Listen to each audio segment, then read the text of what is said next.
that. Yeah, Thank I just you. turned it on and I'm live. Thank you very much, Senator Shaheen. Senator Wicker, Which please. didn't read. Chairman Reed, Facebook before I ask restarted my everything questions, else. I have an objection.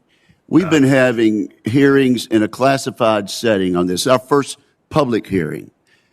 But and I'm sorry Senator Kaine has had to step away, but in a previous hearing, he expressed frustration in various hearings he had been to, and a frustration that I shared, that when the State Department is here and we ask them a question, they say, well, you have to ask the Defense Department that. And now today, again, Defense Department people are before us, and a question was asked, and the answer to Senator Inhofe was, well, you have to ask the State Department that.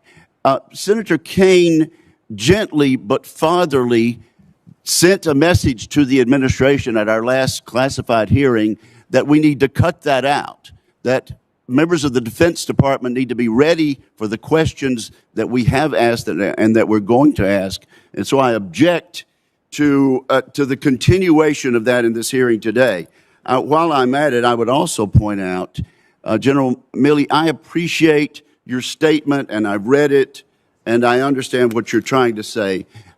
But further than what you mentioned, the allegation is that you told combatant commanders to report back to you. Our clear understanding is that they are not in the chain of command. You are not in their chain of command, that they report directly to the commander-in-chief through the secretary. And so to the extent that you told them to report to you, they were not in your chain of command. Now, let me see if I can get one question in here, having taken 2 minutes to mention a very important objection. General Milley, in the fall of 2020, you said an accelerated withdrawal would risk substantial gains and damage U.S. credibility. Now, I want to ask our witnesses about U.S. credibility. On July 8, President Biden said the likelihood there's going to be Taliban overrunning everything and owning the whole country is highly unlikely. We now know he was advised, actually, this might happen. Turns out it was completely untrue, that statement on July 8th. Later in July, the President of the United States, President Biden, says, I trust the capacity of the Afghan military, better trained, better equipped, and more competent in terms of conducting the war. President Biden was wrong on that. We told our interpreters, our drivers, our friends, the people who had had our backs during this entire period of time, that we would not abandon them, and that's exactly what we did. And in an interview, it's already been referred to on network news, President Biden says, and I quote, if there's American citizens left, we're going to stay and get them all out. 2 days later, the President of the United States unequivocally said, any American who wants to come home, we'll get you home. We're going to stay and get them out. The President of the United States, our Commander-in-Chief, did exactly the opposite. Now, I think you were right, General Milley, when you advised that our credibility would be damaged. Our credibility has been gravely damaged, has it not, General Milley? I think that our credibility with allies and partners around the world and with adversaries is being intensely reviewed by them to see which way this is going to go. And I think that damage is one word that could be used, yes. Yes, and Secretary Austin, there's no question that this sends a disastrous message to China and Russia. What message does it send to our NATO allies and our other allies around the world about not only our credibility, but our national resolve? Thanks, Senator. What the world witnessed is the United States military evacuating 124,000 people out of a contested environment in 17 days. Well, you testified that was a great accomplishment, our withdrawal and our evacuation. What about our credibility? as I engage my counterparts, I think our credibility remains solid. Clearly, Senator, there will be people who question things going forward, but I would say that the United States military is one that, and the United States of America, people place great trust and confidence in. And relationships are things that we have to work on continuously, and we understand that, and we'll continue to do that. Thank you, Senator Wicker. Senator Gillibrand, please. Thank you, Mr. Chairman. I'm also very grateful to our service members who committed so much over the last 20 years. And I do want to thank President Biden for taking the tough yet necessary step to stop and end an endless war, something that many of us have pushed for over the last decade.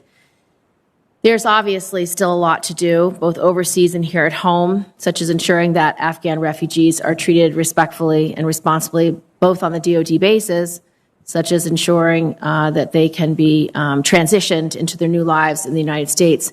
We also have the responsibility to our troops and to all Americans to make sure that we have a complete picture of what we did, accomplished, and happened over the last 20 years across all the administrations. We have to look back so that we can do better when we look forward. One way to do better is to make sure Congress maintains and fulfills its constitutional responsibility. We have to put back into the hands of Congress the right and responsibility to declare war.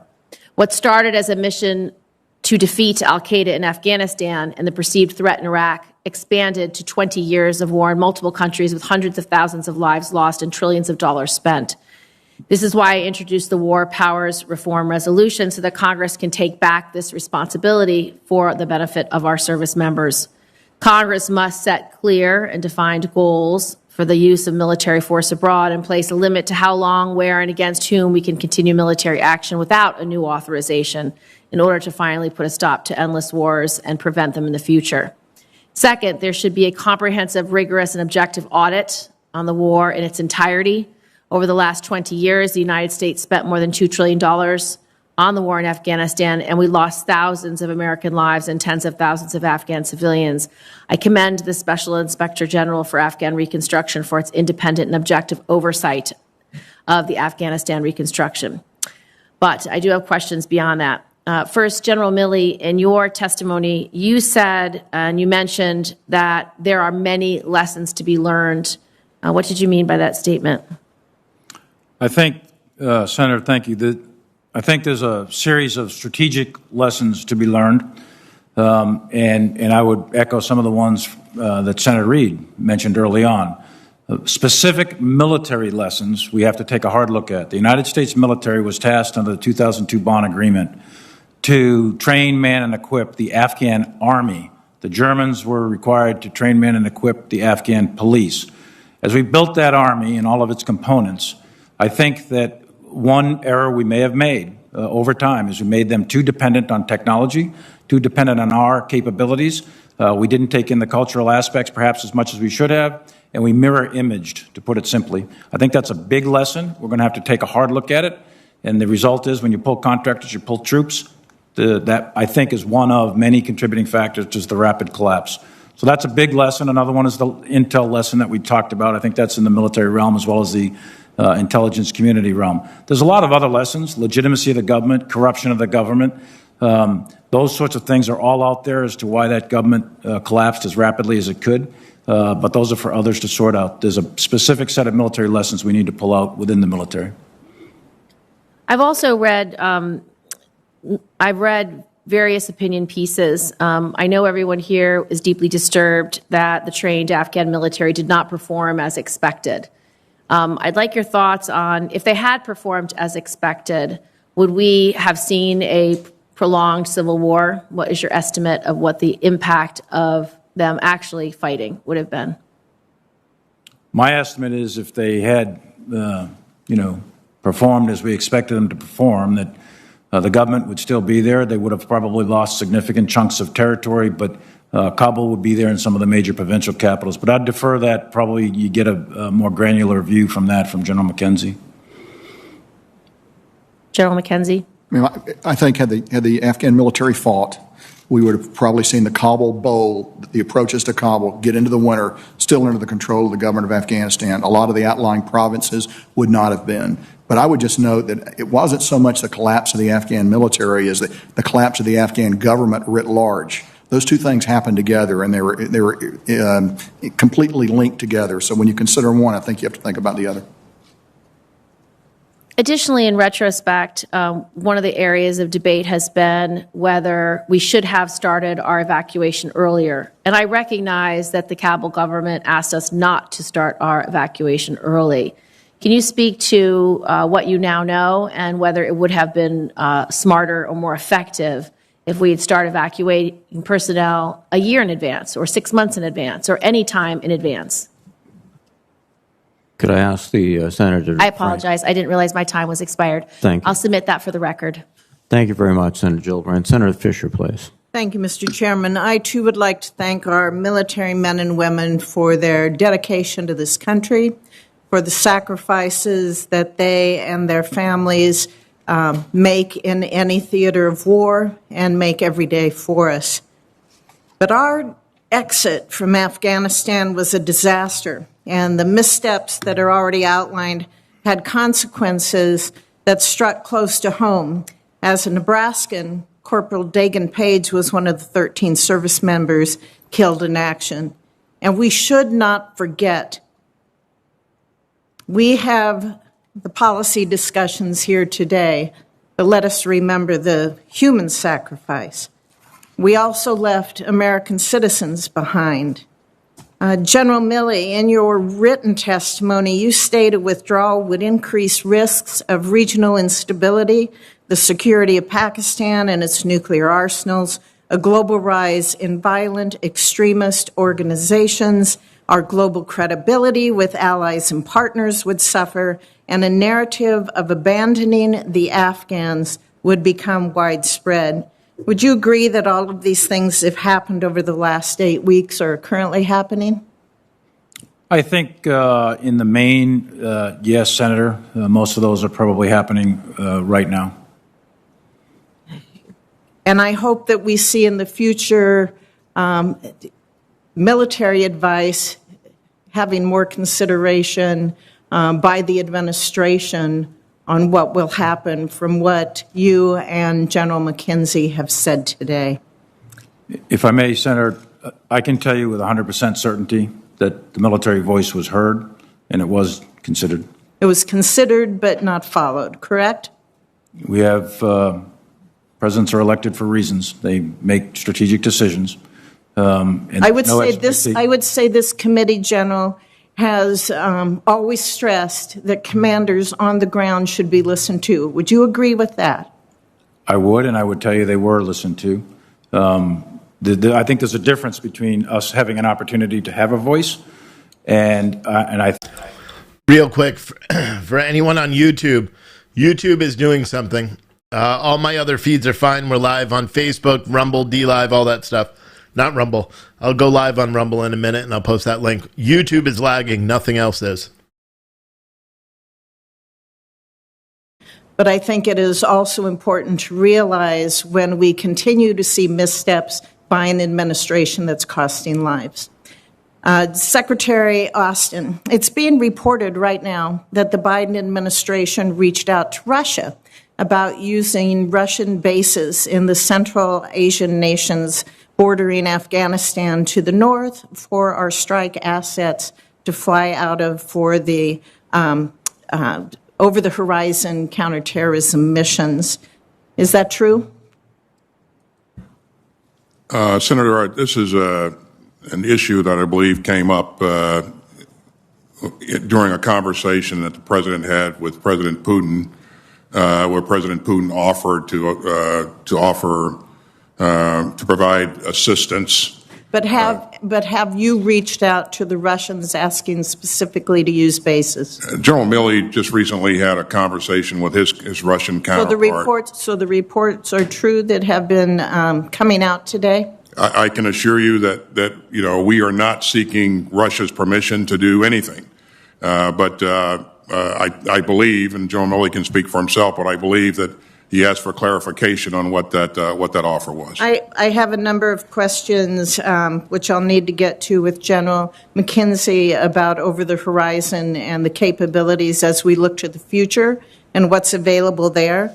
But I think it's what we're seeing in the reports today about asking to use Russian bases. That's just another example that we see of the Biden administration. They've really left us in a terrible position that we have to ask the Russians to be able to protect the United States from terrorists, and we have to ask them to use their installations. Thank you, And I would Mr. just Chairman. reemphasize, Senator, that we're not asking the Russians for anything. But you're negotiating, trying to get these bases to be able to use their installations, because Afghanistan is a landlocked country. And when we have explanations from the military, and they give examples for over the horizon, and use countries like Yemen and Libya and Somalia, that does not take into consideration that Afghanistan is landlocked, and we have to depend on Pakistan to give us airspace to get there. Thank you, Mr. Chairman. Thank you, Senator Fisher. Senator Blumenthal, please. Thanks, Mr. Chairman. And I want to express my hope that this hearing is just the beginning, a first step in an in-depth analysis, going not just to the last 10 weeks or even 10 months, but 10 years and longer back, so that we can match the courage of the men and women of America who have sacrificed during this 20-year war, all of them and all of their families, not just in Afghanistan, but around the world. And we owe them, veterans of America, much more than we're giving them right now, because they have earned it.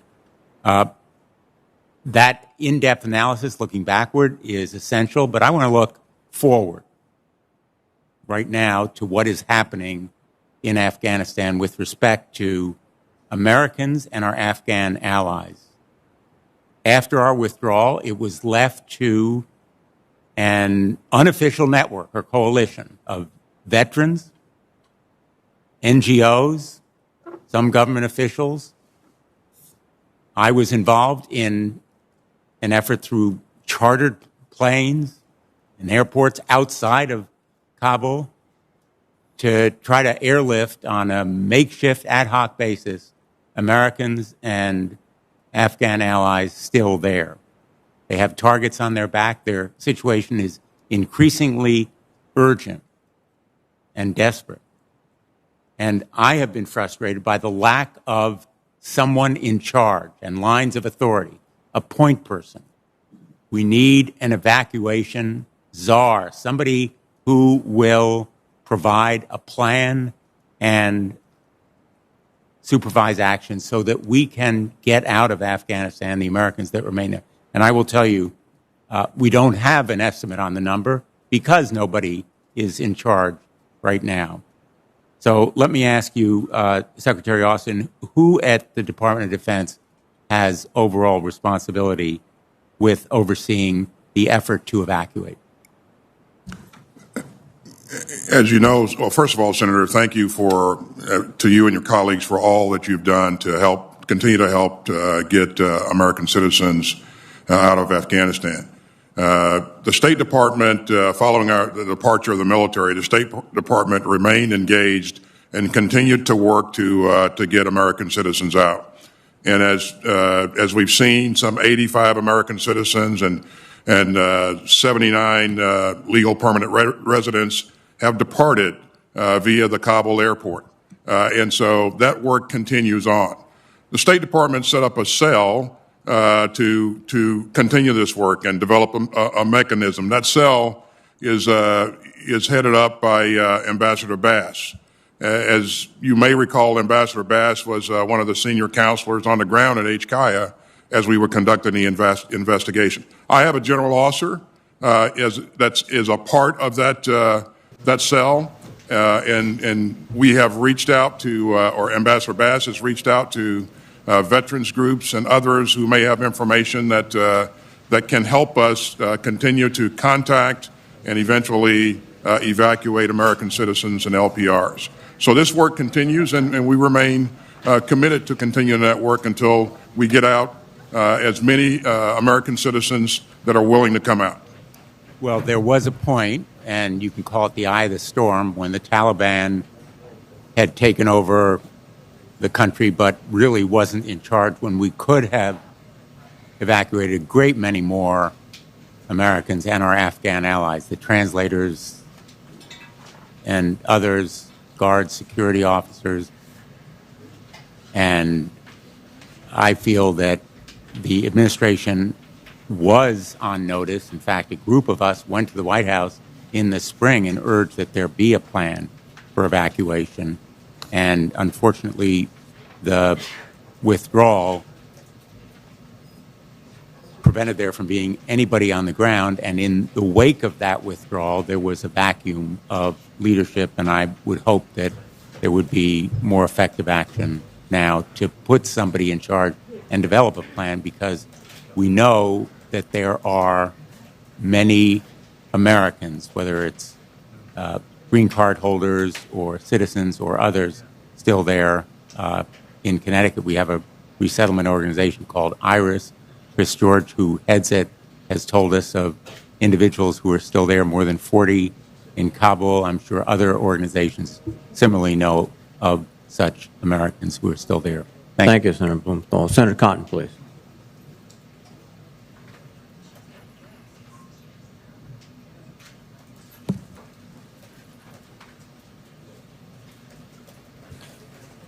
Thank you. General Milley, it's your testimony that you recommended 2,500 troops approximately stay in Afghanistan? As I've said many times before this committee and other committees, I don't share my personal recommendations to the President, but I can tell you my personal opinion and my assessment if that's what you want. Yes, please. Yes, my assessment was back in the fall of 20, and it remained consistent throughout, that we should keep a steady state of 2,500, and it could bounce up to 3,500, maybe something like that, in order to move toward a negotiated, gated solution. Did you ever present that assessment personally to President Biden?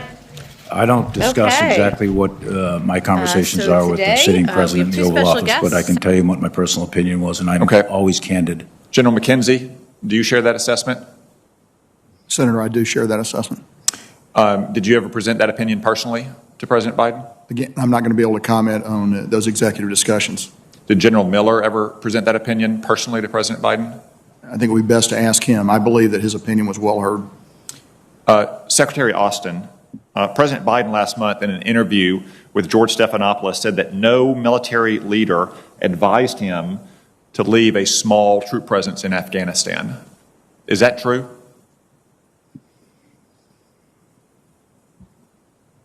Senator Cotton, I believe that, well, first of all, I know the President to be an honest and forthright man. And secondly, It's a simple question, Secretary Austin. He said no senior military leader advised him to leave a small troop presence behind.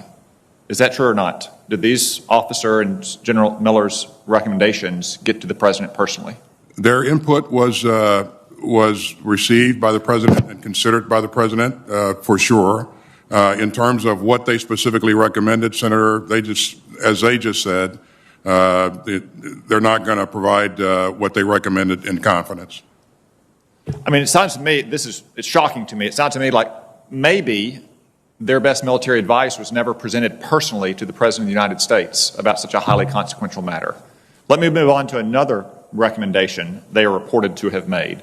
General Milley, Joe Biden has said that it was the unanimous recommendation of the Joint Chiefs that we not maintain a military presence beyond August 31st. We've heard testimony to that effect today as well. When was that unanimous recommendation sought and presented to the President? You're talking about the 31 August? Yes, the 31 August deadline for getting So out on there. 25 August, I was asked to make an assessment, and provide best military advice on... I'm sorry, my time is limited here. Okay. You gave me the answer that I needed to hear. August 25th, Correct? Kabul fell on August 15th.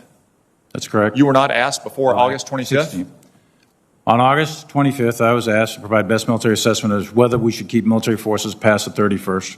Secretary Austin, was anybody asked before August 25th if we should keep troops at the Kabul airport? This is the president tasked us to provide an assessment on whether or not we should extend our presence beyond August 31st. And as General Milley just said, that assessment was made. We tasked him to make that assessment on the 25th, and he came back and provided his best military advice. Secretary, Kabul fell on August 15th. It was clear that we had thousands of Americans. It was clear to members of this committee who were getting phone calls that we had thousands of Americans in Afghanistan behind Taliban lines on August 15th. And it took 10 days to ask these general officers if we should extend our presence. I suspect the answer might be a little different if you were asking them 16 days out, not 5 days out. Again, my time is limited. I want to move on to another matter. President Biden's botched evacuation screwed things up coming and going as it relates to Afghan evacuees. We left behind thousands of Afghans who served us alongside of us, who were vetted and approved to come here. We brought out thousands who really have no particular connection, about whom we know nothing, and cannot be effectively vetted. You now have female troops who have been assaulted. You have Afghan evacuees committing sex crimes at Fort McCoy. What are we to make of this? What steps are we taking to ensure that thousands of Afghans about whom we know nothing are not going to be a menace to our troops at our military bases and to the communities into which they're about to be released? Well, Senator, I'm certainly aware of the allegations, and I take the allegations very seriously. And I can assure you that our commanders at our bases have what they need to be able to protect our troops and our families that work and live at those bases. And I'm in contact with General Van Herk, the NORTHCOM commander, who has overall responsibility for the operation on a routine basis. And this is an area that he remains cited on. All right, I've just got one final question. General Milley, I can only conclude that your advice about staying in Afghanistan was rejected. I'm shocked to learn that your advice wasn't sought until August 25th on staying past the August 31 deadline. I understand that you're the principal military advisor, that you advise, you don't decide, the president decides. But if all this is true, General Milley, why haven't you resigned? Senator, as a senior military officer, resigning is a really serious thing, and it's a political act if I'm resigning in protest. My job is to provide advice. My statutory responsibility is to provide legal advice or best military advice to the president, and that's my legal requirement. That's what the law is. The president doesn't have to agree with that advice. He doesn't have to make those decisions just because we're generals. And it would be an incredible act of political defiance for a commissioned officer to just resign because my advice is not taken. This country doesn't want generals figuring out what orders we are going to accept and do or not. That's not our job. The principle of civilian control of the military is absolute. It's critical to this republic. In addition to that, just from a personal standpoint, my dad didn't get a choice to resign at Iwo Jima, and those kids that are at Abbey Gate, they don't get a choice to resign. And I'm not going to turn my back on them. I'm not going to resign. They can't resign, so I'm not going to resign. There's no way. If the orders are illegal, we're in a different place. But if the orders are legal from civilian authority, I intend to carry them out. Thank you, Senator Cotton. Senator Hirono, please. Thank you, Mr. Chairman. Do I understand you correctly, General McKenzie and General Milley, that your personal recommendation was that the troops remain in Afghanistan, a certain number of them, beyond the August 31st deadline? No, Senator. Our recommendation, this is the Joint Chiefs of Staff, this is myself included, General McKenzie, Major General Donahue, the Ground Tactical Commander of the 82nd Airborne Division, and Admiral Vasely. Every single one of us were in a tank. I brought him up. Secretary Austin did not show up. There's no political pressure. There's no expectation of consensus. Every one of us evaluated the military conditions at the time on the 25th, and we made a unanimous recommendation that we end the military mission and transition to a diplomatic mission. Thank you. So while you testified that you may have had the personal recommendation I think in your case, General McKenzie, in the fall of 2020, or it might have been General Milley, that by the time we're evacuating everyone, that was not a recommendation that you personally held? That we should Absolutely keep- not. yeah. At Thank that you. point, on the 25th of August, no. At the Thank you. 25th of August, we recommended that the mission end on the 31st. Thank you for that clarification. Thank you. So the evacuation was chaotic, and yes, we are really grateful that our military performed magnificently in evacuating over 120,000 people. But Secretary Austin, Secretary Blinken acknowledged to my colleagues on the Senate Foreign Relations Committee that no one believed the Afghan government and military could collapse as rapidly as it did, especially in the first weeks of August. However, U.S. forces conducted at least a couple of airstrikes in the middle of July aimed at blunting the Taliban's rapid advance. So, Secretary Austin, in July, you were aware, or the DOD was aware, that the situation was deteriorating rapidly by July. Why wasn't action taken to secure the Kabul airport or retake Bagram then? Thank you, Senator. You're right. The tempo had picked up significantly. The Taliban continued to make advances. Our entire chain of command, myself, the chairman, General McKenzie, routinely engaged the Afghan leadership to encourage them to solidify their defensive plans, to make sure that they were providing the right logistics to their troops, and further stiffen their defenses to no avail. And to compound that, President Ghani continued to make changes in the leadership of the military, and this created further problems for the Afghan security forces. Mr. Secretary, I don't mean to interrupt you, but my time is elapsing. So this gets to the overestimation, I think the overly optimistic assessment, because even as late as July, you're still encouraging the Afghan special forces. You're expecting the Ghani government to remain, but that was not the case. In December of 2019, the Washington Post reported that the U.S. military commanders privately expressed a lack of confidence that the Afghan army and police could ever fend off, much less defeat the Taliban on their own. So, General Milley, you noted that there were some specific military lessons to be learned. This is not the first time that I think we have relied upon overly optimistic assessments of conditions on the ground or conflict conditions. It certainly happened in Vietnam. So my question to you is, what specific steps can we take to make sure that our assessments are not overly optimistic so we can avoid the kind of reliance on assessments that are not accurate? I think in the case of working with other countries' armies, it's important to have advisors with those units so you can do a holistic assessment of things that are very difficult to measure, the morale factors, leadership, will. I think that's one key aspect. Another part, I think it's really important, and this is a lesson from Vietnam and I think today, is don't Americanize the war. We learned that in El Salvador or in Colombia, for example, where we did assist and help other countries' armies fight insurgencies, and we were quite effective, but it was their country, their army, that bore the burden of all the fighting, and we had very, very few advisors, and it was quite effective. Now, every country is different, every war is different, it has to be evaluated on its own merits, but I think those are some key points that are worth thinking about. I agree. Thank you, Mr. Chairman. Thank you, Senator Rona. Senator Rounds, please. Thank you, Mr. Chairman.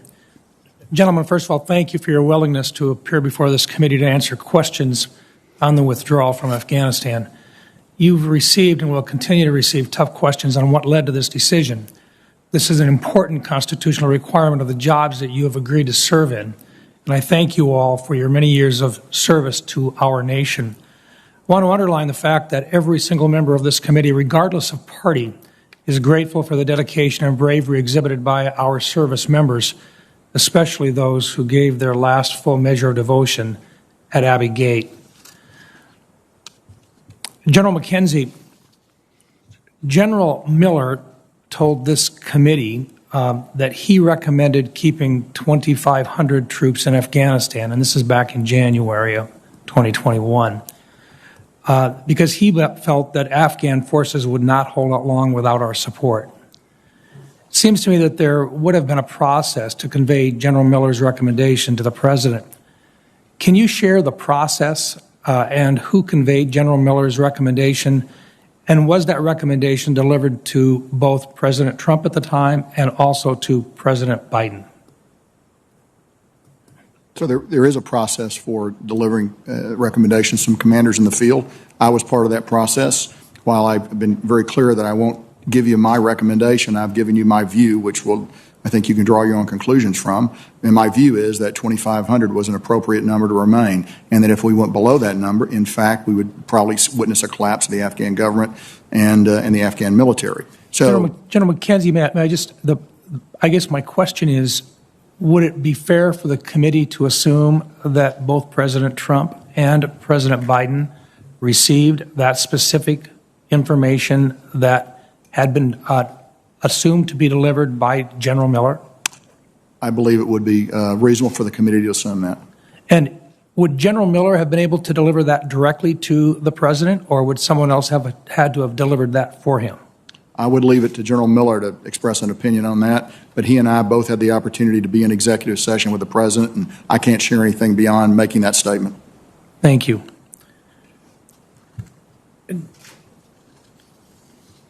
Secretary Austin, this committee was briefed on the series of rock drills, a rehearsal of concept drills, that examine the many potential scenarios that could arise through the execution of different types of actions and counteractions. We've been briefed by multiple leaders that the worst case scenario, an unforecasted collapse of the Afghan government, was not something that these drills factored in as a possibility. Is it true that we actually did tabletop exercises and we actually went through these drills and we never assumed that there could be an immediate collapse of the Afghan government? We planned for a range of possibilities. The entire collapse of the Afghan government was clearly one of the things that, if you look at the intel estimates and some of the estimates that others had made, that could happen. But in terms of specific planning, especially with respect to NEO, we planned for a contested environment or an uncontested environment. The requirement to evacuate a moderate amount of people versus a large amount of people. So there was a range of possibilities that we addressed. But never with an immediate collapse of the government. We certainly did not plan against a collapse of a government in 11 days. Thank you.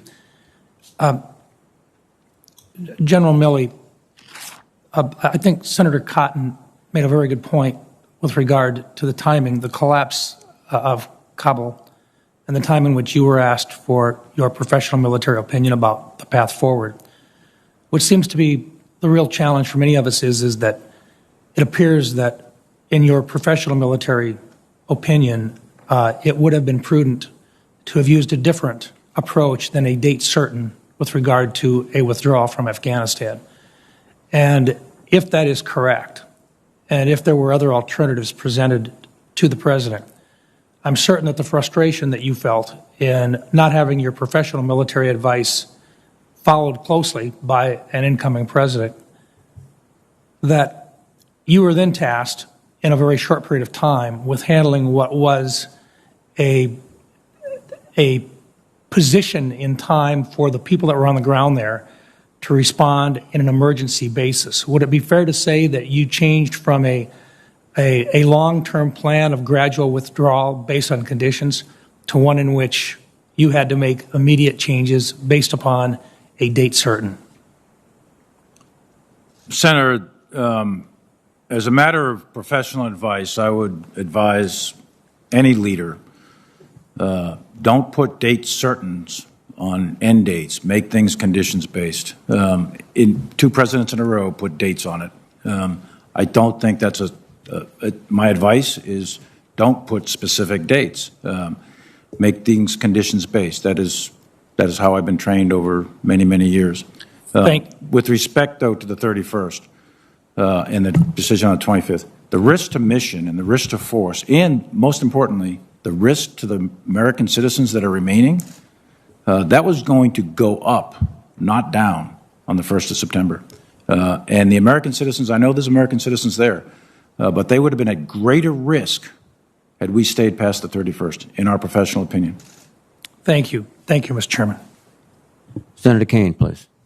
Thank you, Mr. Chair. To the witnesses, I want to return to a point that Senator Wicker made. I informed a DOD witness about 10 days ago that we would expect an answer to the question of how many Americans are still in Afghanistan, and that we would not appreciate an answer that was deferred to state. I'm going to ask the question during my second round of questions after lunch, and with the number of staff who are here in this room and in the anteroom, we ought to be able to get an answer. And if we can't, it will suggest to the committee, and I don't think you want to suggest this to the committee, that you don't want to be responsive to that question, or that you don't talk to the State Department, or that the number of Americans in Afghanistan is something that you're indifferent to. I don't think any of those are true, so I'll ask the question again after lunch, and I hope we can get an answer. 2 compliments and then a critical observation and inquiry. First, thanks to President Biden for ending the U.S. combat mission in Afghanistan after 20 years. It took guts, and it was the right thing to do, and it should have been done earlier.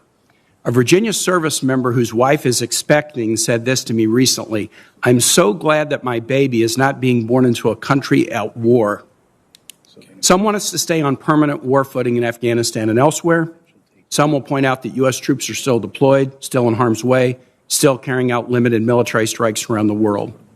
But to the families of those who have been deployed over and over again into Iraq and Afghanistan over the course of the last 20 years, they are relieved that America is now turning the page and rejecting the notion that we should be a nation in permanent war. Second, the effort to evacuate more than 120,000 people to safety under chaotic circumstances was remarkable. I visited the Dulles Expo Center, the principal arrival point for about 80% of the Afghans. I also visited Fort Lee, the first of the 8 forts that process Afghans. And I visited with Afghans, our troops, the many federal agencies working together, NGOs. The competent and compassionate service on the American side and the deep gratitude among Afghans made a deep impression on me. We should do all we can to make that transition to a safe life in America as productive as possible. My chief criticism and question is this: why did the Afghan security force and civilian government collapse so quickly, and why did the U.S. so overestimate their capacity? The second half of the question, why we overestimated their capacity, is very important. To any who have said we couldn't see this coming, the members of this committee know that's wrong. An immediate collapse may not have been the most likely outcome, but we have heard for years, particularly from the intel community, that DoD estimates of Afghan strength were way too optimistic. I believe the U.S. government had a good evacuation plan, but it was premised on an Afghan civilian and military government that showed high resistance to the Taliban. And so we did not adequately plan for the real possibility of a quick collapse. We need to explore both military and interagency decision-making processes to understand why we were unrealistic and how to correct that going forward. But the most important part of the question is why a military we had trained for 20 years at a cost of $800+ billion collapsed so quickly. I can think of 3 reasons, but after I put them on the table, I would like each of you, beginning with General McKenzie, to address the question, and if we can't, we can do it when we come back after lunch. First, the lightning collapse may show that our training was insufficient and that it did not prepare the Afghan military to defend the country on their own. That should have been our goal, but we failed to accomplish it. If so, how must we change our thinking about training foreign militaries? Second, the lightning collapse may not prove that the ANSF were poor fighters, but that they were demoralized. Did they lack confidence in their own political and military leaders? Were they demoralized by a 2020 peace agreement between the U.S. and the Taliban that didn't even include the Afghan government? Mr. Chair, I'd like to introduce the peace agreement for the record. Without objection. Did U.S. and allied funding deepen a culture of corruption that long predated our involvement? Even the best fighting force may give in if they have no confidence in their leadership. Third, the lightning collapse may show that we wanted things for Afghans that Afghan leadership did not want for themselves. We celebrated gains in public health and women's education, and we assumed that Afghans would fight to preserve those gains rather than allow the Taliban to take over. In other words, we thought we knew what Afghans wanted, what they feared, and what they would fight for. But was our belief, though well-intentioned, incredibly naive? We can't get 1/3 of Americans to take a COVID vaccine or accept the results of a presidential election. Do we really think we can transform the culture of another nation? So to each of our witnesses, when we return in the second round, I will ask you this question. Why do you believe the Afghan military and civilian government collapsed so quickly? With that, I'll yield back, Mr. Chair. Thank you very much, Senator Kane. Senator Ernst, please. Yes, thank you, Mr. Chair. And gentlemen, thank you very much for being here today. And unfortunately, this morning's hearing is required due to the haphazard withdrawal of U.S. forces, American citizens, and many of our Afghan partners. However, we do want to thank the men and women in uniform that assisted the evacuation of those that were able to make it out, and of course, to those that have given their service and sacrifice over the past 2 decades of the global war on terror. The loss of our service members and abandonment of Americans and Afghan allies last month was an unforced, disgraceful humiliation that didn't have to happen. The president put a cheap political victory, a withdrawal timeline timed to the 20th anniversary of 9/11 on his calendar and executed his vision with little regard for American lives or the real threats that we face. I do appreciate your open, your honest, and expert participation in communicating to this committee what went wrong. I think our American citizens are at a real crossroads right now where they are questioning the leadership from this president and this administration. President Biden's blunders can't be erased, but the United States must now account for them through a revamped counterterrorism strategy that recognizes the newfound momentum of terrorists and new threats emanating from the Middle East, in addition to rising challenges that we see coming from China and Russia. Pretty high stakes. Secretary Austin, I'd like to start with you. Did President Biden or any of his national security advisors express any military or diplomatic conditions for the American withdrawal from Afghanistan beyond the looming date of 9/11? What were those military conditions or diplomatic conditions that were outlined to you?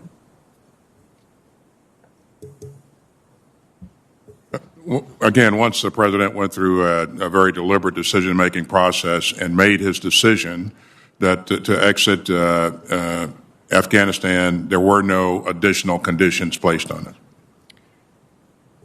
Can you tell me that he did take into consideration military or diplomatic conditions, and what were those conditions that he was weighing as he was making those decisions?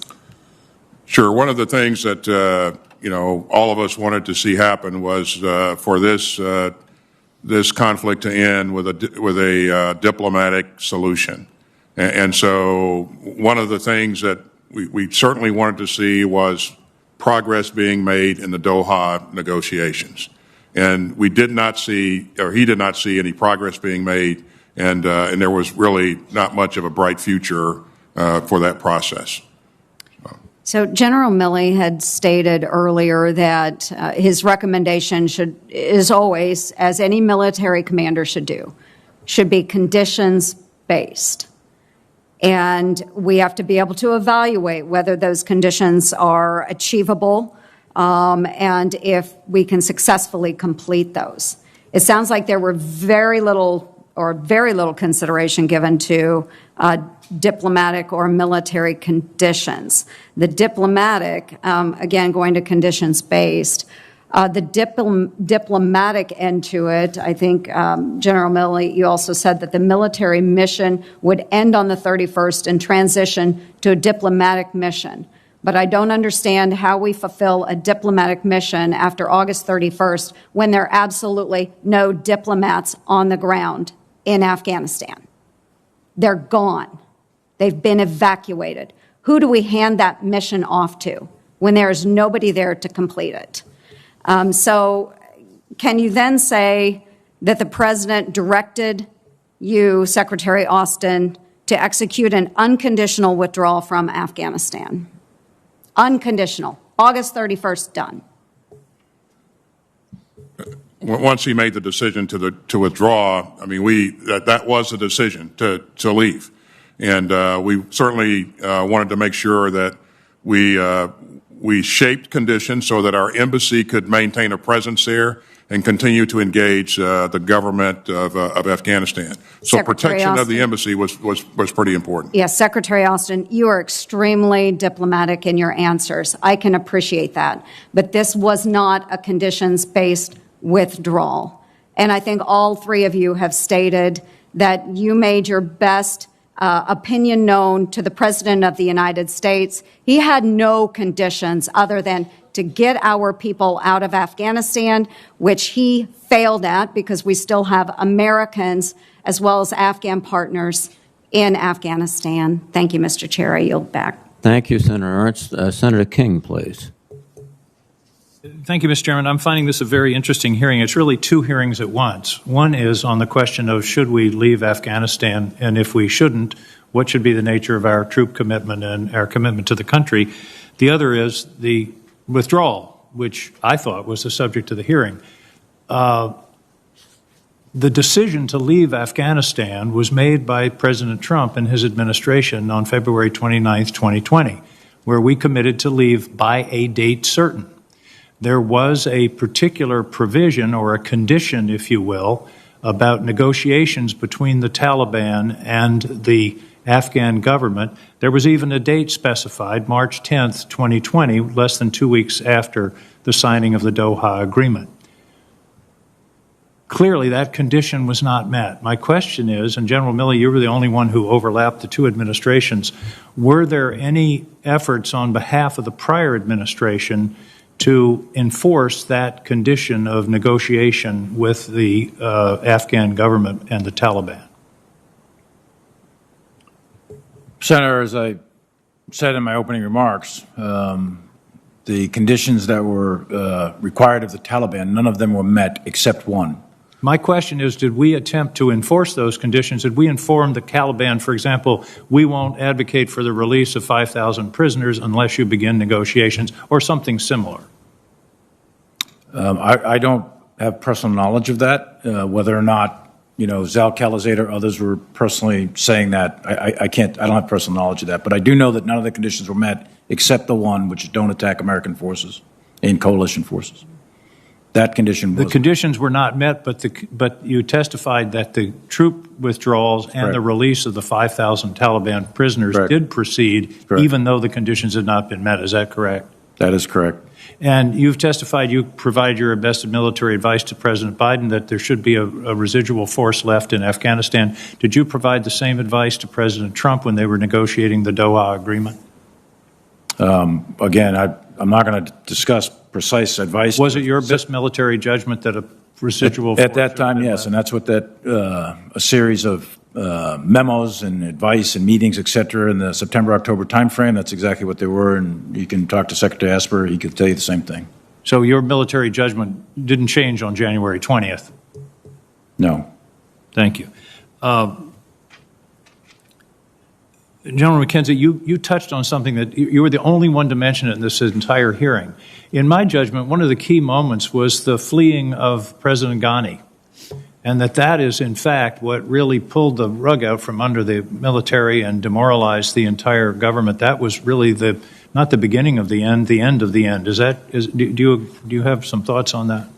I think when we consider what happened to the Afghan military, you have to consider it linked, completely linked to what happened to the Afghan government. And when your president flees literally on no notice in the middle of the day, that has a profoundly debilitating effect on everything else. Now, events were pretty far along on 15 August, so I would note that. But I do believe it is possible they could have fought and held parts of Kabul had the president stayed. I think that really demoralized those remnants of Afghans, and there were still considerable Afghan combat formations around Kabul on 15 August. I believe they were really disorganized by that and led to the Taliban really pushing in as fast as they wanted to go into the center of the city. I do want to point out for the record that, to my knowledge and memory, this committee never had a hearing on the decision to withdraw from Afghanistan in February of 2020. And it now appears that would have been a beneficial hearing because we could have discussed all of these issues but we were already on the path for withdrawal. And the withdrawal date under that agreement was May 1st of 2021. President Biden extended that. I don't know whether it was a negotiation or some kind of understanding until the end of August. General Milley, in questioning from Senator Cotton, you talked about your military advice about leaving on August 31st versus staying to try to help additional Americans leave. Was it the unanimous recommendation of the Joint Chiefs that the August 31st date should be observed? And if so, why was that the military advice? It was of the Joint Chiefs, plus General McKenzie, General Miller, and General not Miller, but Admiral Vaisley and General Donahue. The reason is risk to force, risk to mission, and risk to the American citizens. On the 1st of September, we were going to go to war again with the Taliban. Of that, there was no doubt. And we were already in conflict with ISIS. So at that point in time, if we stayed past the 31st, which militarily is feasible, but it would have required an additional commitment of significant amounts of forces, probably 18th Airborne Corps, 15, 20, maybe 25,000 troops. We would have had to re-seize Bagram. We would have had to clear Kabul, the 6,000 Taliban that were already in Kabul. That's what would have happened beginning on the 1st. And that would have resulted in significant casualties on the U.S. side, and it would have placed American citizens that are still there at greater risk, in my professional view and in the view of all the other generals. So on the 25th, we recommended that we transition to a diplomatic option beginning on the 31st. Thank you, General. Thank you, Senator King. Senator Tillis, please. General Miller, you said that the Taliban had not lived up to the terms of the agreement. Give me a rough date of when they first breached terms of the agreement. Where you said they were not living up to the terms of the Doha Agreement. What was the first evidence that they were not living up to the terms of the agreement? Yeah, the memo signed 29 February. So through this, really the fighting season of the summer of 20, one of the requirements, for example. Okay, so more than a year ago. Absolutely. Okay. Sure. I don't buy the idea that this president was bound by a decision made by a prior president. This was not a treaty. And it was clearly an agreement where the Taliban were not living up to it. This president, President Biden, could have come in, reasserted conditions, and completely changed the timeline. He's not bound by the president's prior agreements any more than he was bound by the President Trump's decision to exit the Iran deal or the Paris Climate Accords. So that, to me, is a false narrative. I also have to say that this president, moving forward with a failed construct, has cost American lives, or has cost lives of North Carolinians. We're working on a case with an SIV holder who had a sister who worked for an NGO, Save the Children, and a father who was in the Afghan police force. And as we were working to get through them, the Taliban 2.0 is every bit as ruthless as the one that we replaced in 2001. They sent pictures of the slit throats of people that we were working personally with. They killed this pregnant woman. They killed this police officer. And they are killing countless other people now that we should have gotten out. Secretary Austin, I think we do owe a debt of gratitude to the people that got 120,000, 124,000 people out. It was a logistical success, but this is a strategic failure. General McKenzie, General Miller said 2,500. I've heard you and General Milley also say you agreed with the idea. You personally agreed. You didn't necessarily say that you recommended to the president the 2,500. I understood from General Milley or General Miller that there was a broader context within that recommendation. There were 2,500 fighters, U.S. fighters. But I understand almost 5,000 NATO allies or 5,000 others that were willing to remain on the ground, and as General Miller said, keep the hand on the shoulder of the Afghan National Forces so that we could have a counter to the Taliban. Is that correct, that it was bigger than that? It was in probably the 7,000 range? Senator, you're correct. Yeah. Our NATO allies would have been on board for And also a CIA presence with bases out there for human intelligence to help us be more precise, more exquisite with the execution of whatever operations we had on the ground? That is correct, Senator. Okay. Now, I know that you won't say that you advised the president, but is it fair to say that when General Miller he said that he advised all of you on his recommendations. It sounds like two of the three of you agreed with it. Is it at least fair to say that in the interagency discussion that those recommendations were made and that in your best military advice, it would have kept the situation stable in Afghanistan? Well, I've stated consistently that my position was if you go below 2,500, you're going to look at a collapse of the Afghan military. I did not foresee it to be days. I thought it would take months, but the rest of the ecosystem would go out with it too. The NATO partners are going to leave, the interagency is going to leave, and you're going to leave the Afghans by themselves. Did any of you embrace the notion that the 2,500 plus the several thousand, I think an estimated 5,000 NATO allies and partners who were willing to stay there as well, did any of you agree with the president's assessment that if he acted on that recommendation, that he would ultimately have to send tens of thousands more U.S. service members to Afghanistan? That if we held that one, that it would ultimately just delay the day where we would be back to 100,000 or 50,000 U.S. forces in Afghanistan? So, Senator, these discussions were occurring in January, February, March. They're separate from the late August discussions, so I want to make that point. But in your best military judgment, do you believe that the recommendations that General Miller put forth, with some 2,500, and I think General Milley said maybe flex up to 3,500, do you believe that that would have sown the seeds for ultimately having to send tens of thousands of U.S. service members back to Afghanistan, as the president has said publicly? Senator, I believe there was a risk you would incur increasing attacks by the Taliban. That was a risk with holding at 2,500. That was a very clear risk. But I'll tell you, Senator, I'm really humbled recently by my ability to deduce what the Taliban would or would not do, so I think it's hard to know. Thank you. And next round, I'll get on to the fate of the SIV holders and people that are stranded in Afghanistan. Thank you, Mr. Chair. Thank you, Senator Tillis. Let me recognize Senator Warren, and I'm going over for the vote. Senator Hirono will preside in my absence. Senator Warren, please. Thank you, Mr. Chairman. So I want to begin by zooming out because it is not possible to understand our final months in Afghanistan without viewing them in the context of the 20 years that led up to them.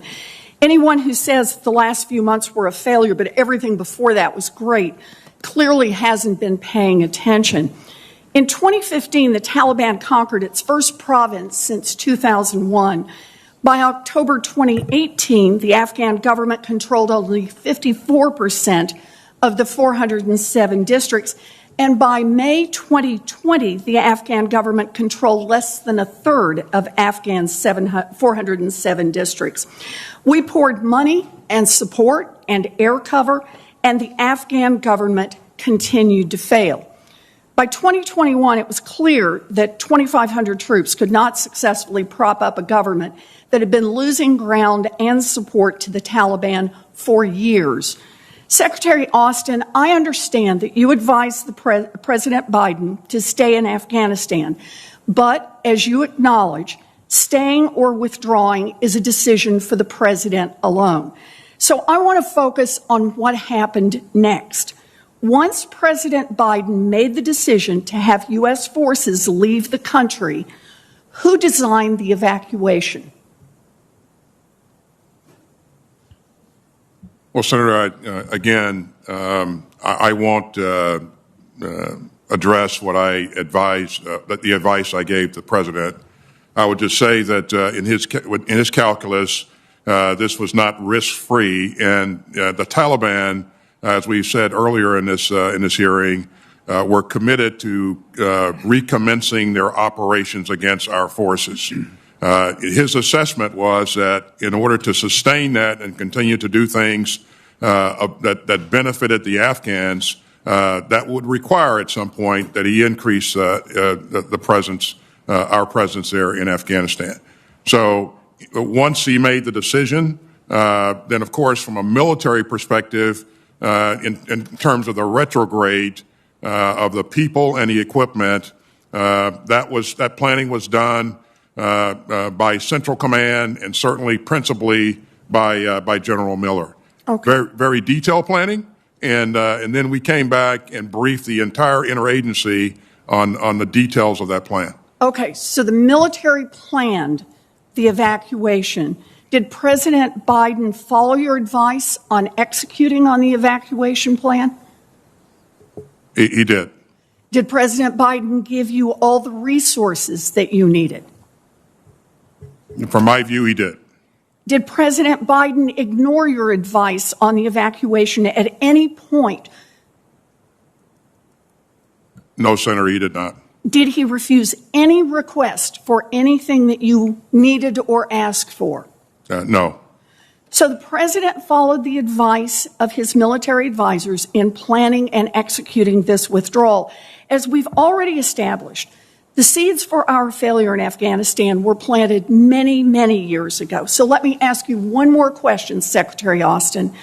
Knowing what you know now, if we had stayed in Afghanistan for another year, would it have made a fundamental difference? Again, it depends on what size you remain in at and what your objectives are.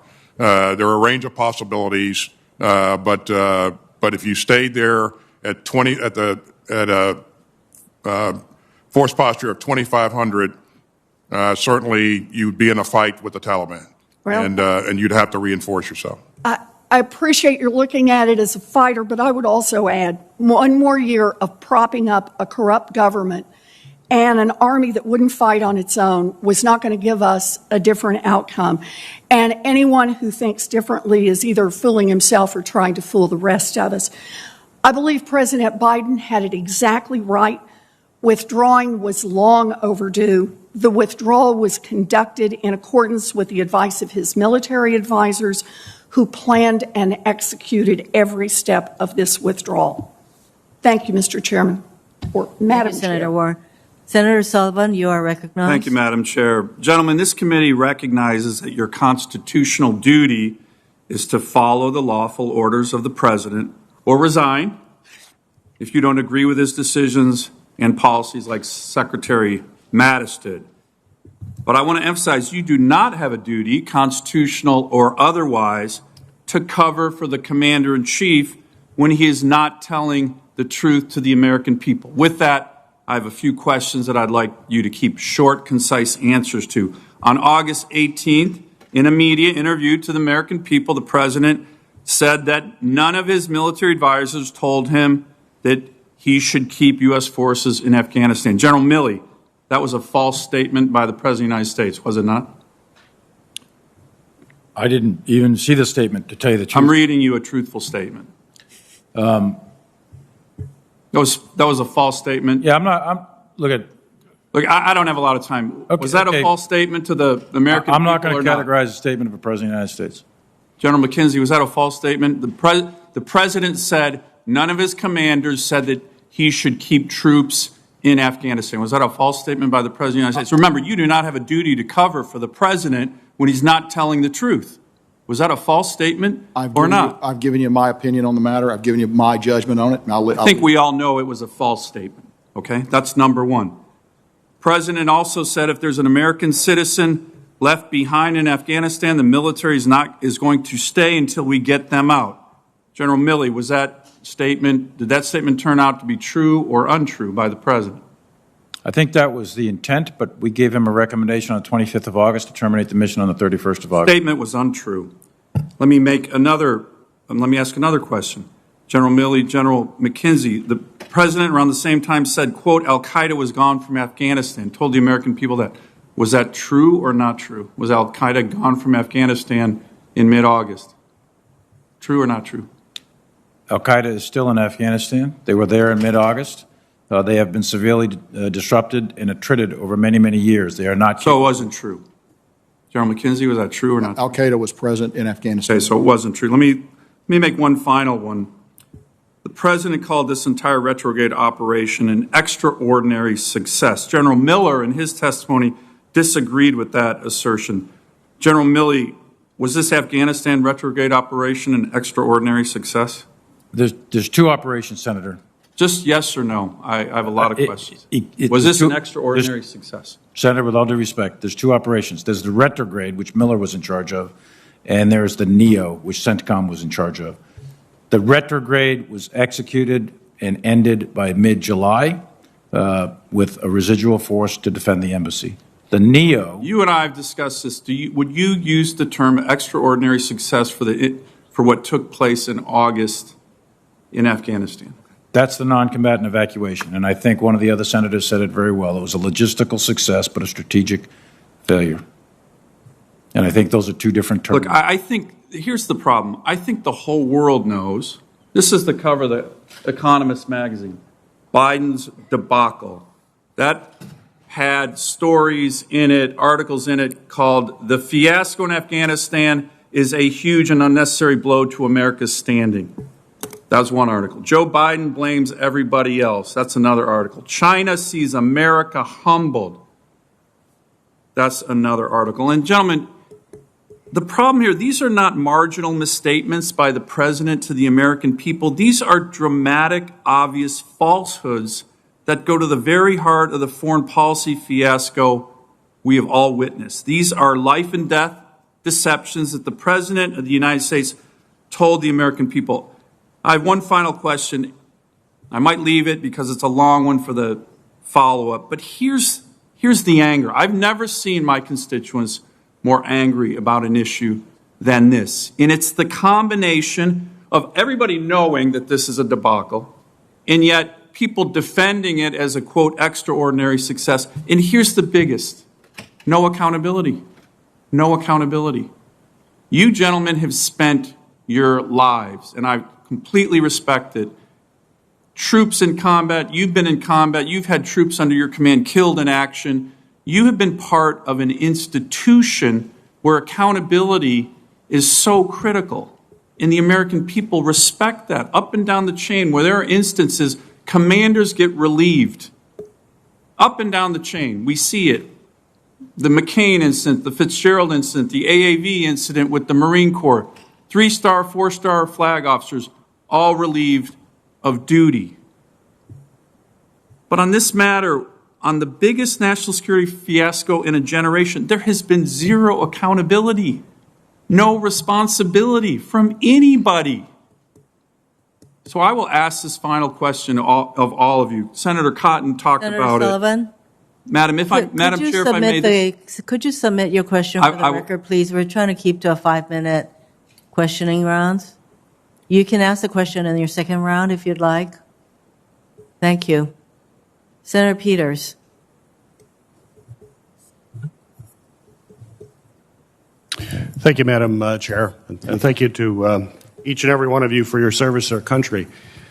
I want to return to some of the comments made by Senator Warren and looking at over the last 20 years. I think if ever we're going to have a strategic assessment of what happened in Afghanistan, it's important in any kind of strategic assessment is not just to look at the present, but to look at the past and look at the future and look at all three of those elements as we're making that kind of assessment. And if we're going to do that, we have to look over the last 20 years that we were in Afghanistan, and we're going to have a pretty hard-nosed assessment of that. General Milley, you mentioned that. Strategic decisions have consequences, and there are a lot of lessons to be learned over 20 years of our involvement in Afghanistan.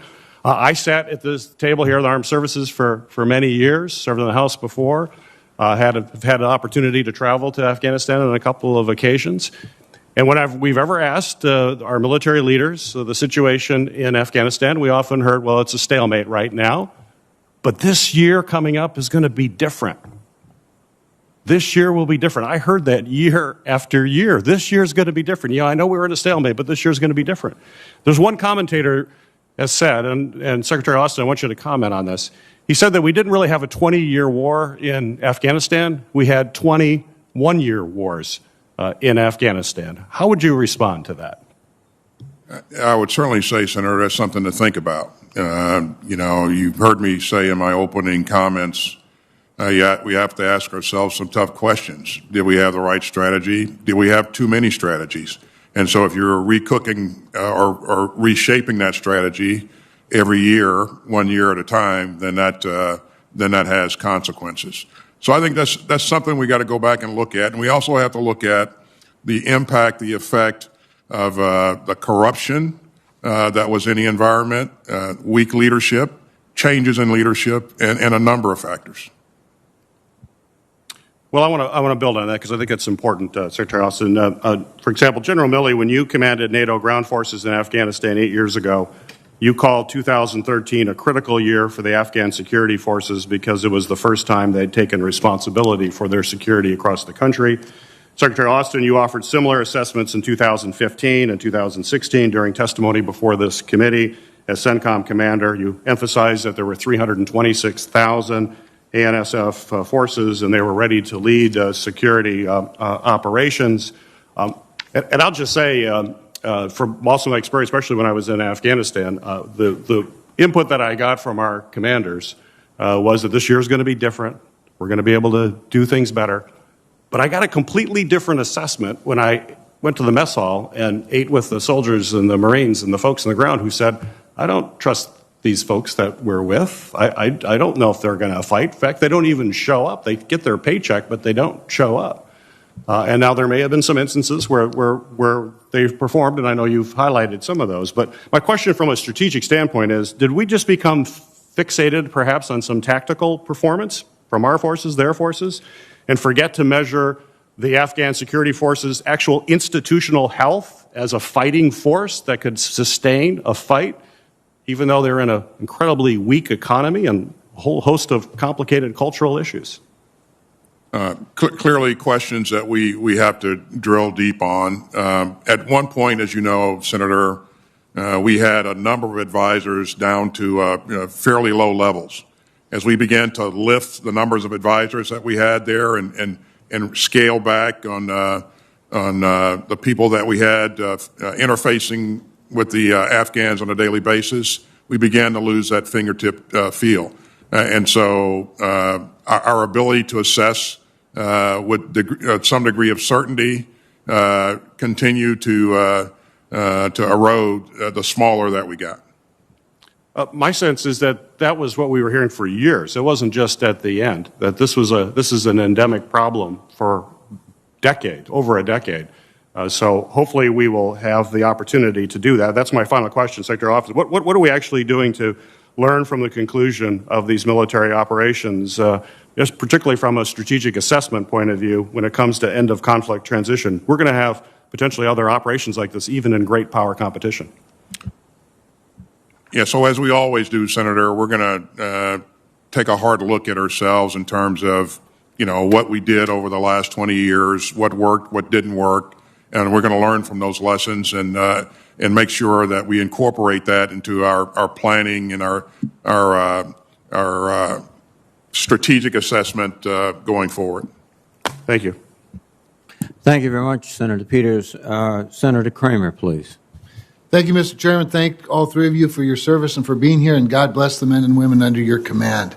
General McKenzie, is it true that U.S. forces had the ISIS-K cell under surveillance prior to August 26th and could have struck them before the deadly terrorist attacks at Kabul, but were not given the authority to strike? No, that's not true. I noticed that the president was quick to take a victory lap after the first strike and push this tough guy image he's so famous for. He once threatened to have union bosses beat me up. He said things like, just do it. If we find more, we'll strike them.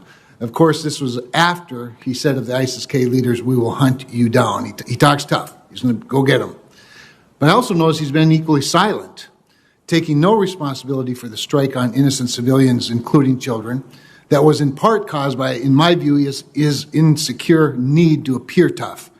He just let you take the blame, General McKenzie. But what I really worry about is the air crews who actually were pressured into pulling the trigger that terrible day. Secretary Austin, as you know, the North Dakota Air National Guard operates Reapers around the world, and I know what kind of pressure those air crews are under and the level of responsibility they feel to accomplish their missions properly. And I'm worried that whoever was operating the aircraft involved in the tragic 29th August strike was set up to fail by an administration that wanted a political victory more than they wanted an American victory. Have you reached out to the air crew to make sure that they understand it's not their fault that there are 7 dead children? I have not, Senator. As you probably know, I have directed a 3-star review of this incident. General McKenzie did an initial investigation, and I've directed a 3-star review, and so I won't make any comments. You know, there certainly seemed to be a lot of indications that a terrorist event was likely, if not imminent, leading up to the ISIS-K bombing on the 26th. Were our military members still, why were our military members still exposed after that threat was known, General McKenzie? The purpose of our force at the airfield was to bring American citizens and Afghans at risk out. In order to do that, you had to have the gates open. You had to process people. You're right, there were a lot of threats, and we worked very hard to minimize those threats. And you try to balance it. Every once in a while, the bad guys sneak one in on you. This is an example of where that occurred. It wasn't through any lack of attention to trying to find those cells or looking hard for them. And we did find a number, and we did, in fact, which I'll be happy to talk about in closed session, we did, in fact, enable... That's a lie. They had a Predator drone lock on that guy as he blew himself up. So speaking of that, I want to drill down just a minute since I have a couple. The Taliban was controlling the checkpoints, obviously, around the airport. And you had indicated, General McKenzie, that U.S. at that time had you called it a pragmatic relationship of necessity with the Taliban. Did we share any information with the Taliban about the ISIS-K threat? And if so, how did did the Taliban respond to it? In other words, how did they get in? Is it possible that they let them in on purpose? So it is possible that they let them in on purpose, but the body of intelligence indicates that is not, in fact, what happened. You know, so one event happened, and that's a terrible, tragic event. A lot of other events didn't happen because that outer circle of Taliban forces were there. Look, I defer to no one in my disdain for the Taliban and my lack of trust for them, but I believe they actually prevented other attacks from occurring. This event, someone got through. I believe there were other times when people did not get through. All right. Look, the reality is there are patriotic Americans all over the country, and certainly in North Dakota that are really upset. I mean, they're genuinely pissed off. And they sense that there's a lot of sort of political positioning and apologizing and rationalizing, and no one's really saying anything other than it was an extraordinary event. Now, some of you have admitted that it wasn't perfect. I think were your words, General Milley. But extraordinary success just rankles them when they hear that, especially when they see that out of the 124,000 people that were brought to the United States, we don't know much about a whole bunch of them. And yet we know a whole bunch about people that weren't brought back to the United States. And they're upset. They're really, really upset. And I know you know that. I think you're seeing the reflection of that in their elected representatives. And when we get to this afternoon, we'll probably drill down a little more on some things. But I look forward to the closed session as well, General McKenzie, to learn more about the August 26th. Thank you, Senator Kramer. Senator Manchin, please. Thank you very much. And first of all, thank all three of you. I appreciate your service to our country, and I never have doubted your unwavering commitment to defend our country and our Constitution.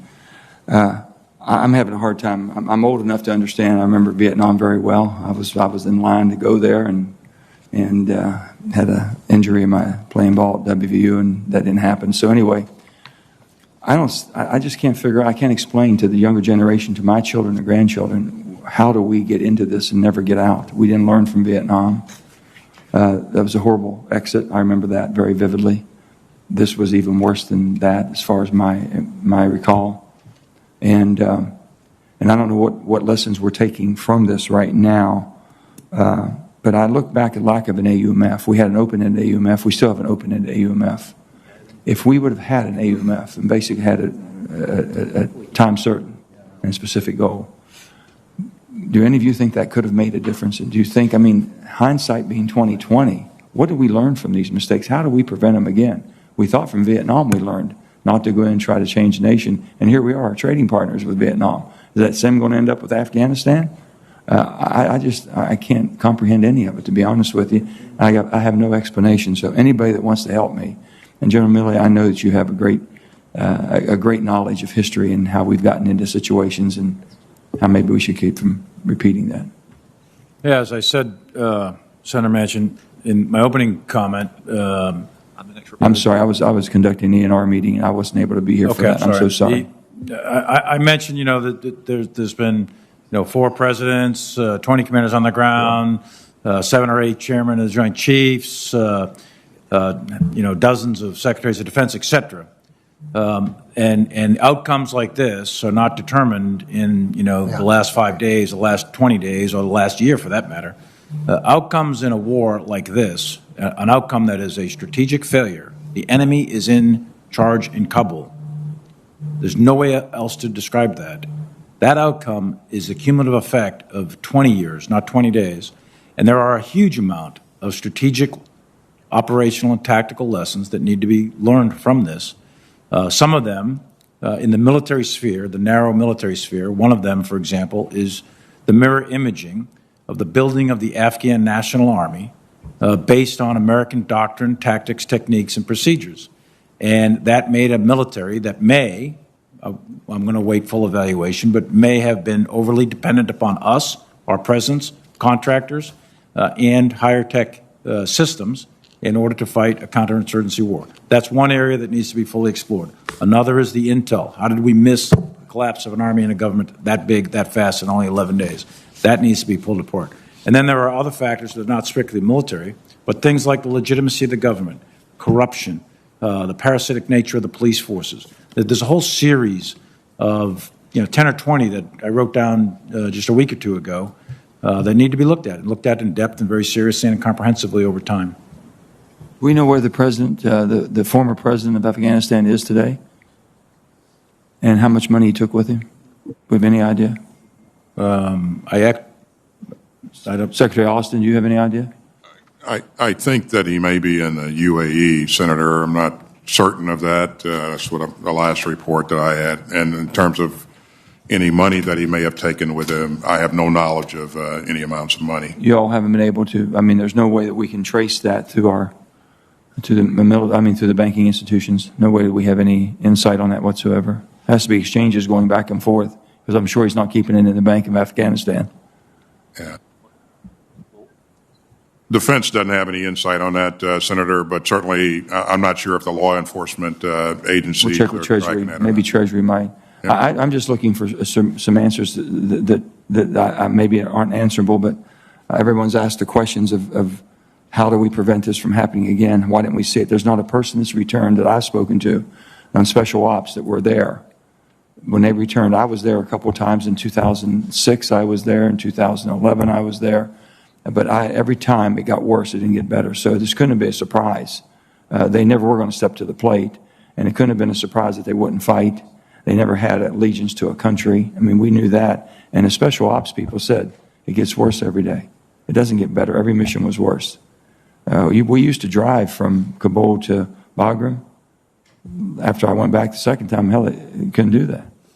I mean, it got so bad. Everything got bad. And I got to tell this one. It drives me absolutely insane to see the television at night and see the Taliban and all of them wearing our uniforms, wearing our night vision, doing everything, using everything we have, our MRAPs and everything else that we left there.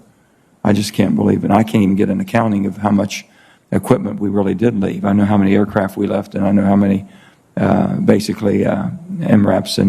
and all the different things, but not to plan better to take that equipment out. It was unbelievable.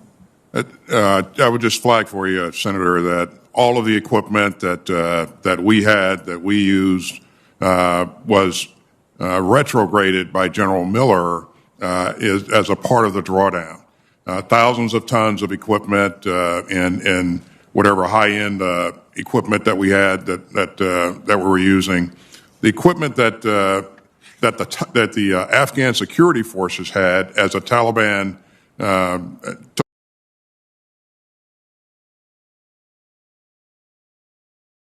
All right, guys, real quick, they're going to take a lunch break. It's going to stay live the entire time. I got to run out to the post. I'm out of breath. I've been running back and forth in my truck because it's raining. I'm bringing everyone, or all the mystery boxes for September that I hadn't shipped yet are shipping now, and then they're installing internet into the new office. So I will see you. This will stay live the entire time. Continually seen doesn't work, and with you all expertise you have and knowledge you're gaining from all this, please help us from ever repeating what we've done. Thank you, Senator Manchin. Senator Scott, please. Thank you, Chairman. First, I want to thank each of you for being here. General Milley, one thing I hope at some point you'll address is the content of your calls with regard to the Chinese, and whether what's been alleged is that you would warn them if there was going to be an attack. Also address whether there was any intelligence indicating that the Chinese were actually nervous. One thing that surprised me about what's been going on the last few months is the president has absolutely blamed everyone else but himself for the botched withdrawal of Afghanistan. He is the president of the United States. He has the ability to make these decisions. He can take all the advice he wants, but he gets to make the final decisions. He's blamed previous administrations. He's blamed the people of Afghanistan. He's blamed the military of Afghanistan, which I think is absolutely disingenuous. The people in the White House have even blamed our own military. Secretary Austin, some things you've said today actually surprised me. You said you were ready. You said you exceeded expectations. You said our credibility is solid. And you've said the president followed your advice on the evacuation. So let me just ask you, first question is, do you still believe that the most effective withdrawal strategy involves extracting the military, abandoning our military installations, and reducing our use of force and ability to use force before we got our civilians out? Thanks, Senator. First of all, the decision was to end our military operations and draw down all of our forces and retrograde all of our equipment, and that was accomplished. General Miller, I think, put together a great plan and executed that plan in accordance with the plan. Also, a key part of the plan was to maintain an embassy in Kabul. And maintaining that embassy would allow us to continue to engage the government, to continue to provide resources to support the Afghan security forces. So the plan was to leave a diplomatic presence there. And in conjunction with that plan, we also were going to leave a small military force there to help secure the embassy. So that was the plan, Senator.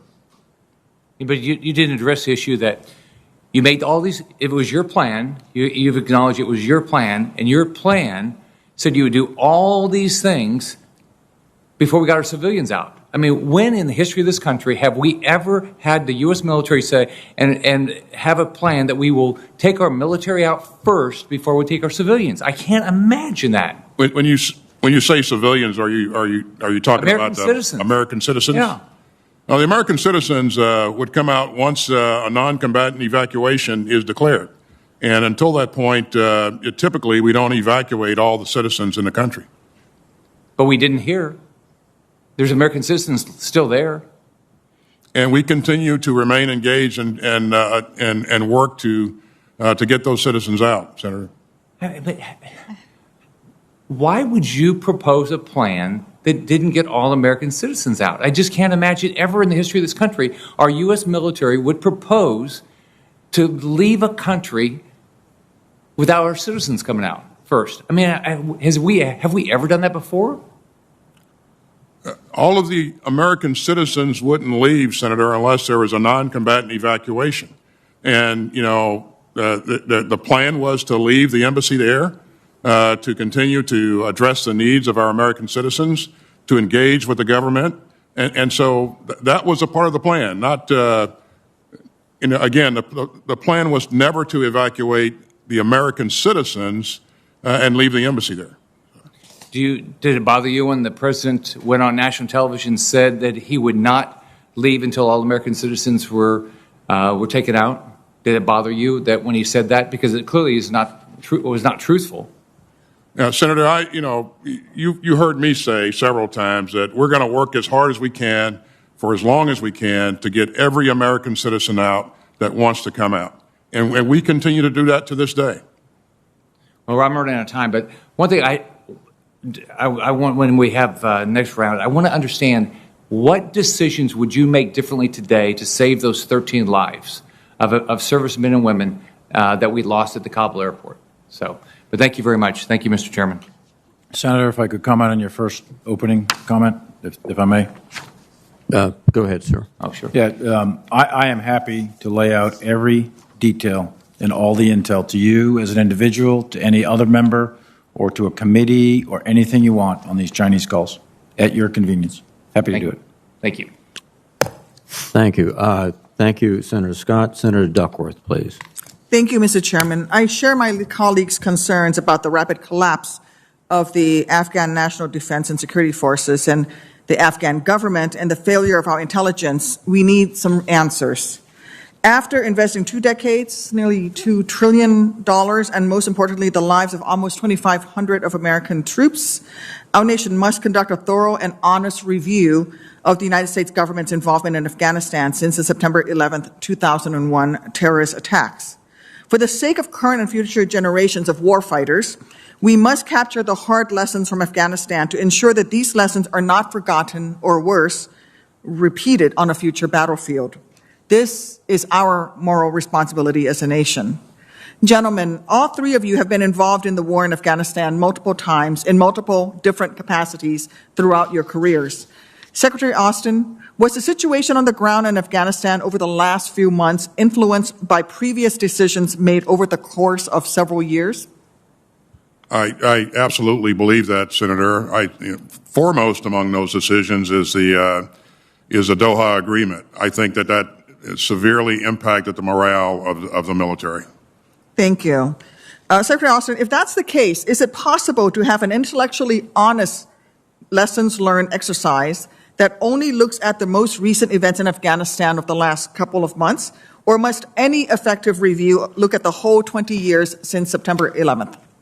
I think you have to look at the entire 20 years, Senator. I think there's some great lessons learned that we're going to take away once we do that. But yeah, I believe you got to look at the entire time span. Thank you. I agree that an effective review must be comprehensive. After all, the war in Afghanistan was shaped by 4 different administrations and 11 different Congresses. No party should be looking to score cheap partisan political points off a multi-decade nation-building failure that was bipartisan in the making.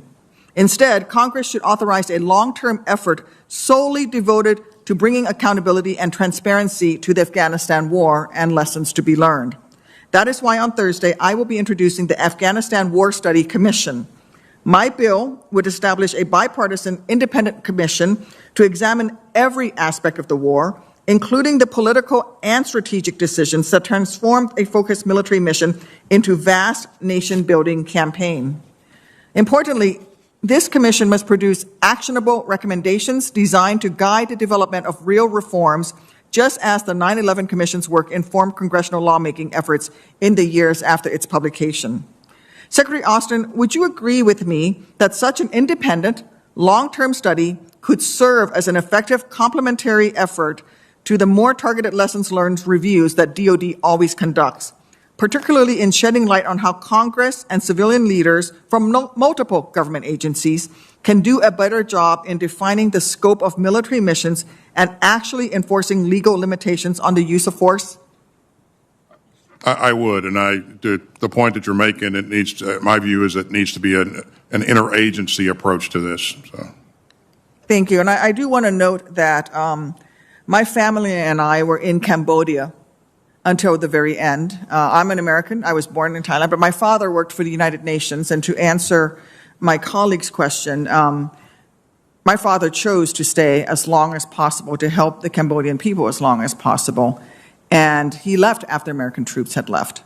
The American ambassador stayed behind after American troops had left. And in fact, after the last military transport had left, I know this because my father was on the last military transport to leave Cambodia, and the ambassador had to travel overland. So yes, we do leave Americans behind, but this is all tied to NEO operations and how that is planned, which is why I think it is so important that we have an independent investigation. Maybe the failure here was that we didn't have a NEO plan in place and we didn't activate it before all of our troops left. But if that's the case, we need to learn that. So I would ask for my colleagues to consider this independent commission. We put somebody in charge of it who was not in a decision-making capacity during the 20 years. Make it nonpartisan, and let's get those lessons learned so we don't make these same mistakes over and over again. Our troops deserve better, and the families of the 2,500 American troops who laid down their lives to protect and defend this Constitution, who followed the lawful order of all of those presidents, they deserve better than partisan fights. We need to get some real answers. Thank you. I yield back, Mr. Chairman. Thank you, Senator Duckworth. Now let me recognize Senator Blackburn. Thank you, Mr. Chairman. Gentlemen, we thank you all for being here with us today. As you've heard from all of us, the American people, Tennesseans, are wanting some answers. They deserve to hear your testimony. And I think it is unacceptable that this is the first time that I'm hearing from you in any forum, despite attempts at outreach by both me and my staff, save a few short all-senator phone calls that we have had. And I want to emphasize, all of us here, every one of us, answer to the American people, and they deserve transparency and information regarding this administration's botched and disgraceful withdrawal. Tennesseans are really angry, and as you know, General Milley, Tennessee is home to the 101st Airborne, one of the most deployed divisions in the U.S. military. We're also home to the Specialized 160th SOAR, who were among the last on the ground extracting U.S. citizens from danger in Kabul. Tennessee National Guard units have deployed to Afghanistan at a high operational tempo, as well as providing vital logistical services such as refueling. We are home to more than 400,000 veterans, many of whom have lasting physical and psychological wounds from the time they have spent in service. And Tennesseans are heartbroken over the loss of one of our own, Staff Sergeant Ryan Knauss, a patriotic American who represented the best of all of us in the August 26 suicide bombing at Hamid Karzai International Airport. He made the ultimate sacrifice. So, how did we get here, and how did we get to what has been a complete letdown to most Tennesseans? And I've got a few questions. These are yes or no questions, so quick answers are appreciated. General Milley, were there options given for keeping American troops in Afghanistan rather than the unconditional chaotic withdrawal? Yes. You presented options, and those options were declined. There were options presented and debated. Yes or no? A decision was made. Yes or no is fine. Did you at any point create options for keeping Bagram open beyond July 2nd? Yes. Did you provide options for keeping Bagram open directly to the president? Yes. Had Bagram stayed open, would our support to the Afghan Air Force have been more effective in your view? I'm sorry, I didn't catch the last part. If Bagram had stayed open, would our support to the Afghan Air Force have been more effective in your view? Yes or no? Frankly, I'm not sure on that one because most of the Afghan Air Force was at different bases, specifically at HKIA. President Biden keeps calling it an extraordinary success. We've discussed some of this today. Is leaving Americans behind an extraordinary success in your view? Secretary Austin? We're not leaving Americans Yes behind. or no is fine. Is the killing of 13 American servicemen and women while trying to secure a chaotic evacuation of the president's own making an extraordinary success? The loss of any civilian life is always tragic. Is the fact that we failed to evacuate most of our Afghan partners an extraordinary success, or the fact that we have Afghans bringing child brides, people who are hardly vetted, is that an extraordinary success? Again, these are issues that we continue to work to get our American citizens out and the Afghans who helped us. Let me move on. Per Article 2 of the Constitution, the President may require the opinion in writing of the principal officer in each of the executive departments. Did the President ever require or request written recommendations related to the withdrawal of the Afghan forces? Yes or no? Secretary Austin, then General Milley, then General McKenzie. Yes or no?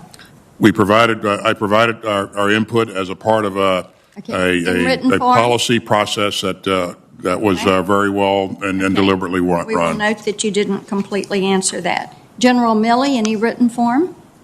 Yes. Would you make those available to us?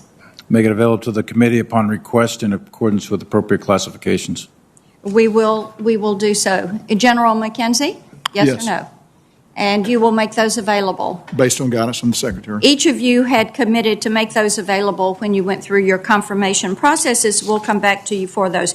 General Milley, yes or no to this? Did you talk to Bob Woodard or Robert Costa for their book Peril? Woodward, yes. Coster, no. Did you talk to Carol Leonick and Philip Rucker for their book Alone Can I Fix It? Yes. Did you talk to Michael Bender for his book is Frankly, We Did Win This Election, The Inside Story of How Trump Lost? Yes. Yes. Or no? And were you accurately represented in these books? I haven't read any of the books, so I don't know. I've seen don't press know. reporting of it. I haven't read the book. Let's have you read the books and then let us know if you are accurately presented Absolutely. and portrayed. Happy to do that. Senator Blackburn, we're I yield adhering back to my the time. 5-minute rule. Thank you. Senator Rosen, please. Thank you, Chairman Reed, Ranking Member Inhofe, for holding today's very important hearing. A critical part of this committee's oversight responsibilities, it's an opportunity for the American people to get answers about our withdrawal from Afghanistan and how we plan to counter terrorist threats in the future. I also want to sincerely thank the brave men and women who served our country in Afghanistan, many who made the ultimate sacrifice, and of course, their families as well. Secretary Austin, General Milley, and General McKenzie, I appreciate you all being here to address lingering concerns we have about the last 2 decades of war generally and the past 2 months in particular. You are all men of honor and integrity who have served our country nobly, and I so look forward to your candid responses to my questions, even if they require admitting that in some cases serious mistakes were made. Like all Senate offices, as the Taliban approached Kabul and eventually took over the city and the country, my team and I worked to help vulnerable individuals evacuate. These were people who in many cases had the State Department's approval to leave Afghanistan for the U.S. or third-party country, but due to crowds, Taliban checkpoints, or legitimate fear of being killed along the way, they could just not physically get to a gate to present their paperwork, no matter how many times they tried, or no matter how long they waited. My office worked with CENTCOM and the Afghanistan Task Force to try to coordinate opportunities just to grab these people from the crowd so they could present their paperwork and flee to safety. But unfortunately, again, these efforts were to no avail. As these individuals continue to wait for help that may never come, I remain frustrated that the U.S. did not set up a perimeter around Kabul or at the very least create a safe corridor for the S-1 visa holders to get to the airport for their families, potential asylum seekers who were attempting to escape a near certain death. So, continued support, General Milley. I appreciate the State Department now taking the lead on evacuations. But like our military, the State Department no longer has any presence on the ground in Afghanistan. So I'd like to ask you, sir, does the U.S. military's recent experience facilitating the evacuation from Kabul give you the confidence that the Taliban will be honest brokers in working with our diplomats to help vulnerable Afghan nationals leave the country? I think that what we've seen so far since the 31st is some Americans have gotten out through diplomatic means, and they have reached safety through either overland routes or through aircraft. I don't know all the details, but I can't imagine that that didn't happen without Taliban facilitation.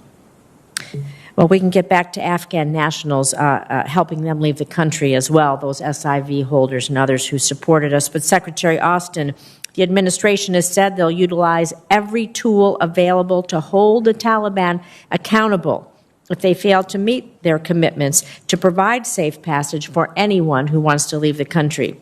Certainly, we know there are economic levers, but can you elaborate on what the military tools are, and could there be a shared interest in targeting ISIS-K? In terms of military tools, Senator, as you know, we have the ability to offer a range of options depending on what the president's objectives are. So we can do most anything that's required of us and because we have substantial resources. But in terms of our cooperation with the Taliban against to counter ISIS-K, I won't venture to make any comments on that. I would just say that we have coordinated some things that are very narrow in scope with them to get our people out, as you know, and to continue to further evacuate American citizens. But I don't think it's right to make assumptions to broader and bigger things from that coordination. They are still the Taliban. Thank you. I'd just like to, in the few seconds I have left, and we can take these second rounder off the record, future counterterrorism operations. We have to reorganize our counterterrorism capabilities and our assets in the region, of course, as we move to an over-the-horizon scenario. So Secretary Austin, General McKenzie, and we'll take these in the second round. Think about, I'd like the answer to what is the plan for an enduring counterterrorism strategy that is going to be able to address and counter the influence of the violent extremist organizations in Afghanistan. Thank you, Mr. Chairman. Thank you, Senator Rosen. Senator Hawley, please. Thank you, Mr. Chairman. Let me just sum up where I understand that we are based on what's been a fairly extraordinary hearing. Here's what I've learned so far. Number one, the President of the United States lied to the American people about the advice that you gave to him about the military judgment that you provided for him. I think you've all testified to that effect now repeatedly. Secondly, the State Department and maybe the White House appeared to have pushed back the evacuation to such a time that it became a catastrophe, apparently against your advice, although I'd like to learn more about that. And third, for some reason that we still don't quite understand, the Pentagon failed to plan for the potential collapse of the security forces or the collapse of the Afghan government, despite there being quite a lot of warning, Senator Kaine referred to this earlier, quite a lot of warning for really, frankly, years that the Afghan security forces were ill-equipped, ill-trained, and frankly not up to the job. I don't understand any of that. I'd like to explore those things with you in this round and the next. But first, before I do, Secretary Austin, I have to take issue with something you just said. I know this is an administration talking point. I've heard it out of the mouth of the press secretary and others. We are not leaving Americans behind. That was your quote of just a minute ago. With all due respect, sir, you have left, past tense, Americans behind. We have no presence any longer in Afghanistan. There are hundreds of Americans, and not just Americans generally, civilians you left behind against the president's explicit commitment not to leave until all American citizens were out and to safety. That is not what happened. And now we have people who are desperately, frantically trying to get out of this country, coming to me, coming to members of this committee, asking for help. They can't get that help. They're stuck behind enemy lines. So please don't tell me that we're not leaving Americans behind. You left them behind. Joe Biden left them behind. And frankly, it was a disgrace. Let me ask you this, though. Senator, thanks for your help in continuing to help get American citizens and Afghans who have helped us out of the country. But as you've seen, we've continued to facilitate. Well, actually, I didn't ask you a question, but since you seem to want to address the issue, so since you do, isn't it true that you left Americans behind on August the 31st? There were Americans that were still in Afghanistan and still are. We continue to work to try to get those Americans out. Yeah, that's a yes. Let's not repeat, please, the frankly falsehood that we didn't leave Americans behind. Let me ask you this. Secretary Austin, you've alluded to several times the fact that the military was ready. You say this in your prepared remarks. By late April, you say military planners had crafted a number of evacuation scenarios. You refer later in your remarks to the fact that you were waiting for the State Department to make a decision about evacuations. NBC News is reporting this morning that the military wanted to begin evacuations earlier, but the State Department and the White House intervened, and by May the 8th said, no, we're delaying the evacuations of our civilians. Can you just help us get to the truth here? Was it your judgment and opinion that the evacuations of civilians should have begun before the middle of August? We provided our input to the State Department, and again, it is the call of the State Department to I understand that. I understand that, Mr. Secretary. I'm asking for what your judgment was, and I'm asking specifically about your testimony that in April you develop evacuation scenarios, and this is reported by multiple sources this morning in the news. So I just wonder, as of late April, was it your opinion that the evacuations of civilians should begin earlier than they did? We provided input to try to get out as many Afghans who have helped us along the way as early as possible.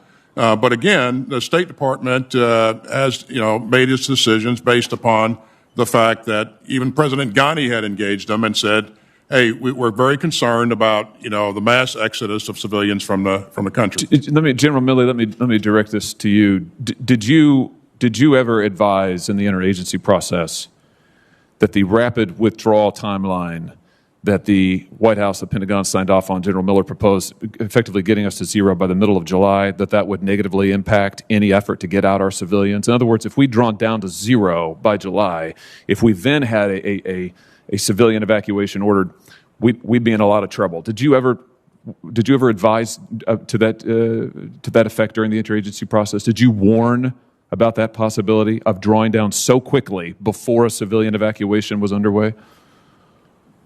Yeah, but it's more complicated than that.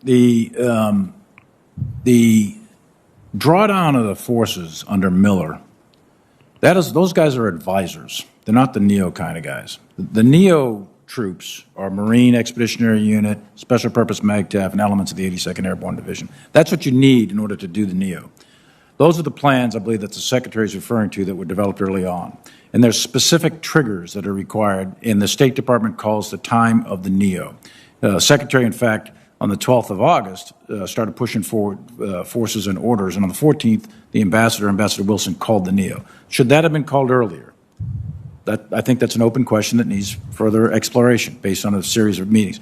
But the April piece and the drawdown of the advisors, that's a separate and distinct task. And the retrograde of those forces, those 2,500 advisors weren't the guys bringing out the American citizens anyway.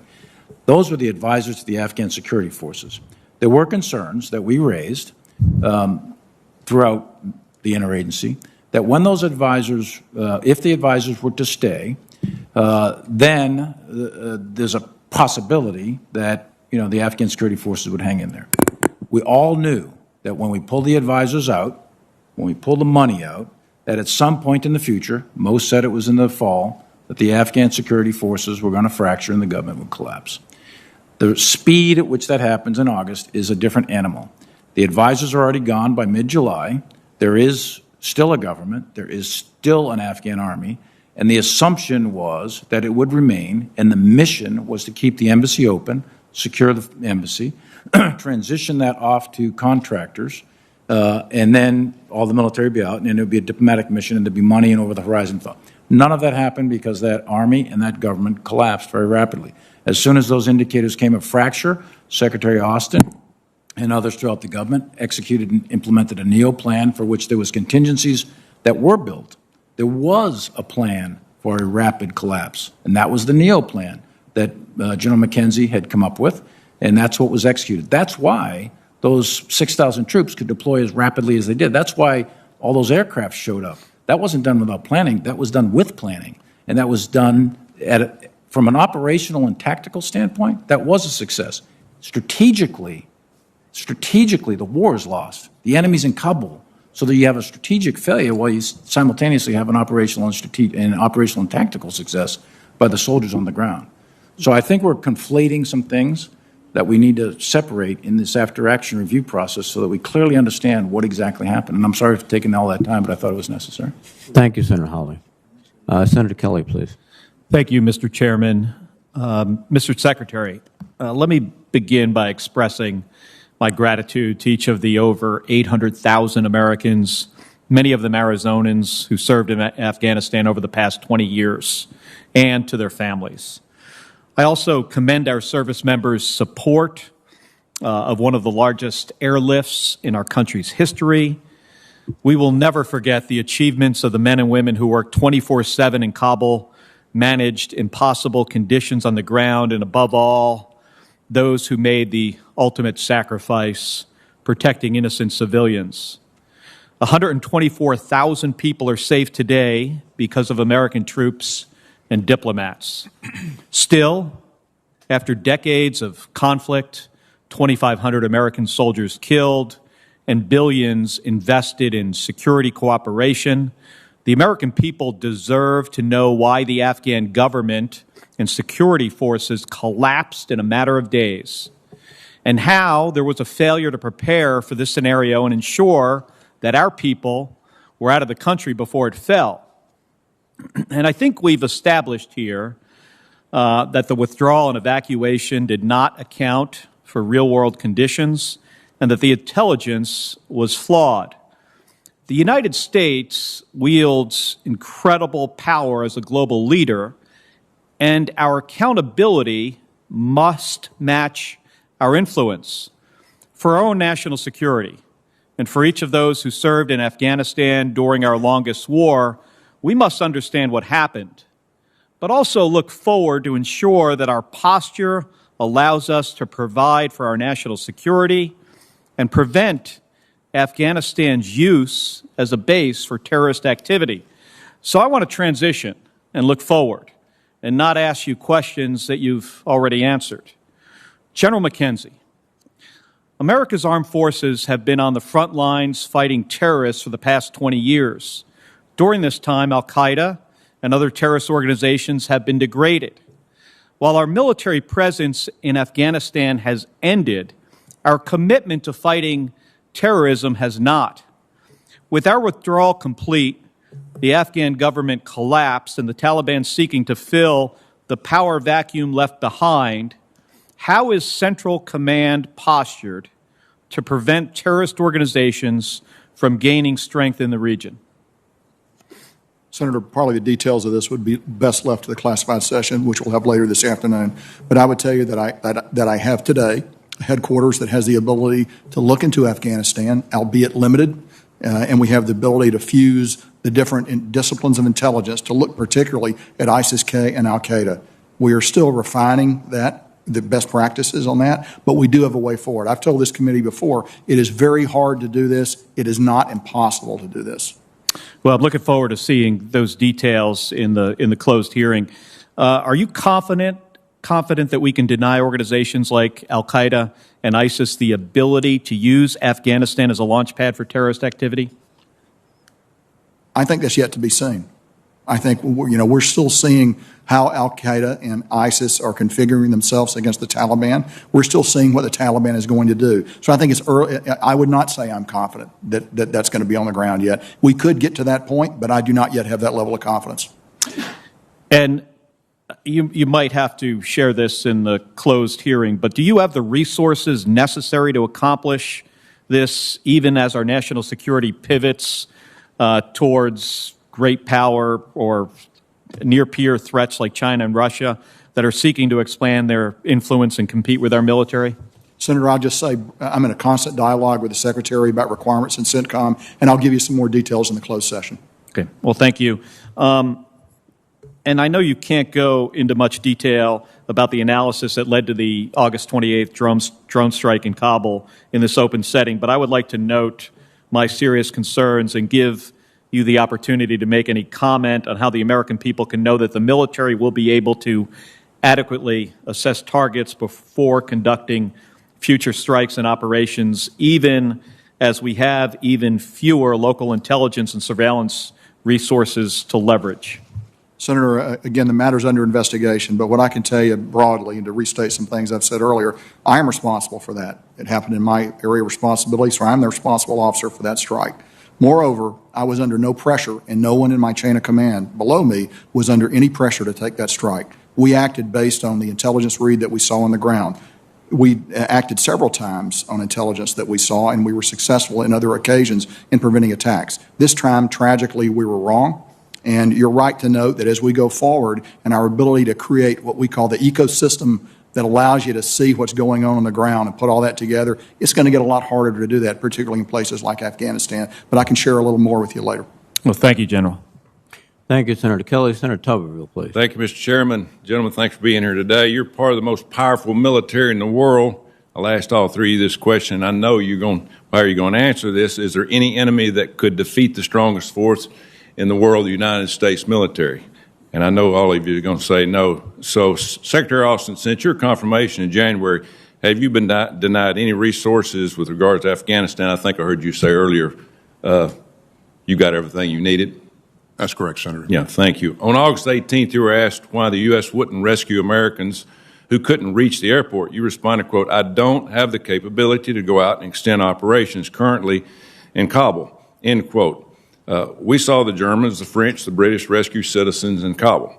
But from this administration, which commands the world's most lethal fighting force, we saw nothing but blame, weakness, and our American citizens were left to fend for themselves. Our fighting men and women have the courage, training, and discipline to defeat the enemy anytime, anywhere. And there's people all over this country wondering why in the heck would we let our allies get their people and we didn't get ours. I want to thank all the hundreds of thousands of veterans and their families who sacrificed over the past 20 years. And I truly believe our soldiers didn't fail us. A lot of our leadership did. Secretary Austin, before President Biden even took office, you thought we needed to leave Afghanistan. On January the 19th, you told my colleague, Senator Sheehan, quote, "I think this conflict needs to come to an end, and we need to see an agreement reached and in accordance with what the President-elect wants to see," end quote. You testified that General Milley and General Miller had adequate resources to secure Afghanistan at a troop level 2,500. But you told Senator Hawley you wanted to, quote, assess the situation and make recommendations to the President, end quote.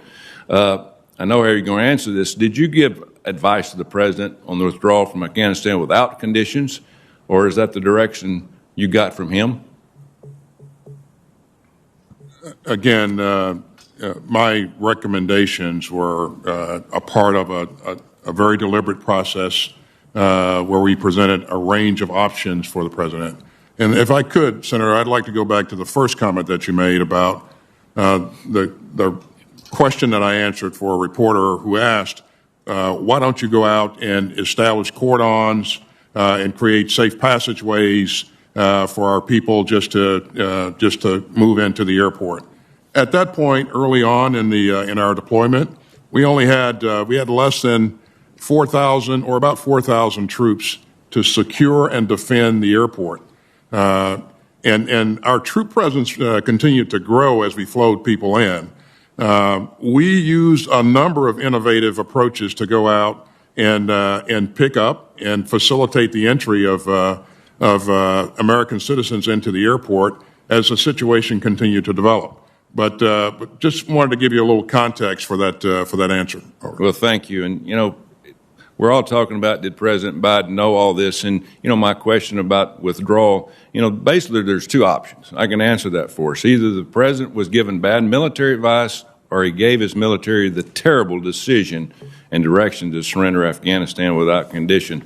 I'll have some more here in a few minutes. I just want to make a couple of statements. You know, the American people, especially the people I represent, they're disgusted by how this U.S. surrender happened in Afghanistan. And I know you've heard that yourselves, all three of you. Americans, veterans are pissed off that their service was squandered. Americans' allies are in disbelief, but Americans' enemies are delighted. The Taliban are euphoric at the job that happened with our military given the orders to retreat. President Biden abandoned our allies who fought alongside us for 20 years. This administration left American citizens behind enemy lines. We left $85 billion worth of equipment that the American taxpayers paid for, and this administration created sanctuary for terrorists to plot against the United States for years and years to come. It's just absolutely amazing that we did this. So I'll end it there. I know these guys need to probably take a break, but we'll see you after the break. Thank you, Mr. Chairman. I yield my time. Thank you very much, Senator Tuberville. We've completed the first round, and as I indicated, we will break at 1 o'clock for lunch, so we'll begin the second round. Secretary Austin, you said in response to Senator Warren that if we stayed past August 31st, we would certainly be back at war with the Taliban, and that you'd have to reinforce yourself. And do I interpret your testimony to mean that staying at 2,500 past the 31st was not sustainable at an acceptable level of risk to American personnel, and that we would be seeing today casualties which could be accumulating at an unacceptable rate? Chairman, I think the point that's been left out of a lot of the conversation is that, you know, had we stayed past that date that was agreed upon early on, that the Taliban would begin to attack us, attack our forces here. And we'd have to make some decisions on how to reinforce our forces so that we could continue to operate. And that would include, quite possibly, increasing the force there. Now, in the Doha Agreement, President Trump agreed to leave with certain conditions on May 1st. Those conditions have been testified by the panel that were really never achieved, never challenged by the Trump administration. Would you consider that an abdication of or a surrender, that agreement? Well, I certainly believe that the conditions were preset. That and again, we lived up to all the things that we were obliged to do. We didn't attack them, and we drew down our forces. But the Taliban, the only thing that they lived up to was that they didn't attack us. Right. And we saw a great deal of difficulty in meeting the deadline, which was August 31st.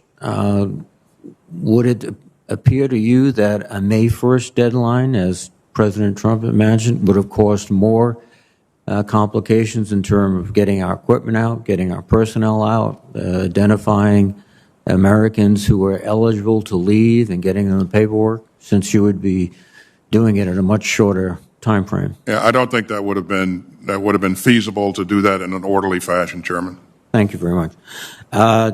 General Milley, regardless of whether the Taliban had met the conditions required under Doha, weren't you already in the trajectory to go to zero forces, as I said, by May 1st, as required by the agreement when the President took over, so that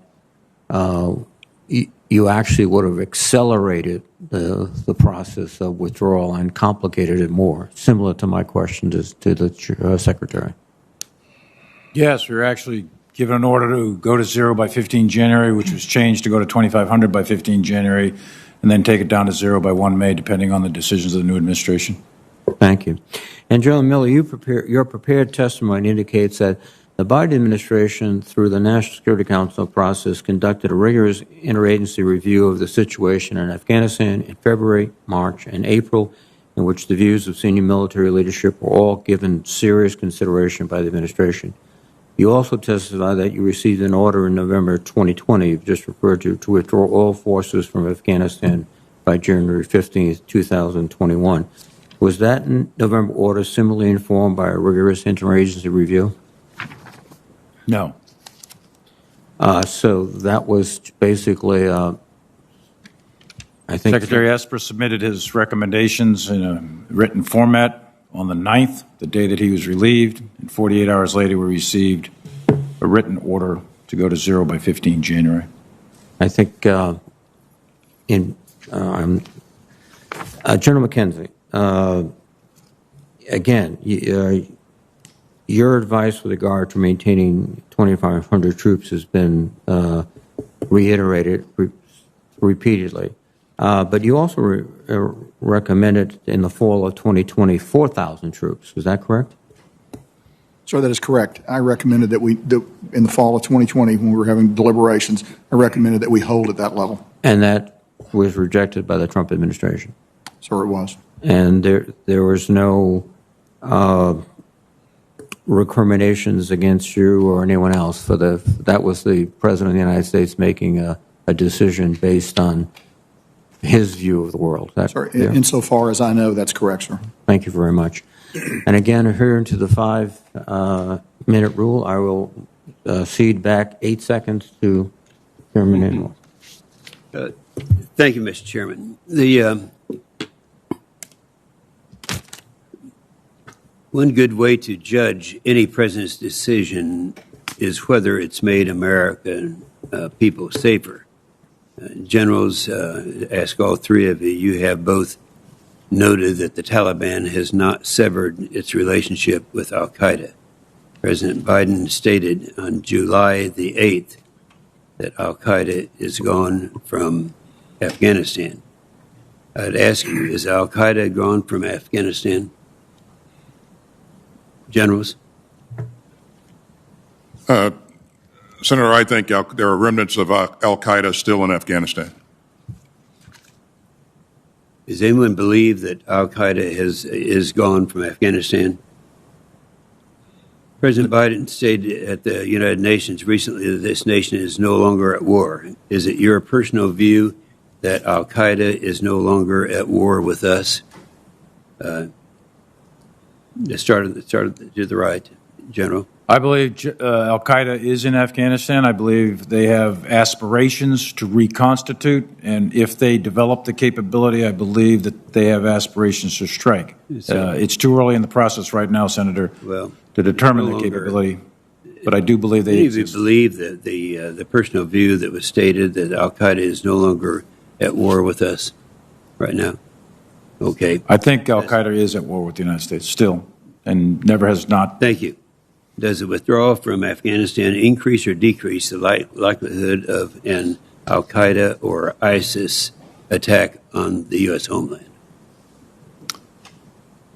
You asking me, Senator? Sure. My view is that it makes it much more difficult for us to conduct intelligence, surveillance, reconnaissance, find, fix functions, and then we can strike almost from anywhere in the world, but the find, fix function, it's more difficult. We can still do it. It's not impossible, but it'll make it more difficult.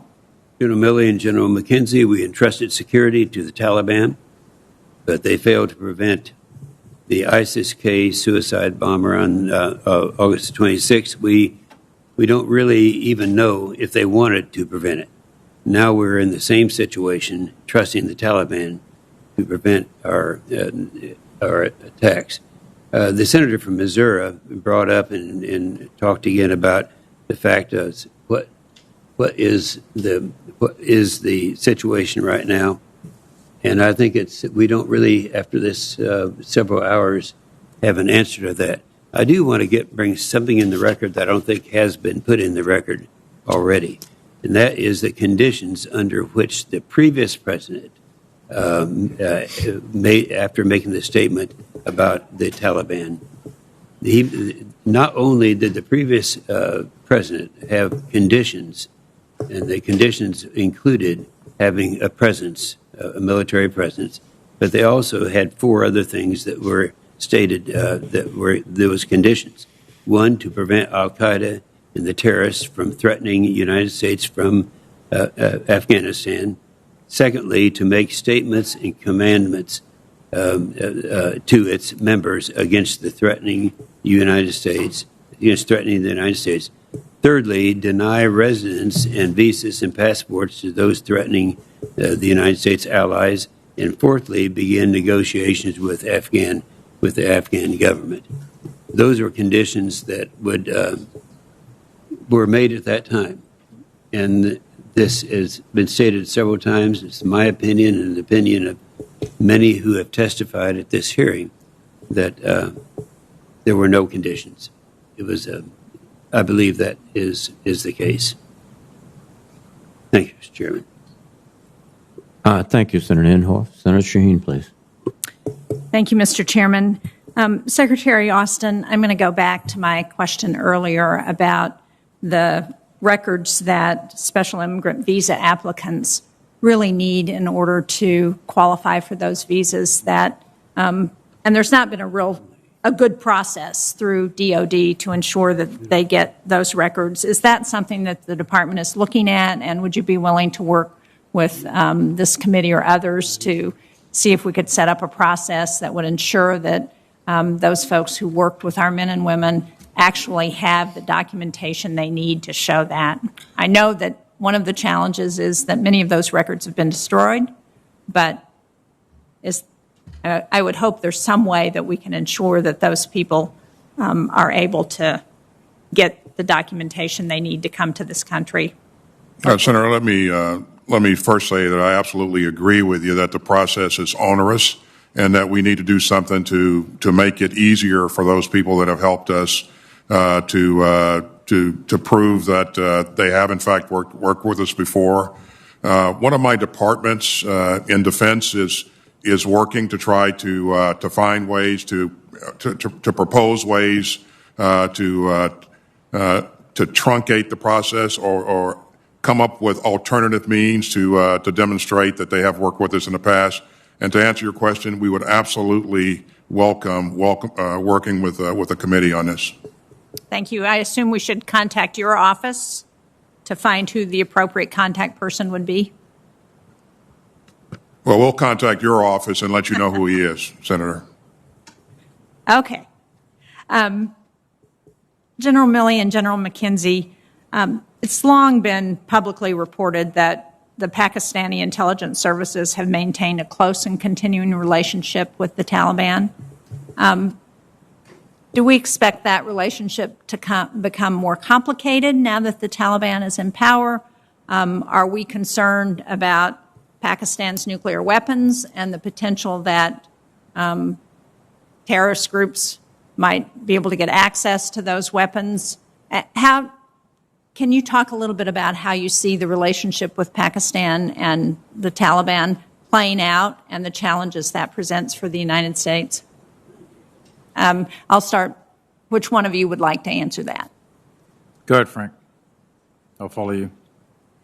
Senator, some of this we can talk in a little bit more detail in the closed session. Okay. But I would tell you that I believe Pakistan's relationship with the Taliban is going to become significantly more complicated as a result of the U.S. withdrawal from Afghanistan. And in fact, they're going to see pressure moving into Pakistan from Afghanistan in ways that they've been able to deflect before because of the pressure that we and our allies had them. So I think that's a significant problem that Pakistan is going to face. Well, I'd like to talk about their special weapons perhaps in the closed session. As has been noted by several people, in order to get to Afghanistan, you have to fly over Pakistan unless you come from the north. And that's the subject of continuing deliberation with Pakistan, and I can shed a little bit more light on that going forward. But, you know, they've actually, over the last 20 years, we've been able to use what we call the Air Boulevard to go in over western Pakistan, and that's become something that's vital to us, as well as certain landlines of communication. And we'll be working with the Pakistanis in the days and weeks ahead to look at what that relationship is going to look like in the future. But I can, again, talk a little more in the closed session. Thank you. General Milley, did you want to add to that? I've had several conversations over the years and also recently with Pakistanis, and there's no question in my mind that the relationship between Pakistan and the Taliban is going to become increasingly complex. There's a whole series of issues there that have national security interests for the United States that are best handled in a different session. Okay, thank you. Well, can you, and Secretary Austin, can you talk about what we're doing to work with our European counterparts who, based on conversations that I've had with some of the civilians from our NATO allies, there was some frustration about the communication that led to the withdrawal and the evacuation. Are we working to rebuild those relationships? Do you see that frustration reflected in the military relationships that you have? I don't, Senator, and you know, I understand that there will be concerns, but as I engage my counterparts, they're all very willing to work with us. And, you know, I don't want us to sound Pollyannish on this, but they have been very, very thankful for the fact that we helped them get their people out, and we helped them get thousands of evacuees out that had worked for them because of what we did. So I think as I look at the major players, that there is still a strong sense of a strong willingness to work with us, and relationships are things that we just have to continue to work at. So. Thank you very much. Thank you, Mr. Chairman.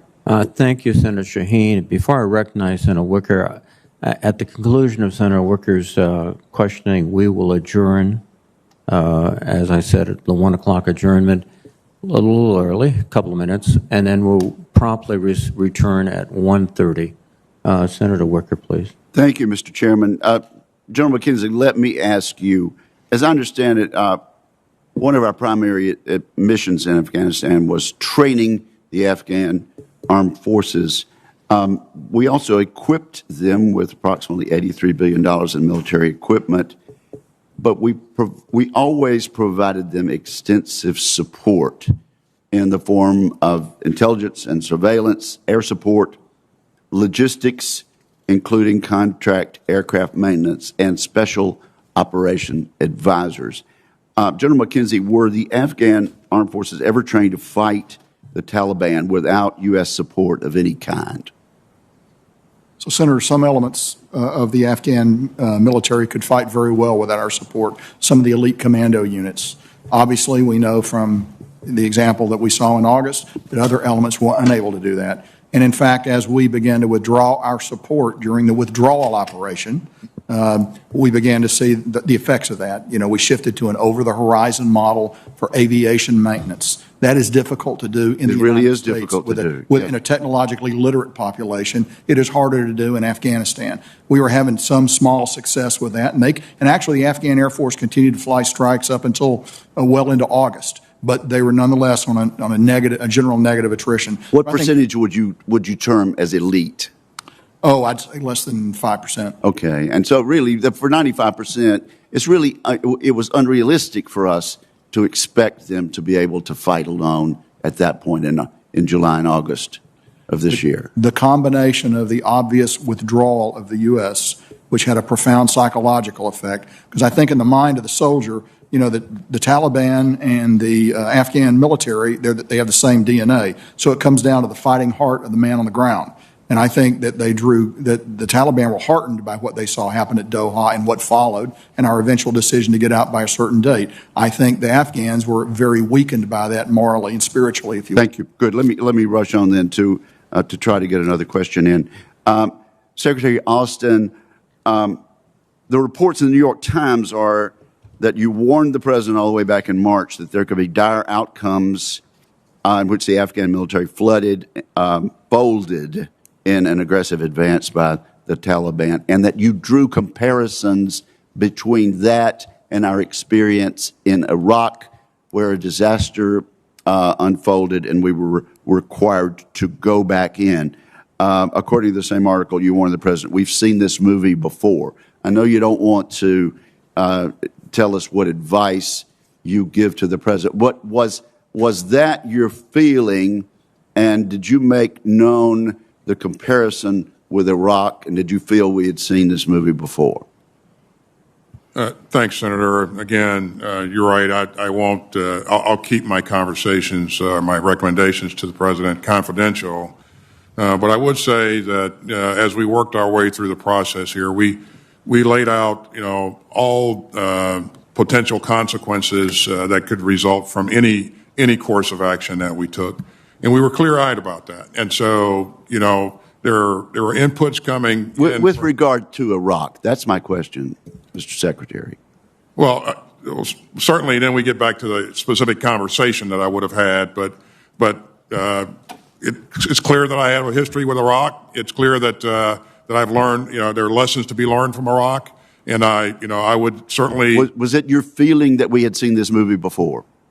Well, there's certainly some of the same kinds of things could transpire as we look to transition. Okay. Speaking of things transpiring, one was that we had to go back into Iraq.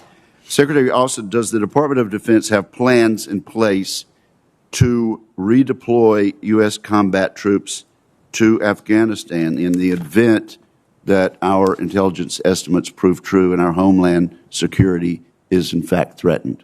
Currently, the president's decision, Senator, as you know, is that, you know, we've left Afghanistan, and so we've not been tasked to construct any plans to go back into Afghanistan. So there are no such plans in place? No. Right. General Milley, of the conditions that were required of the Taliban in the agreement, only one was met. Is that correct? That's correct. The condition was, the one that was met was the most important one, which was don't attack us or the coalition forces, and they didn't. And so the President Trump made a recommendation, gave an order that we leave on 15 January. Correct. And the advice came back from the military strongly that was not a good idea. And based on that advice, the president rescinded that order. Is that correct? Correct. And none of those conditions that President Trump based his decision on had been met in 2021 when President Biden made the same in fact, the same decision. Is that correct? Those conditions were never met. That's correct. All right. Thank you very much. Thank you, Mr. Chairman. Thank you, Senator Wicker. At this point, the committee will stand in recess until 1:30. Thank you very much.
Let me call the hearing back to order, and I will recognize Senator Blumenthal for a second round.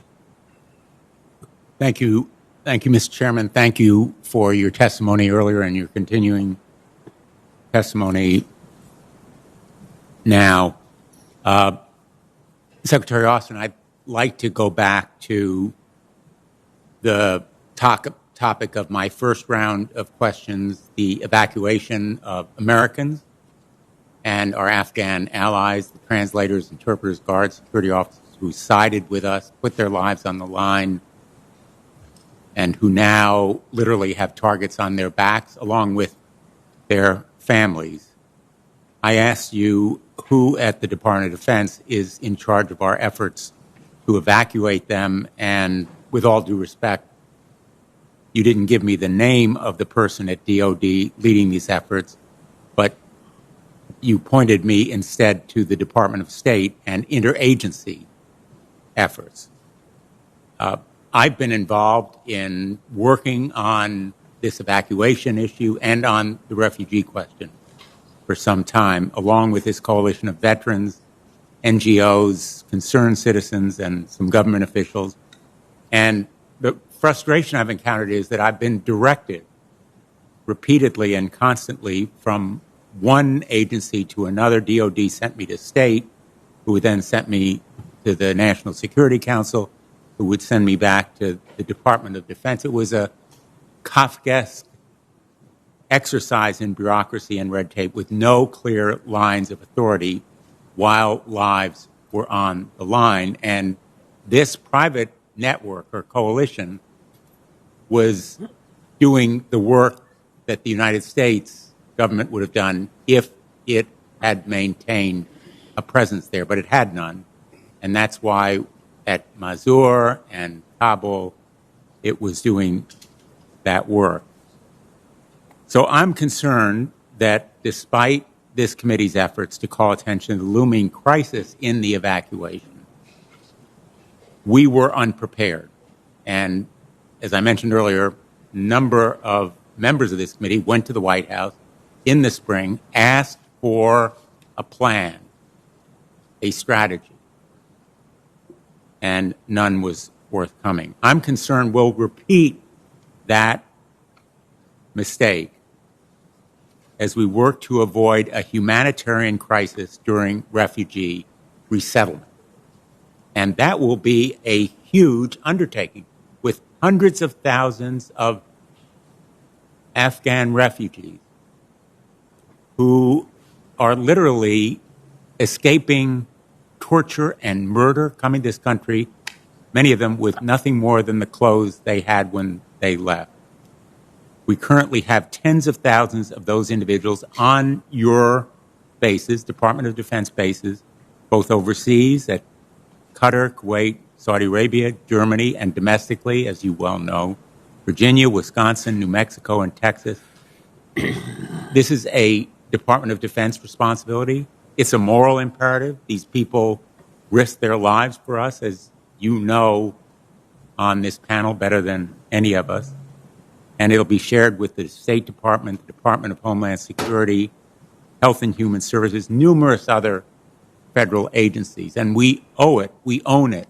It's our responsibility. I'm a United States Senator, and I continue to have difficulty ascertaining who's in charge. I think we need an evacuation czar, a point person on refugee resettlement, whose mission is public and who is known to the American people to be in charge here.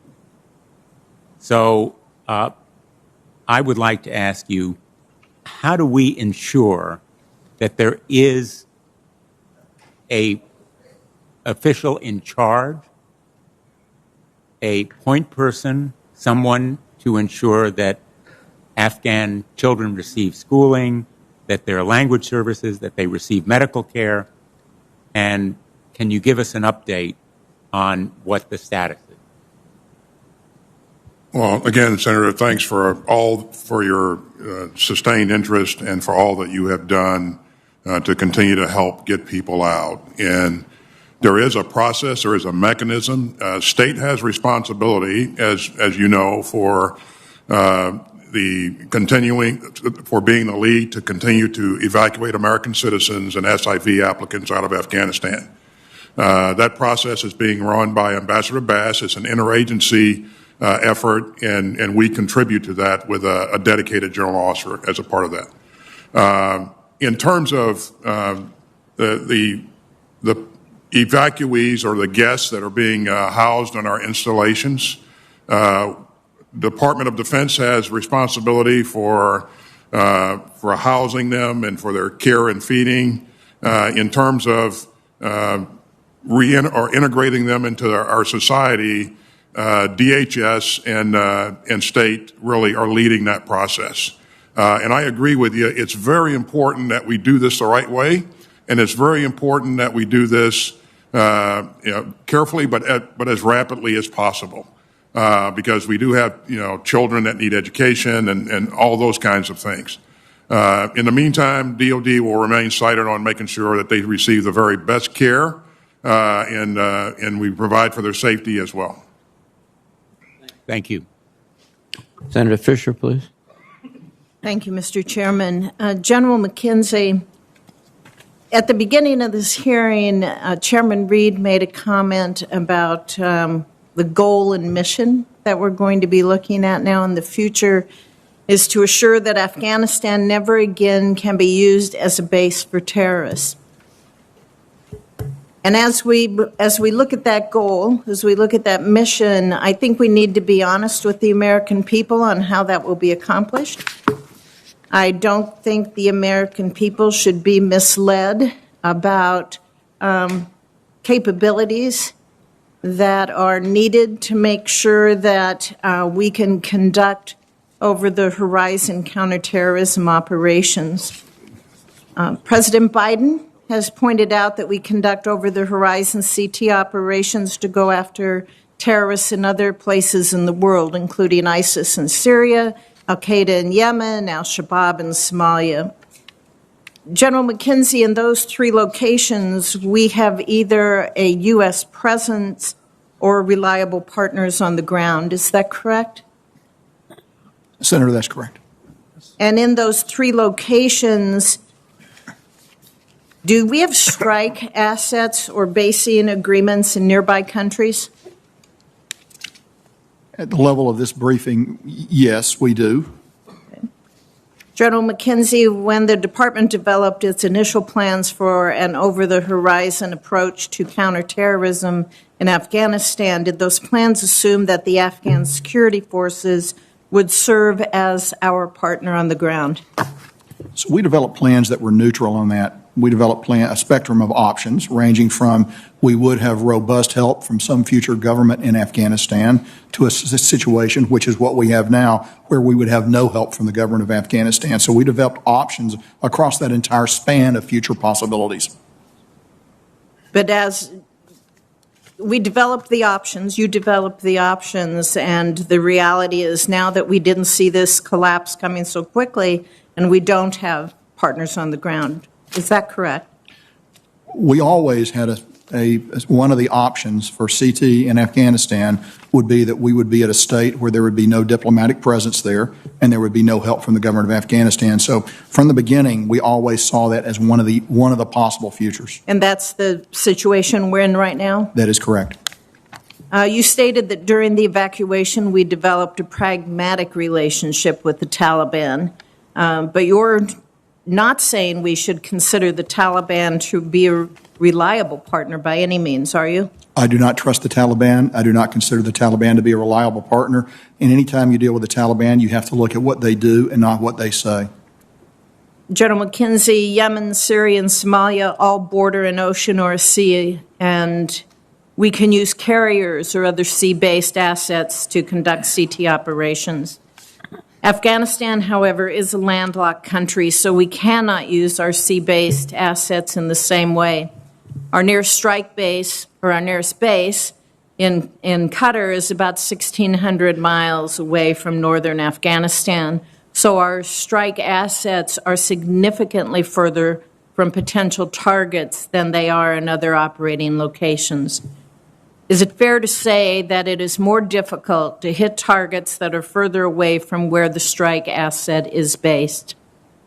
Senator, in general, that's a factor, but I would tell you because of our ability to refuel aircraft, to position, for example, during the withdrawal, we positioned a carry off the Makran coast of Pakistan, which shortened the range considerably. So there are ways to get to that finished solution. But Senator, if I could just add, it is not the finished part of the problem that is the most difficult part of the problem. It is the finding and fixing the target where we've run into great difficulties, particularly associated with Afghanistan, because of, as you noted, its landlocked location, its great range from our bases. And while we do have platforms that can fly in there, it eats up a lot of time and a lot of platforms to conduct that mission.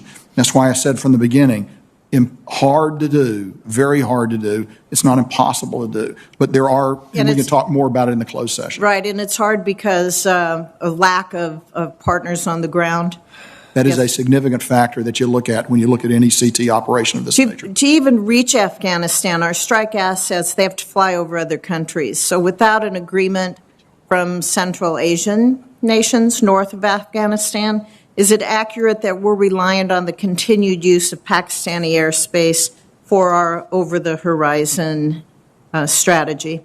Senator, you are correct. And that is not a sure thing for the future, correct? Senator, I wouldn't predict the future. I know they were very supportive during the last phase of our engagement in Afghanistan. I think we're now talking to them at various levels about how we might maintain the ability to do that in the future, but I wouldn't want to get out ahead of the department, the secretary, and the policy people on this. But they also have a strong relationship with the Taliban. Would you consider that that's going to grow? I would consider that they're going to be very conflicted about this, as they have been for the last 20 years. Okay. Thank you very much, Senator Fisher. Senator Kaine, please. Thank you, Mr. Chair. And to the witnesses, I guess I'll direct this to Secretary Austin. What is the administration's current best estimate of the number of Americans that are in Afghanistan? Senator,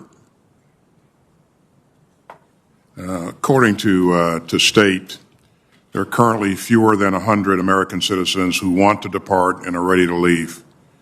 We got out 21 American citizens today, along with their family members. And we'll continue to work this, as you've heard us say earlier. The numbers fluctuate daily, and because more people come to light as time goes by and they see opportunities to safely leave. And so this has been a dynamic process, but again, we will stay focused on this. I understand that. I'm aware that you've had success in getting Americans out because I've advocated on behalf of some of them, and I've seen the results of your effort, and I know you will continue that. If I remember correctly, there started to be communiques to Americans in Afghanistan that they might possibly consider returning to the United States as early as March. Is that correct? I don't have knowledge of those communiques. I think that may be from a foreign relations, State Department standpoint. Obviously, you can't bring folks home who don't want to come home, but the number that you're currently looking at, and I understand that it changes, who want to come home is now less than 100, and I trust that you'll continue to be diligent about that. To the question that I posed in my first round of questions, and General McKenzie, I'd like to start with you. All three of you are leaders, but you also have on-the-ground experience, and I know you have a deep connection to Afghanistan and people that you fought together with and your partners and colleagues there, as well as the Americans who sacrificed so bravely. And for the purposes of the committee, we really want to dig into this question about why did the security force and government fail so quickly, because it bears upon future train and assist efforts or future humanitarian efforts. Beginning with you, General McKenzie, what are your own thoughts about the speed of the collapse of both the military and civilian government? So, Senator, I believe that the collapse of the military and the government are completely linked. You can't consider one without looking at the other. And I believe probably the primary accelerant to, I'll take the military side first, the primary accelerant to lowering morale and general efficiency of the Afghan military was what they saw coming in the heels of the Doha Agreement, what they believed was forced upon them.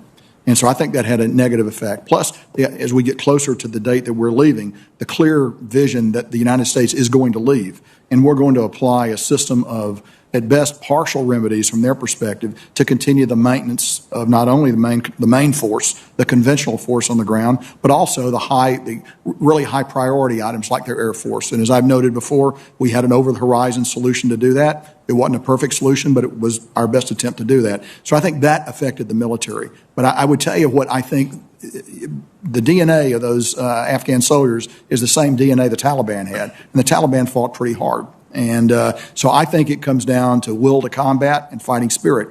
And I think that's where you get the link to the government of Afghanistan. And when your president leaves suddenly in the middle of a campaign for the capital, I think that finishes any chance at all you might have had of making a stand there. And that wasn't, and there were signals before then of disaffection and fractures in the Afghan government. Probably better people than me to talk about that. But I think all those came together and had a very powerful negative synergy towards the end. And this is not new. We've been able to see it for years. But Senator, the one point I would make is this is not inherently a military problem. Mm-hmm. There are larger factors here than just the U.S. military and what we did or didn't do training the Afghans. So I'll pause there. To your last point, of the 2 points you made, you could have the best fighting force in the world, but if they don't have confidence in their military or political leadership, it's hard for them to put it all on the line for a leadership if they lack confidence in the leadership.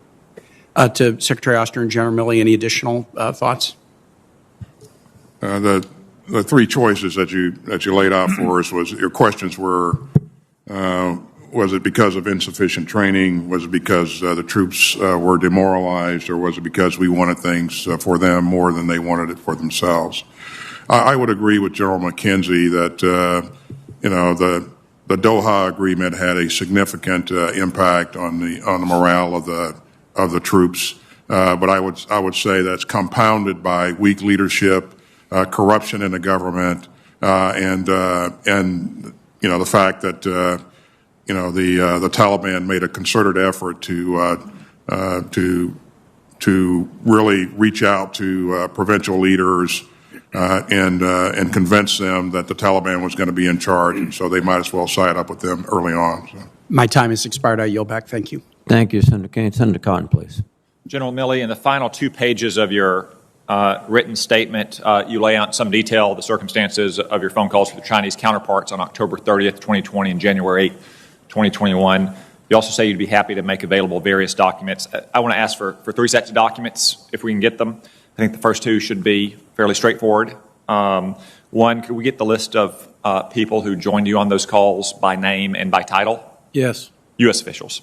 Yes. 2, could we get a list of similar calls you have made to your military counterparts around the world from, say, September 1, 2020 to January 20th, 2021? Sure. Yes. Again, I think there should not be an issue. There should not have any classified information. Third, you mentioned in that written statement that you, shortly after those 2 phone calls with General Lee, circulated readouts within the Pentagon and inside the interagency partners you have. Could we get those readouts as well? Yes. Secretary Austin, can I get your commitment that you'll work with General Milley and his team to get that to us both as quickly as possible and without unnecessary classification? Yes, Senator. Thank you. Secretary Austin, on May 8th, you conducted at the Pentagon what's known as a rehearsal of concept drill, also called a rock drill. Is that right? That's correct. And that's pretty important, especially for such a significant decision as withdrawing from Afghanistan. Is that right? That's correct. And it's been reported that you attended, General Milley attended, Jake Sullivan attended, Bill Burns attended. Is that correct? That's correct. Did Tony Blinken attend? His deputy attended, Senator. His number 2 deputy, Wendy Sherman? No. Brian McKeon. Yeah, McKeon. His number 3 deputy, Brian McKeon. Do you know where Tony Blinken was on Saturday, May 8th? I don't. Do you know if he used any DOD resources to travel between May 7th and May 10th? I can certainly find out, but that's not something I was saying. Yeah, I understand it's not right at your fingertips, but I think we could probably get it pretty quickly. I'd like to know if Secretary Blinken used any DOD assets, whether aircraft or air bases or personnel, air crews or ground crews, to travel between May 7th, 2021 and May 10th, 2021. Thank you for that. Secretary Austin, who chose September 11th as the date by which we would withdraw from Afghanistan? I'm not sure that, well, certainly that was not a military recommendation, but the military, when asked to provide an estimate of how long it would take to retrograde our people and equipment, that number fell in the range of possibly up to 120 days, but certainly much shorter than that if we were uncontested. And as it turned out, we were uncontested. That date takes you to the end of August. I'm sorry, Secretary, my time is limited. So can you tell me who it was that directed you, the Secretary of Defense, that September 11th was the date by which you would complete the withdrawal? Nobody directed us that September 11th was a date that we would complete. I think that was an objective that was laid out by the administration. I believe the President announced that in mid-April when he announced the decision. Someone had to come up with that date. You can't recall who it was that recommended September 11th? No, that was not a military recommendation. General Milley, is there any military significance to withdrawing by September 11th? I don't know who come up with it, but sure the significance of September 11th. General McKenzie, it's been reported by NBC News that you told Taliban leader Baradar on August 15th that if they took Kabul, we would bomb them. They obviously took Kabul on August 15th. We didn't bomb them. Is the report that you told him that correct? That report is incorrect. It's incorrect. Thank you. General McKenzie, why did we not conduct ground patrols into Kabul? The French did, the British did, the Germans did. We stepped outside the gate some. We flew Chinooks out to police up our people. Why did we not conduct ground patrols? Senator, actually, I don't believe any of those nations conducted ground patrols into Kabul from HKIA. I believe that the British went out to what they call the Baron Hotel, which is a facility located about 150 meters off the HKIA compound, and they did business there. But no one conducted ground patrols off from HKIA going out. In fact, I'm very confident of that based on, I looked into it with my commander on the ground, so I'm quite confident when I make that assertion. Thank you. Secretary Austin, one final question. Obviously, this is an issue on which many of our troops and our veterans feel very passionately on both sides of the issue. One of those service members, Marine Colonel Stuart Scheller, posted a very critical video on social media last month, and he was relieved of his command for that posting. Media reports today indicate that he is being held in pretrial confinement. Why is that? I don't have any specifics of what caused him to be held in pretrial confinement, and I would certainly ask the Marines to provide that insight. So. Thank you, Senator Cotton. Senator King, please. Do you need a moment?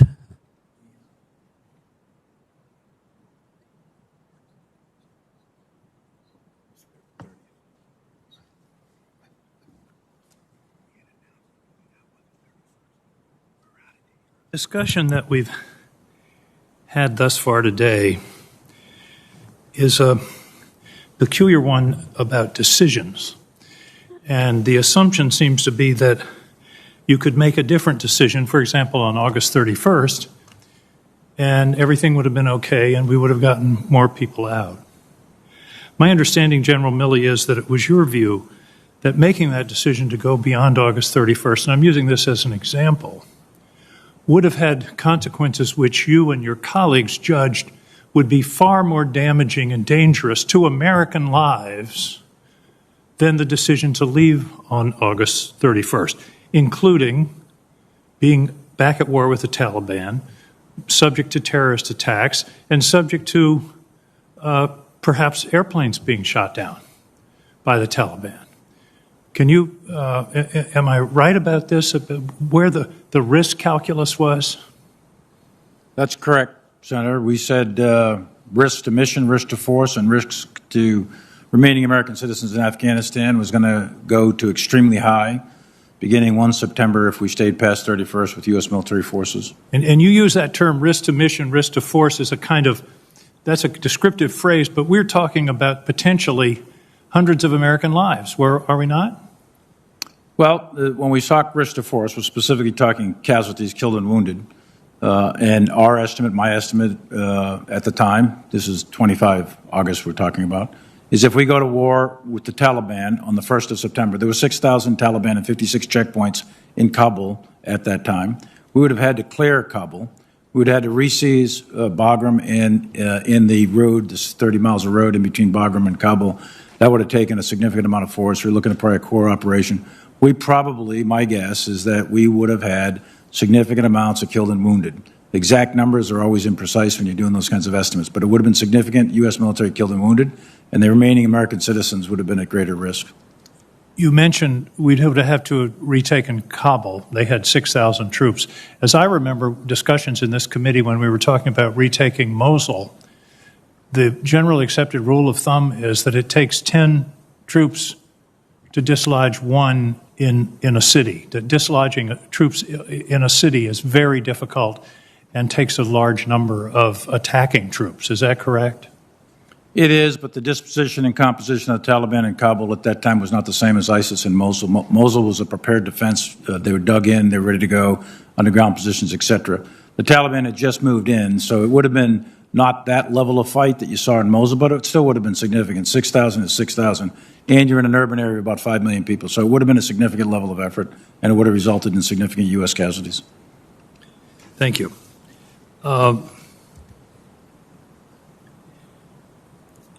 Do you know, and I want to be clear on this, there was a deadline in the Doha Agreement of March 10th for the beginning of negotiations. Did the administration, the former administration, make any objections or raise problems with the Taliban because of their failure to meet that deadline, or indeed to ever meet that deadline in terms of negotiations with the Afghan government? I don't have personal knowledge of that. Zal Khalilzad might be a good one, our former Secretary of State, but I don't personally know. General McKenzie, I don't want to go over the same ground, but do you agree with General Milley that had we gone beyond August 31st, that decision wasn't just, oh, we're going to abandon Americans. It was, if we stay until September 1st, we would have to make an additional troop commitment and our troops would be at risk. Is that correct? Senator, that's exactly correct. And actually in the meeting in the tank with the JCS, I was the principal briefer who advanced that argument, and that does reflect my position. Thank you. Thank you, Mr. Chairman. Thank you, Senator King. Senator Rounds, please. Thank you, Mr. Chairman. In listening to your testimony today, and I've appreciated the amount of effort that you've put into being very clear with us, it seems to me that we have left a power void in Central Asia that has already increased the threat of terrorism and has provided significant opportunities to our adversaries. Secretary Austin, a little while ago you indicated that, and I believe your term was, that if we would have had to have made an earlier withdrawal, perhaps in April or May, that it would have been very, very difficult to have had that completed in an orderly manner. And I think that's the way that you described it. Is that correct, sir? That's correct, sir. I think also, sir, you would probably agree that the withdrawal on the August 30th, August 31 deadline was probably not done in an orderly manner either, was it? There are two issues here, Senator, if I may. First of all, you'll recall that we stated that General Miller planned for an orderly evacuation of people and retrograde of equipment. That plan was laid out, it was rehearsed, and it was executed so that by early July, all of the equipment that we wanted to retrograde had been retrograded, and most of the people were out, except for a small element that was in around the embassy and on HKIA. Mr. Secretary, the American people watched with horror on TV during the last days in August, in which our young men and women in uniform not only died, but they were in the middle of huge throngs of individuals desperately trying to get out. I don't believe that you would suggest that that was being completed in an orderly manner. No, so that's the second. The second operation was a non-combatant evacuation, which was, I think you heard me say early on, Senator, was challenging. We had some challenging times early on. We recovered from that, and were able to. But you would, Mr. Secretary, you would not consider that to have been done in an orderly manner, would you? I would say overall we endured challenges, but again, we were able to get out an enormous amount of people. I don't disagree that the young men and women who wear the uniform of this country on that particular very challenging time period did everything they could, but clearly it was not in an orderly manner. They were in a very disastrous, and I think we would all agree, a very deadly situation. Would you agree, sir? And you heard me say so, Senator, that it was a very dangerous situation that we're in, and despite that, they were able to fight through the challenges. And because of their heroic efforts, we were able to do what we did. So. Mr. Secretary, the reason why I ask this is because I think not only American citizens saw this, but I think our allies saw it as well. And I think what they saw was, first of all, that because of the date certain rather than a conditions-based withdrawal, because of a decision that was made by our president, because of that, we left American citizens behind. And we did leave Afghans behind who had served directly with our U.S. forces. And it appears that many of them believe that we did not appropriately consult with them about our activities in a timely fashion. And finally, to look at and to see American equipment being left there, even if it's not quite ready for use, but most certainly there in the hands of the Taliban, did not help our position with our allies, sir. Let me just move on very quickly. General Milley, I've got just less than a minute left on this, and I just wanted to comment. I think your second statement in which you shared with the American people and with us today, an expression of how in a very unclassified way, how the nuclear chain of command works. Part of this, and some of us have had the opportunity to observe in a tabletop exercise how that actually works with the processes working their way through with the president on down and the questions that are asked and the responses required and so forth. The 2022 NDAA has some very specific exercise requirements that the White House and other members are required to follow through. Do you know if either President Trump or President Biden had the opportunity to do a tabletop exercise and actually listen to the questions that were going to be asked of them should there ever be the possibility of the use of nuclear weapons? I do not know if either one, President Trump or President Biden, has gone through that tabletop exercise. Thank you. Once again, thank you, gentlemen, for your service to our country. Thank you, Senator Rounds. Senator Rono, please. Thank you, Mr. Chairman. Secretary Austin, my colleague, Senator Duckworth, mentioned the idea of an independent commission to evaluate what happened before, during, and after the war in Afghanistan. So, Secretary Austin, are you open to such an effort? Senator, I will always, as you would expect, always cooperate with my oversight committee. Yes, because I, for one, very much agree that this is a 20-year war, and there are 4 presidents involved, and I'd like to ensure that there are some lessons learned from a 20-year forever war. And at the same time, I feel as though the Republicans have made a total about-face, a U-turn regarding the war. I thought that they wanted the war to end, and they were very supportive of President Trump when he made the deal with the Taliban to get out. So there's that, and clearly there are lessons to be learned in terms of the evacuation, but I think the decision to get us out of this forever war was a good one. Secretary Austin, the president, I want to move to a slightly different topic.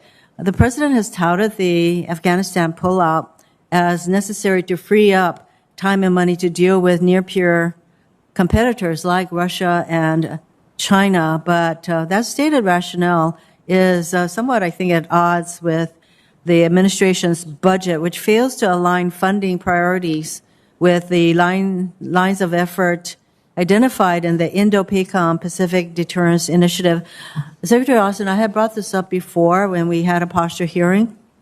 So You don't have to get into it now, but I would very much appreciate the efforts and where we are in terms of meeting the 5 lines of effort under the Pacific Deterrence Initiative. Could you provide us with that? We can, update? and I would just add, Senator, that I've spent a fair amount of time with our combatant commander since we last talked. He's laid out his plans and his intent, and I'm fully behind the effort that he wants to undertake, and so we look forward to discussing that with you. Thank you.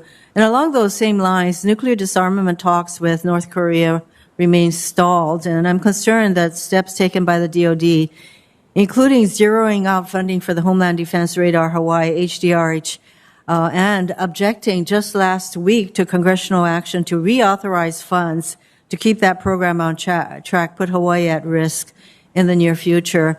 And what is DoD's credible alternative to HDRH Hawaii going forward? This is the second time that Congress has had to put back money for that radar. So what is the alternative that the DoD has that will protect Hawaii?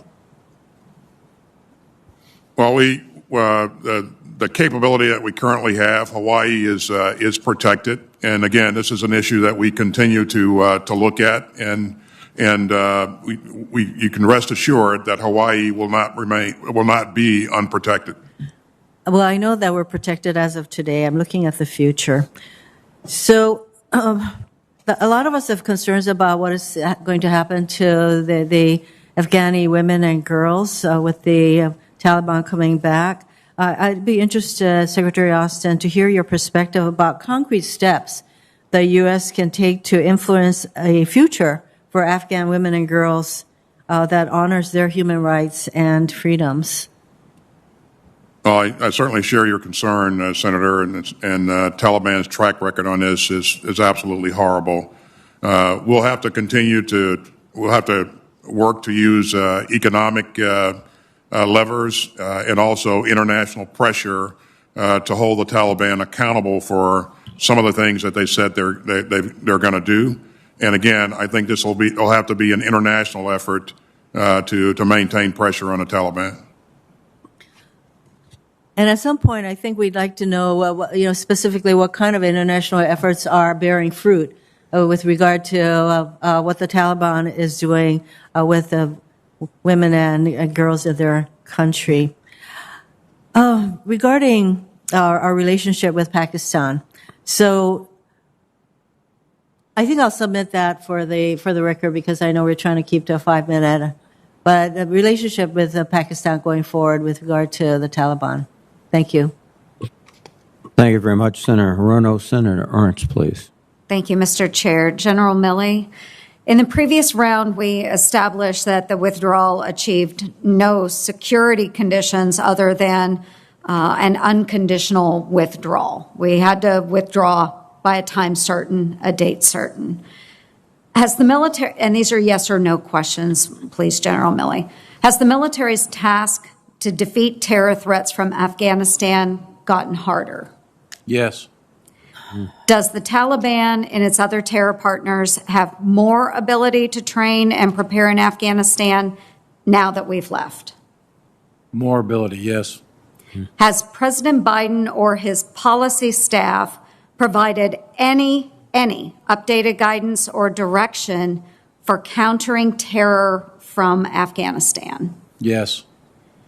Are we at a greater or lesser risk of terror attack from Afghanistan as a result of our withdrawal? Too early to tell. Too early to tell. Yeah, I think we've got about, to elaborate a little bit, probably got about 6 months here to really sort this out, to see which direction things are going to go. It's not much time, but that's my personal estimate. It could be out to 12. And then we're going to have some indicators and warnings of what direction this is going to go. But that's where I'd put it.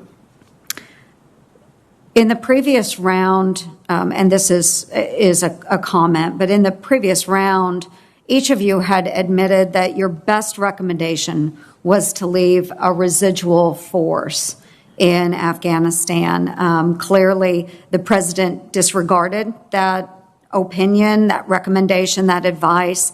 And I do believe that this has left us less safe. A number of my colleagues have mentioned over the horizon. General McKenzie, you referenced the fact that we don't know yet how effective that will be. We don't have partners on the ground. We talked about the airspace that would have to be used for over-the-horizon capabilities. There is still a terrorist threat in Afghanistan. Now, on August 20th, President Biden had stated, what interest do we have in Afghanistan at this point with al-Qaeda gone? First, I didn't recognize that al-Qaeda was gone. General McKenzie, is al-Qaeda gone? Senator, al-Qaeda is still, it maintains a presence in Afghanistan. And Secretary Blinken had said on August 22nd that the threat of terrorism metastasized out of Afghanistan a long time ago. General McKenzie, is there any terrorist threat in Afghanistan now? We see is ISIS newly rejuvenated with the prisoners that came out of Parowan and Polycharky prison. They're gathering their strength. We have yet to see how that's going to manifest itself, but we know for certainty that they do aspire to attack us in our homeland. And we know the same for al-Qaeda. So that threat, it has metastasized, and it is resident in other parts of the world. In my part of the world, though, it certainly is in Afghanistan. Yes, it has been reported that the top 22 officials of the new Taliban government are known associates of al-Qaeda, including 5 terrorists who were once imprisoned at Guantanamo Bay and 13 more who were sanctioned by the UN, the United Nations, as terrorists post 9/11. And I'm very alarmed, Secretary Austin, that your Undersecretary of Defense for Policy, Colin Kahl, claims there is a minimal threat. He called the terror threat from Afghanistan insignificant on a call with senators less than a month ago.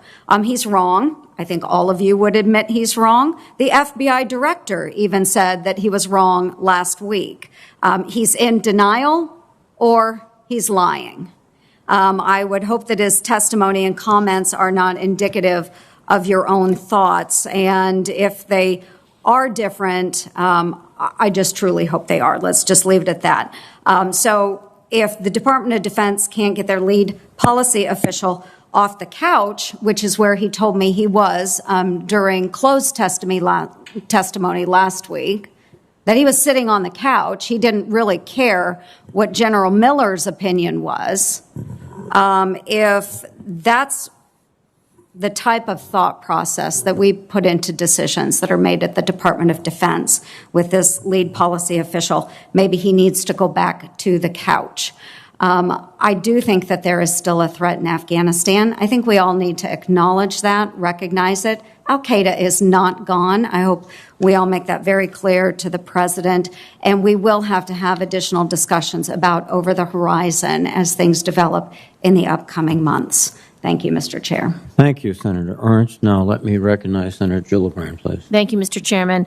In continuing in my line of question from the first round, Secretary Austin and General Milley, are you aware of any internal audits that are being conducted within the Department of Defense on the execution of the war over the last 20 years? I am not, other than the AAR activity that we will conduct within a department. What's that? After action review. And what will make up that review? We'll focus on the things that have occurred as a part of this latest operation. But I think your initial question was, is there a review over the last 20 years? And the answer to that is no. So. And do you think a review of broad scope would be useful to the DoD and useful to policymakers in the future, particularly this committee? I do, Senator, and I also think, as I mentioned earlier, that should have an interagency flavor as well. And do you have any recommendations for an external independent review of the war in Afghanistan? For example, what do you think Congress's role should be, and how would such an audit be conducted? What U.S. agencies, countries, and organizations should be included in the review of America's longest war? Yeah, I don't have any recommendations at this point. I can certainly take that for the record, Senator. I would be grateful for that. Secretary Austin and General Milley, this is something that hits a little closer to home. A number of our diplomats, intelligence officers, and service members who assisted with evacuation, including the 10th Mountain Division from Fort Drum, New York, were subjected to acute trauma and chronic stress, a problem we are not unfamiliar with after the last 20 years of war in Afghanistan and Iraq. Families at Fort Drum have told my office it felt like a full deployment compressed into the time of a few weeks. Further, so many of our service members have lost their lives to suicide, which has been devastating. What is DoD doing to ensure that our combat veterans and their families are getting adequate mental health assessment and the resources they need? Well, thanks, Senator. I'll make a comment, and I'll let General Milley comment as well. I think you asked him as well. But you've heard me say before that, my belief is that mental health is health, period. And there should be no stigma associated with seeking help if you're dealing with issues.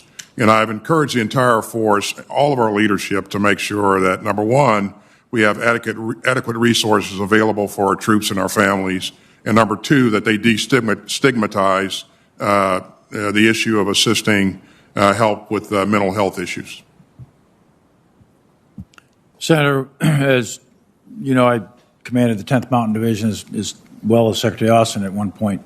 And that division is one of the most deployed divisions, along with the 101st Airborne Division out of Senator Blackburn's state.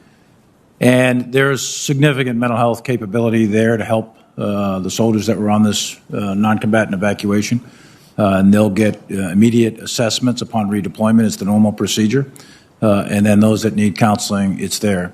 The key that we have to do is emphasize a culture of non-stigmatizing any sort of mental health issues that a soldier, sailor, airman, Marine have, and so that they feel free they can seek out the counseling we have available.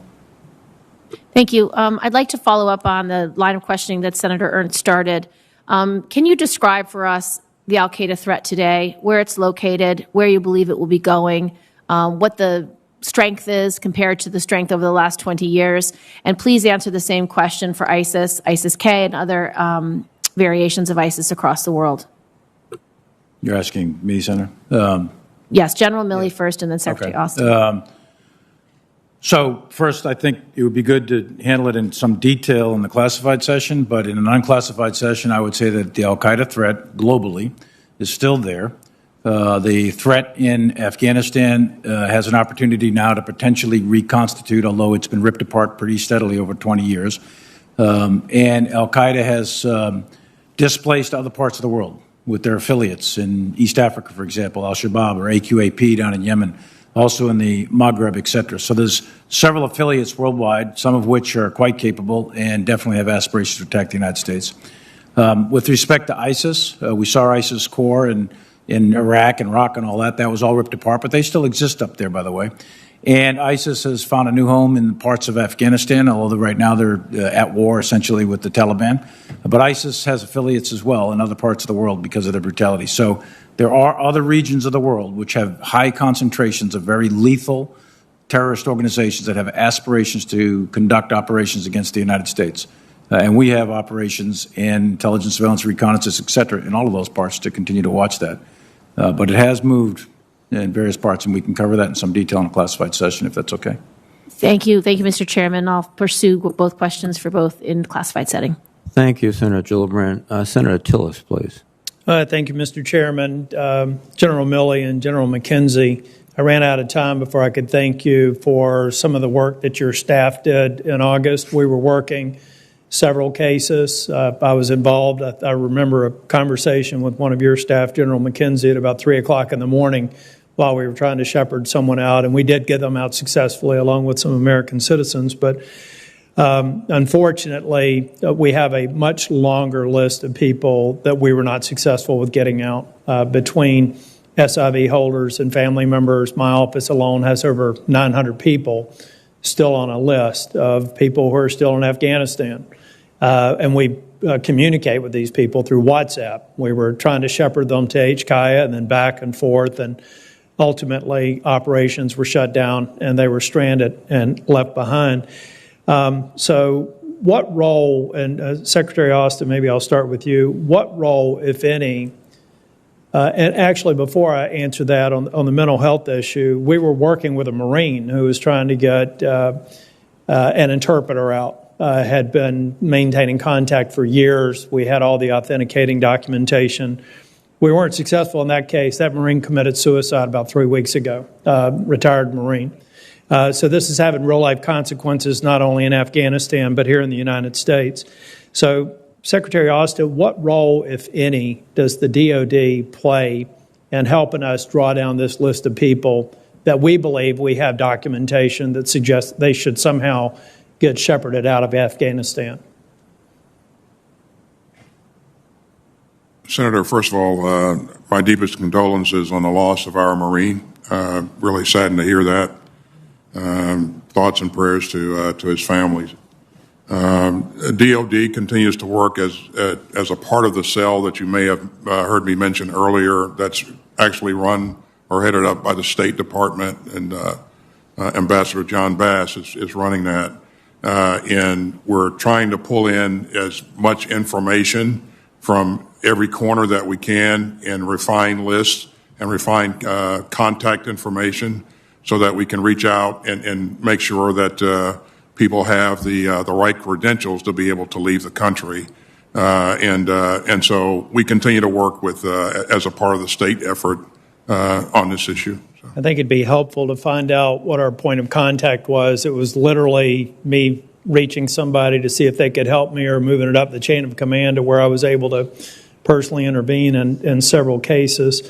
General Milley and General McKenzie, some people have said we're glad that we've ended this war. Is the war on terror over? General Milley? Absolutely not. General McKenzie?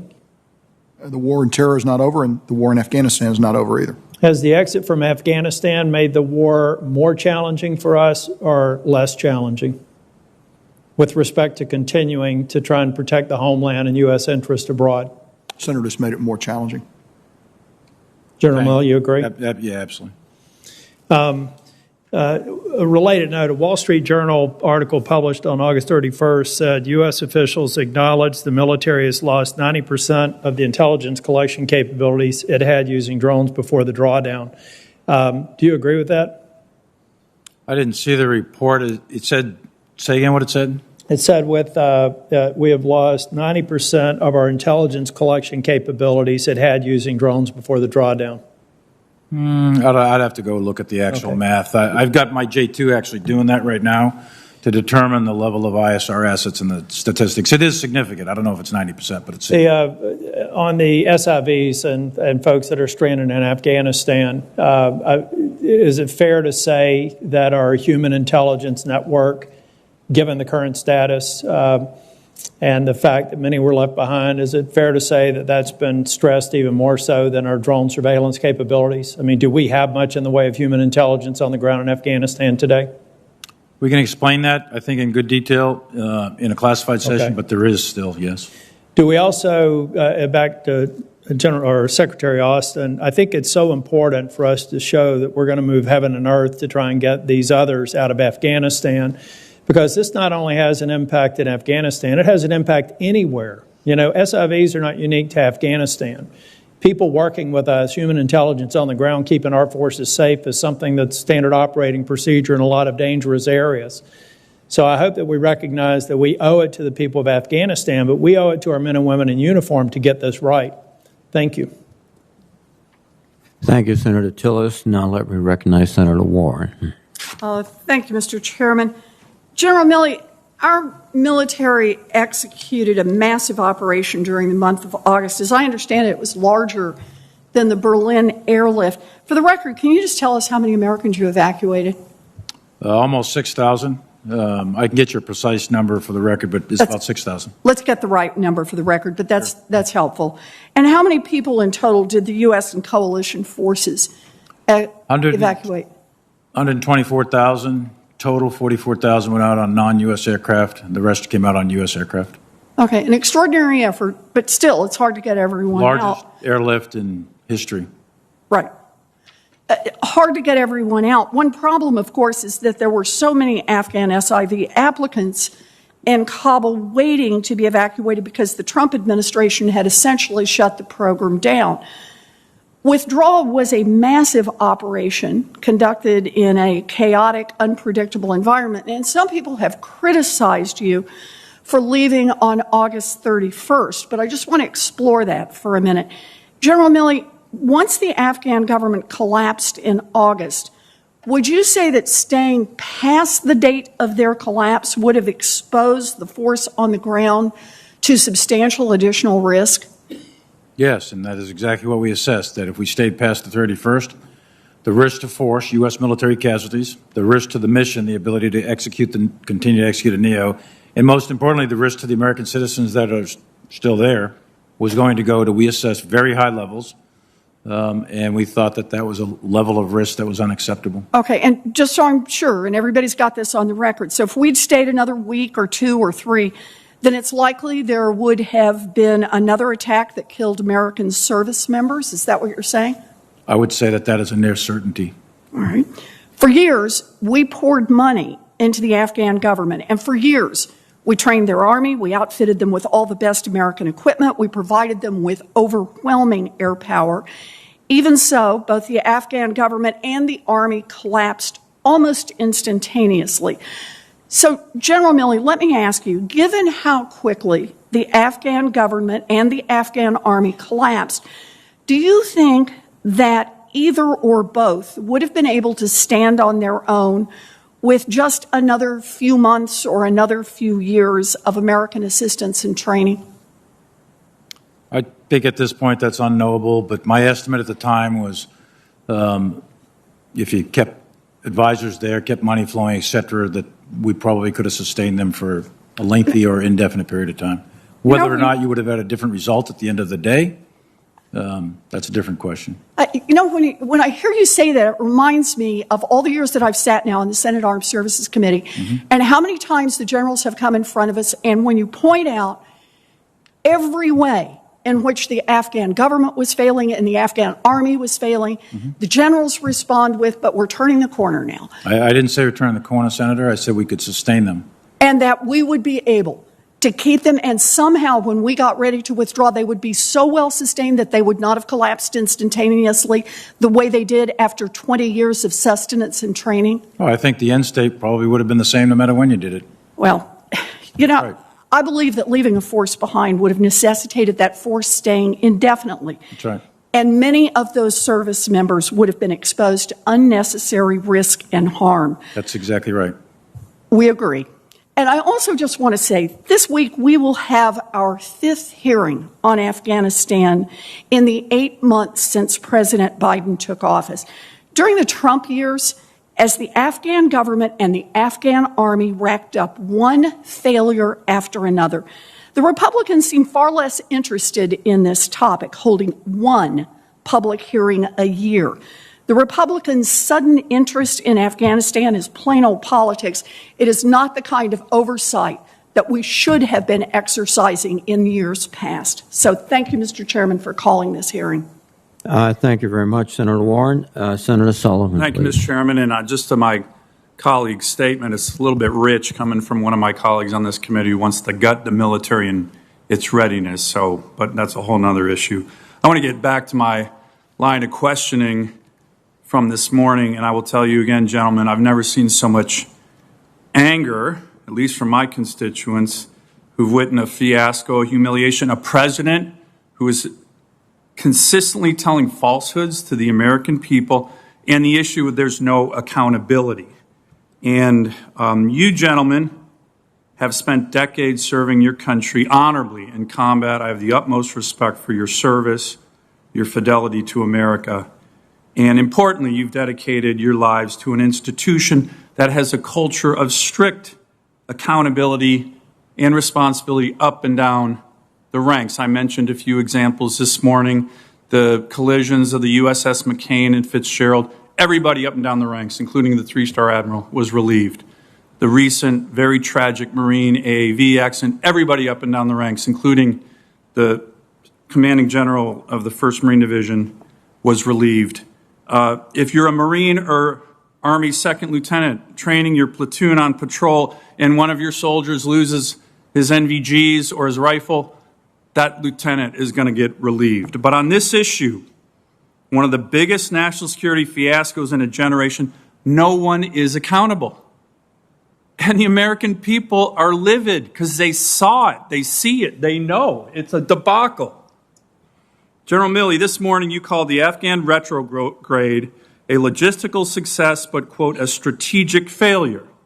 I appreciate your honest assessment. I believe the President of the United States is solely responsible for this. Mr. Secretary, do you know if anyone, the National Security Advisor, the Secretary of State, or Undersecretary for Policy of DOD has offered their resignation to take responsibility for this fiasco? I do not. Okay. I do not, but I don't believe they have. Okay, thank you. Given the military culture of accountability that all of you gentlemen come from, and again, I respect that more than almost anybody, have any of you offered your resignation to the President at any time since his decision to withdraw? And General Milley, I understand your earlier answer to this question, that senior military advisors and officers can't resign every time they disagree with the President. I actually agree with that. But after the President's decision, when the American people see such a strategic failure, as you called it, that's undermining our national security, they expect accountability, and there has been none. So have any of you accepted that accountability or responsibility? I'm accountable for my actions. And no, I'm just talking about a resignation. I have not submitted my letter of resignation. Mr. Secretary? No. General? I have not submitted a letter of resignation. Mr. Secretary, I want to know, what will it take for someone, anyone in the Biden administration to take responsibility or accountability for this national security fiasco? Anyone? Senator, from a DOD perspective, again, you heard me say that we'll continue to review our actions, and we won't hesitate to be critical of ourselves. And if there's someone that should be held accountable for an action, then we'll certainly do that. I want to switch topics here very quickly. General Milley, do you think if the Chinese Communist Party decided to invade Taiwan, would their military leadership call and give you a heads up?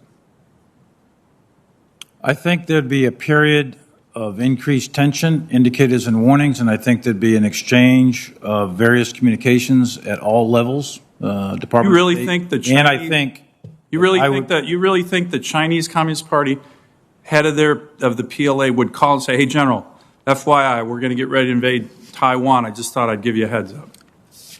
You honestly think that? I know I'd call him and ask him. No, I'm asking the other question. Outright. You think he'd give you a heads up? I think on the invasion of Taiwan. I think an invasion of Taiwan would be a fairly obvious thing to pick up on. No, I didn't. But that's not what I asked. Let me ask a related question. Sure. I think the answer to that is no. I think if the head of the PLA called you and said, "Hey, we're getting ready to invade Taiwan," and Xi Jinping found out about it, he'd be shot. But let me ask a related question. You said you were, quote, certain that President Trump did not intend on attacking China. That's what you just said. That's correct. Yet you're quoted in the Woodward book as telling the top Chinese Communist military commander, quote, "If we're going to attack, I'm going to call you ahead of time." Is that true, General Milley? Well, let me tell you what I actually said. Well, that's not true. I hope that's Let me tell you what I actually said, Senator. What I said, if there's going to be a war, if there's going to be an attack, there's going to be a lot of calls and tension ahead of time. But what you're going to get called. You're going to get called. Your testimony was that you were certain President Trump would not attack. That's your testimony this morning. That is true. That is okay, absolutely then why true. would you? And I was communicating to my Chinese counterpart on instructions, by the way, to de-escalate the situation. And I told him that we are not going to attack. President Trump has no intent to attack. And I told him that repeatedly. And I told him if there was going to be an attack, there'll be plenty of communications going back and forth. Your intel system's going to pick it up. I said, I'll probably call you. Everybody will be calling you. We're not going to attack you. Just settle down. It's not going to happen. And I did it twice, in October and January. I Thank think you, if Senator you're Sullivan. giving a heads up to the Chinese Communist Party, I didn't give them a heads up we're going to attack because we weren't going to attack. If we're I was going telling to them we were attack, not I'm going going to attack, call you which was ahead being of Senator faithful Sullivan. to the President of the United States' intent. Time I was expired. being faithful to his intent, Senator. Thank you very much. Senator Peters, please. Thank you, Mr. Chairman. Secretary Austin, in your confirmation hearing, you spoke of focusing on our shared interest with Pakistan. A readout from your August call with Pakistan's Chief of Army Staff contained some similar language that you expressed. My question to you, could you please elaborate for this committee on what you view as our shared interest with Pakistan today? And I'm particularly interested in how this relates with the Pakistani government's relationship with the Taliban, now that the Taliban are in power in Afghanistan. Well, thanks, Senator. I think that one key shared interest is the prevention of a humanitarian disaster in Afghanistan or in the region. And so I think we'll continue to share that interest. I do think there is some intersection in terms of certain types of terrorist activity that I think we can both remain focused on. Again, an in-depth conversation about Pakistan probably would be better suited in a closed hearing there. So. Very well. I understand that there were certain airplanes, helicopters, and ground vehicles that were disabled as forces left and as the Afghan forces were overrun. And right now, I don't want to talk about the operability of a Humvee or a MRAP or the pictures we saw of Taliban sitting on grounded C-130s. What concerns me more is the potential for our strategic adversaries to have some time and space to examine the technology inside those vehicles to find vulnerabilities. And even if a system has been disabled, in some ways destroyed, reverse engineering can still be used on those systems and can provide information to sophisticated adversaries that may get a hold of this. And as all of you know, we harden our supply chains to protect military technology. It's a matter of national security. So my question for you, Secretary Austin, is the department now conducting an extensive counterintelligence assessment of equipment to get a sense of what might be reverse engineered, and how do we protect against any use of that information against our forces?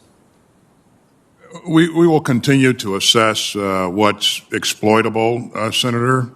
I would flag for you that all of this equipment is not high-end equipment.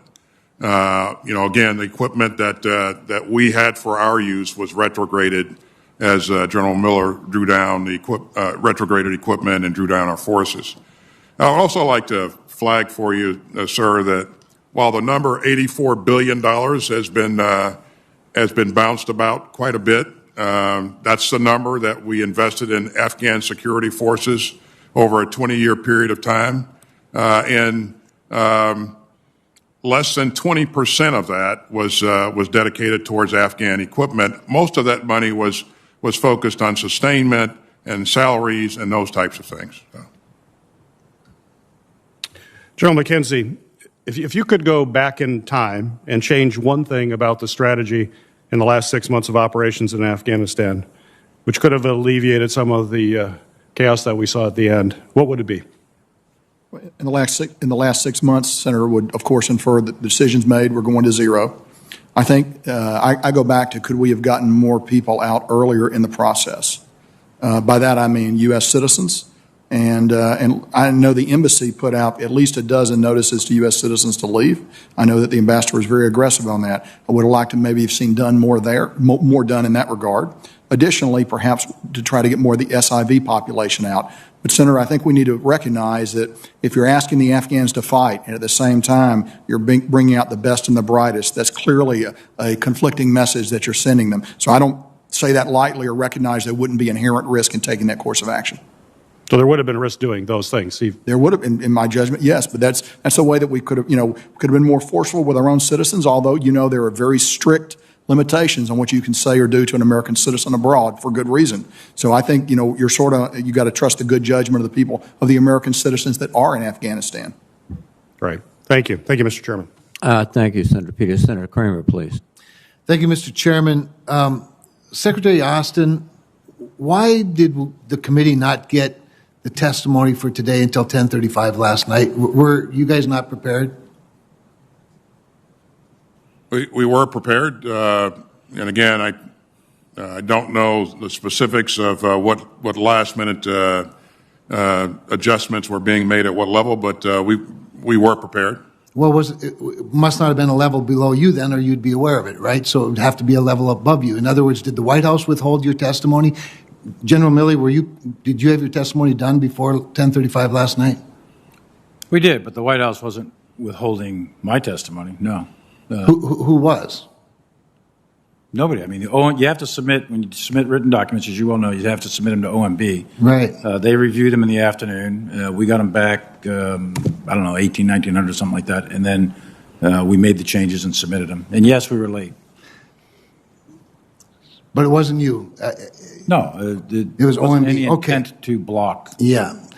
It was somebody's strategy, is my guess. Just might not have been yours, but it clearly was somebody's. General McKenzie, about a half hour ago, you said, we know for certain ISIS intends to attack us at home, or something to that effect, right? Is that correct? That's correct. So 20 years ago on September 11th, when the terrorist hijackers took over 4 aircraft and attacked the homeland, all of them came here on a visa, correct? Now, in the last 20 years, Al-Qaeda, ISIS, Taliban, they haven't acquired ICBMs or a Navy or an Air Force, as far as we know. So if they are going to carry out that intent, they're going to have to get here themselves. And that means either through a visa program or as refugees across the southern border. My question to all of you is, isn't national security tied directly to good immigration security? And do you feel like we're adequately prepared to protect the homeland from visa holders and refugees? Senator, in the case of ISIS, I think we've done a remarkable job over the last 2 decades about hardening the entry process and making it very difficult for them to get their agents into the United States. And that's a matter of record, just based on performance. The same thing with AQ. The larger discussion about immigration, I defer to the Secretary and the Department. Well, I would submit to you that as good as the work's been done in the last 20 years, the last 6 or 7 months, it's been pretty well degraded, I would say. Others, immigration policy pretty important to national security?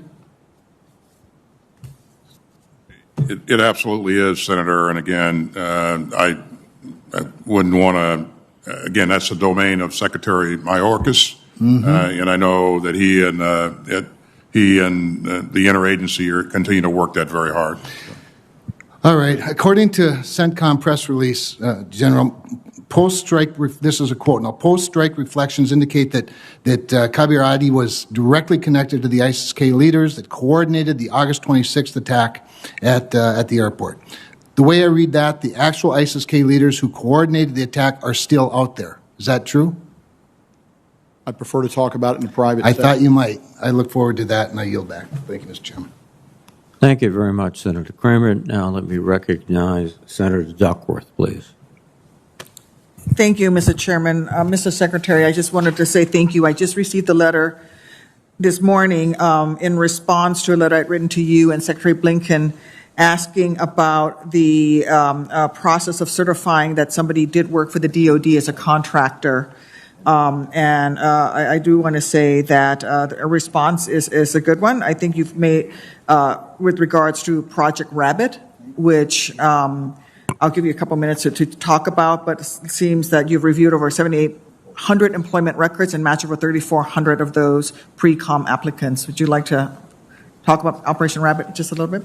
Well, only to say that, I mentioned earlier, Senator, that this, when this question came up, that this is important to us. We think we have to do everything we can to shorten the amount of time that it takes for somebody who's worked with us before to be able to verify that they have worked with us. We're going to continue to work on this. And again, one of my major directorates is focused on this. And we'll work with the committee on this if if you have further requirements. But thanks for your support in this regard. So. Thank you. And I know each one of us probably does have folks who've contacted our office seeking help in verifying their employment as a contractor, not just under DOD, but also with state. I'd like to shift gears a little bit and talk about Mark Frerichs. Although military operations have ended, an Illinoisan and a veteran of the U.S. Navy, Mr. Mark Frerichs is still being held hostage in Afghanistan. He was abducted in Kabul on January 31st of last year. And while he's been held captive too long, recent reporting in Newsweek indicates Taliban willingness to engage on his release. Anas Haqqani, a senior Taliban official, confirmed that U.S. and Taliban negotiators have discussed my constituent and said about the prospect of a deal to secure Mr. Frerichs' freedom, quote, there are attempts between the Political Bureau and the United States envoy, which we hope will be successful in this regard. We must continue to press for Mr. Frerichs' swift and safe return. This must be a top priority for our government. And in August, a Pentagon spokesperson stated the DoD is laser focused on returning him home safely to his family and where he belongs. And Secretary Austin, I know from our numerous conversations, including just yesterday about my constituents, that you have been personally involved in attempting to secure his return, both in your engagements with your counterparts in the region and in your role as a member of the Principals Committee of the National Security Council. Can you please update me on your discussions regarding Mr. Frerichs with your foreign counterparts, as well as your interagency partners in our government? And I know his family is probably watching this testimony today.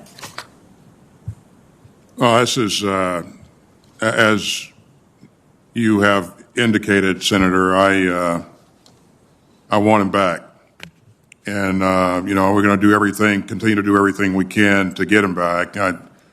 As you and I have talked in other sessions, I've engaged the chief of the Pakistani Army on multiple occasions to solicit his help.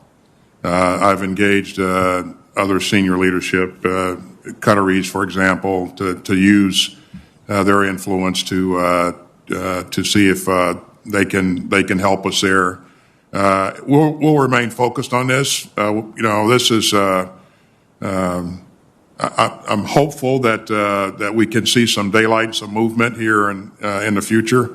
I don't have anything to offer you in terms of specific readouts from the interagency process, and I defer to Mr. Sullivan to provide commentary there. So. Thank you, Mrs. Secretary. And I appreciate your commitment to getting Mr. Frerichs home. I am, however, frustrated by how little information there has been made available to congressional staff and others when it comes to everyone who's trying to get allies out of Afghanistan. General Milley, I understand from public reporting that you've been working with some veterans groups and some other NGOs who have been voluntarily offering their help in the continued effort to evacuate Americans and at-risk Afghans from Afghanistan. Can you share any details with us and the public today about that effort? Yeah, so what we did, Senator, is we did a little bit of outreach to some of the groups that are probably well-known to folks in this room. Had them in for some sessions in the Defense Department to get coordinated so we could have a common operating picture of what SIVs, what P1, P2s, and what American citizens, most importantly, are still there, try to get the information in a singular database, et cetera, from the various groups. In addition to that, get them linked into Ambassador Bass, because he is the single focal point with the Department of State, which we've done that now. And we have a joint staff general officer who's involved in that working group with them, and he's our liaison and brings them all together in order to get all the information, in order to develop courses of action to help bring out additional American citizens and others. Thank you. Will you commit to communicating with me and all of Congress about this partnership, and so we can help facilitate the connections with these people who still remain at risk and are contacting us through our various offices? I will. It is being run by the Department of State, but I will work with the Department of State to make sure that they get it over to you. Yes. Thank you, Mr. Chairman. Thank you, Senator Duckworth. Let me recognize Senator Scott, please. Thank you, Mr. Chairman. Joe Milley, why would you, as the sitting chairman of the Joint Chiefs of Staff, talk to a reporter that's writing a book about a prior administration? Why would that be part of your job description? Well, as Senator Blackburn said earlier, I deal with the media routinely, 2, 3, 4 times a week. I'm talking to the media. And the media, whether it's books, TV news, reporters, we have a lot of media here. I think it's very, very important to make sure that senior officials talk to the media in all of its various forms in order to explain what we're doing. But you're talking about what happened in the past. Sure, I past. mean, why would you do that? I mean, what's the upside to the American public of you talking to, you have all this sensitive information. Sure. You have a full-time job, and then you go out and talk about the prior administration. I just don't get it. It doesn't make any sense to me. If the media wants to ask you about what we're doing right now, something like that, I get it. But the prior administration, why would you do that? I think it's important to make sure that the American people are transparent with what our government does, that's all. Nothing more complicated than that. So it's been reported you discussed sensitive information, including private conversations you had with the prior president with these reporters. How is that consistent with your testimony today that you won't talk about any conversations you've had with the president? You only talk about what your position is. But it's been reported that by these reporters that you've told them exactly the conversations you had with the prior president. Does that seem inconsistent? I'm not so sure about what they're reporting, about what I said, and private conversations, et cetera. I don't share private conversations with the president. With this president, former president, any president. Period. So what these reporters are saying is completely untrue? I'm not going to say whether I don't even know what they're written. I haven't read their books. But I can tell you that I don't share my personal conversations with the president. Period. So Senator Sullivan was asking about this conversation about whether you would give prior notice to the military communist China that America's going to attack. So is it your testimony you will not ever give a heads up to the communist Chinese military if the president of the United States, it doesn't matter who the president is, that you're reporting to is ready to attack? Of course I wouldn't. I mean, you don't feel like you did that, you said that at all? The context we were talking about, Senator, there was a significant degree of intelligence, and I think I put the unclassified versions in that timeline.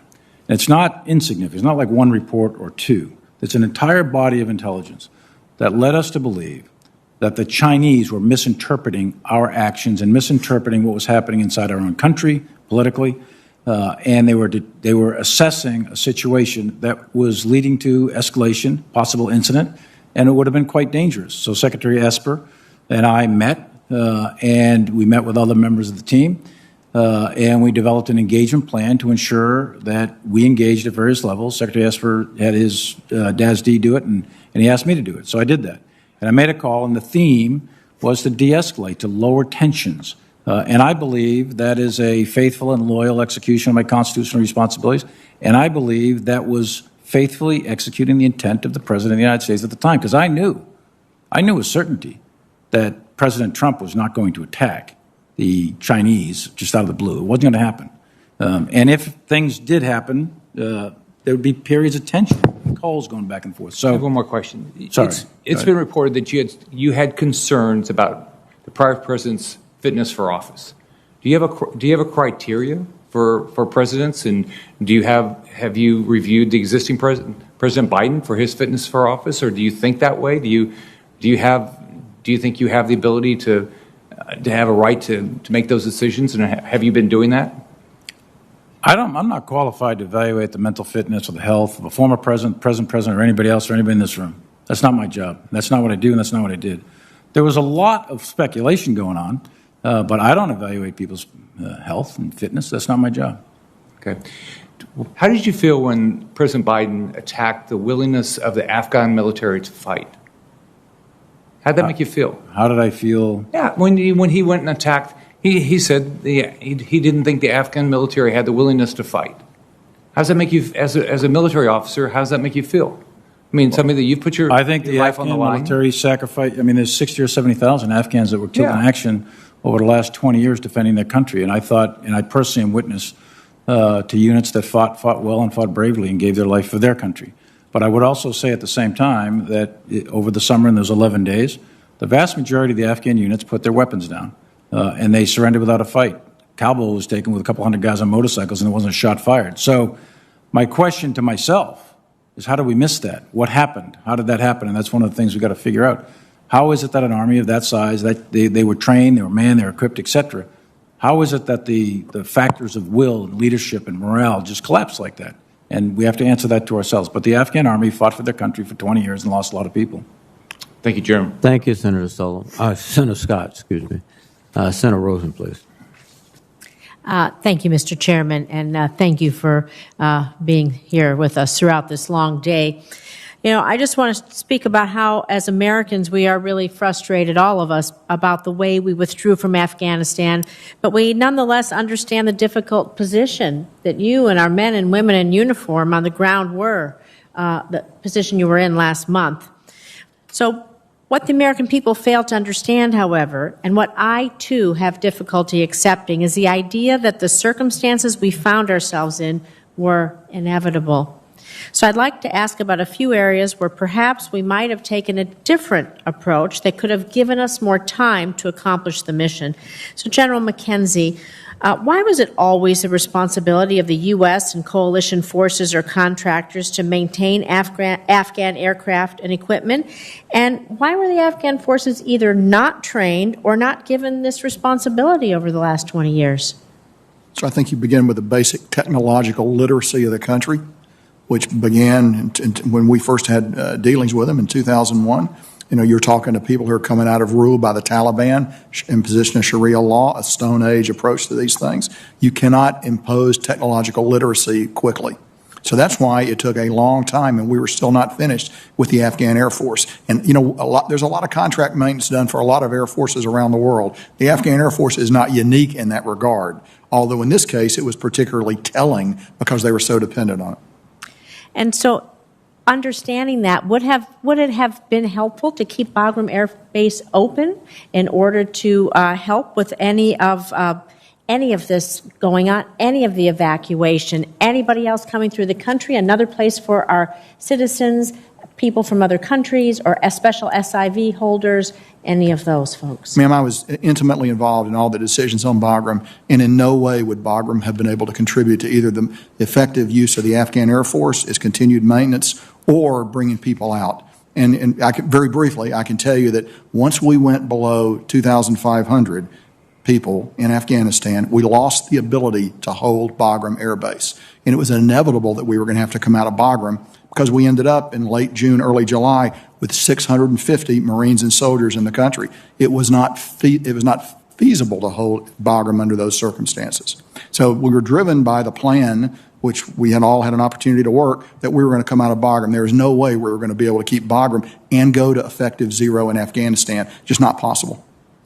Well, thinking of what we may have gained or may have lost as we leave, we think about countering adversaries. So again, General McKenzie, what is your assessment of the foreign influence in Afghanistan in the wake of our withdrawal? And what are the measures that we can take now to prevent our adversaries from filling the vacuum created by our departure? Senator, last week I was in Kazakhstan, in the capital of Kazakhstan, Nur-Sultan, where I hosted what we call the Casa-Chad Conference. Uzbekistan, Kazakhstan, Tajikistan, the Kyrgyz Republic, and Pakistan. We all met and we talked about that region after the fall of Afghanistan. And generally, what they want is they want assurance. They want to continue to have ties with the United States because they want alternatives to Russia and they want alternatives to China. Unfortunately, because of their geographic location, they are going to always have to deal with Russia and China. But I think our partners in the region want a message that the United States is not going to turn our back on them, even though we left Afghanistan. And we had a very productive two-day conference based on those themes. Well, I couldn't agree more because I think it makes us more vulnerable if we allow anyone else to fill that vacuum. I'd like to, in the just minute I have left, just touch briefly on the fate of Afghan women. What we've seen regarding the status of women in territories where the Taliban had retained control prior to overthrowing the Afghan government, we know how horrible the conditions are for women. And so what do you see moving forward for the fate of Afghan women? What can we do? What do you see as the future for women's rights in Afghanistan? During our long engagement in Afghanistan, I think we make great strides. in the educational and other opportunities for women in Afghanistan. I think those are all now gravely at risk with the return of the Taliban. So the levers that we have are economic and diplomatic, which are not part of the Department of Defense. But I think that's how we have to work the problem. And I do think there is opportunity. It will not be a long-lived opportunity, a matter of months perhaps, where we can force the Taliban down a certain path based on their desire to have international financing, international recognition, the release of sanctions, and other things that are very important to them. So I think we've got to be very hard-nosed as we negotiate with them going forward to ensure these gains are not lost. Thank you. Thank you, Mr. Chairman. I really appreciate the hearing today, and I'll be submitting more questions for the record.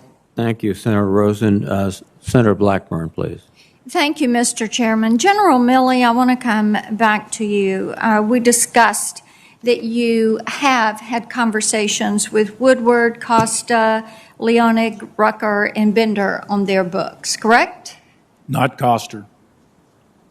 You did not on Costa. Well, he Not took to Koster. social media. Woodward, yes, and others. We'll leave that as a point of discussion. Okay, in any of these conversations, did you discuss private meetings with the president or White House officials? White House officials, perhaps. President, I don't think so. So you never discussed any of your conversations with President Trump? With President Trump. With any of these authors? Not a private conversation. with Okay. President Trump. Did you portray the commander-in-chief in a negative light or make comments that were critical of the commander-in-chief to any of these authors with which you had conversations? Not my comments or my observations, no. You did Others that were relayed to me from others, Okay. perhaps. Well, I'm looking forward to your book report on Great. this. Would you see these conversations as an abuse of executive privilege? I would not know. You would not. Okay.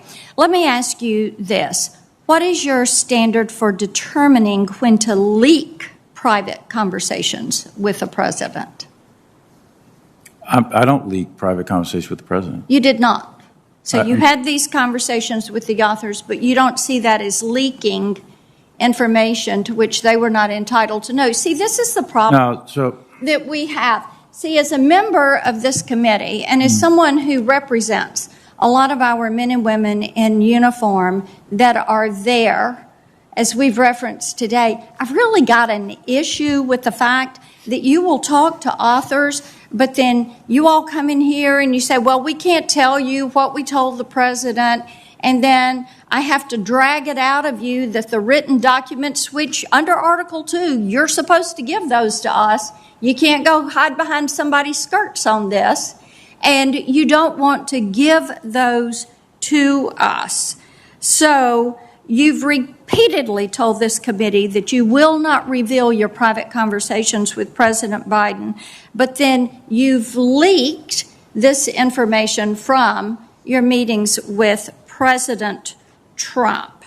So it is important to us that you truthfully respond to us on this. Absolutely. And I think what you did with making time to talk to these authors, burnishing your image, kind of, building that bluster, but then not putting the focus on Afghanistan and what was happening there. General Milley, that is really disappointing to me.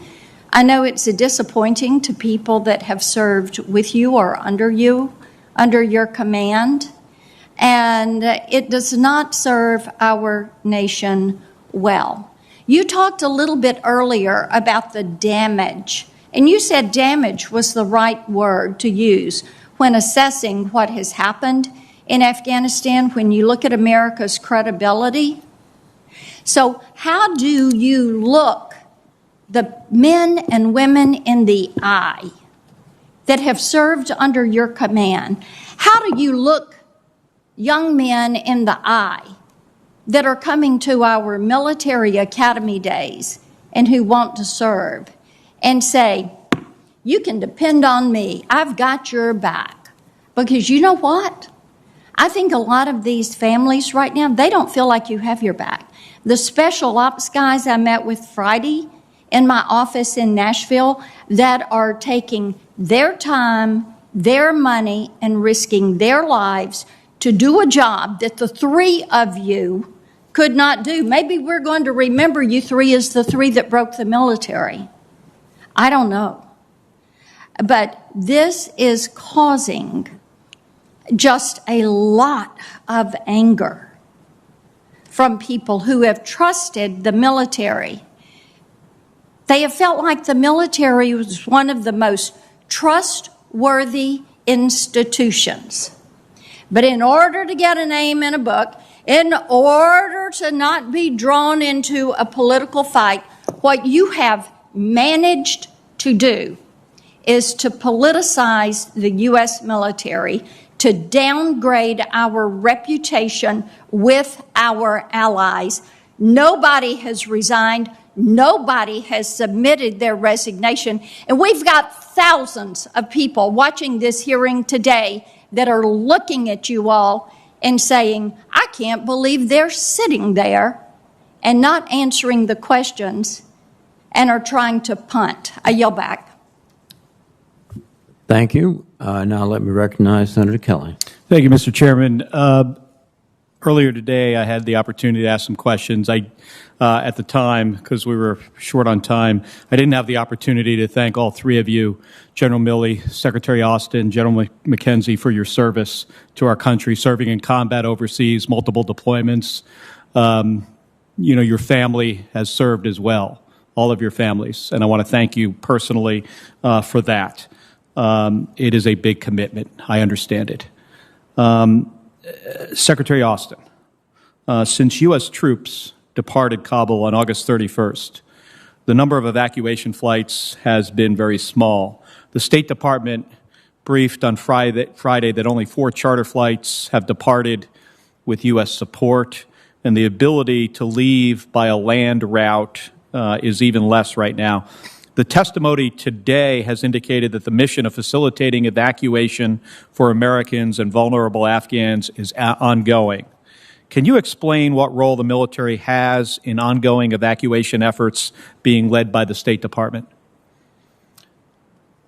You are correct, Senator. It is led by the State Department, and it is an interagency effort. And so, as General Milley and I said earlier, we do have a senior officer participating in that cell that's run by Ambassador Bass, and they're reaching out to a number of different entities, veterans groups, many of your colleagues who have information that can be helpful in contacting people who have a desire to get out and have the right credentials. And if they don't have the right credentials, are there things that we can do to help them obtain those credentials if they've helped us, work with us in the past, or if they're an American citizen with expired credentials?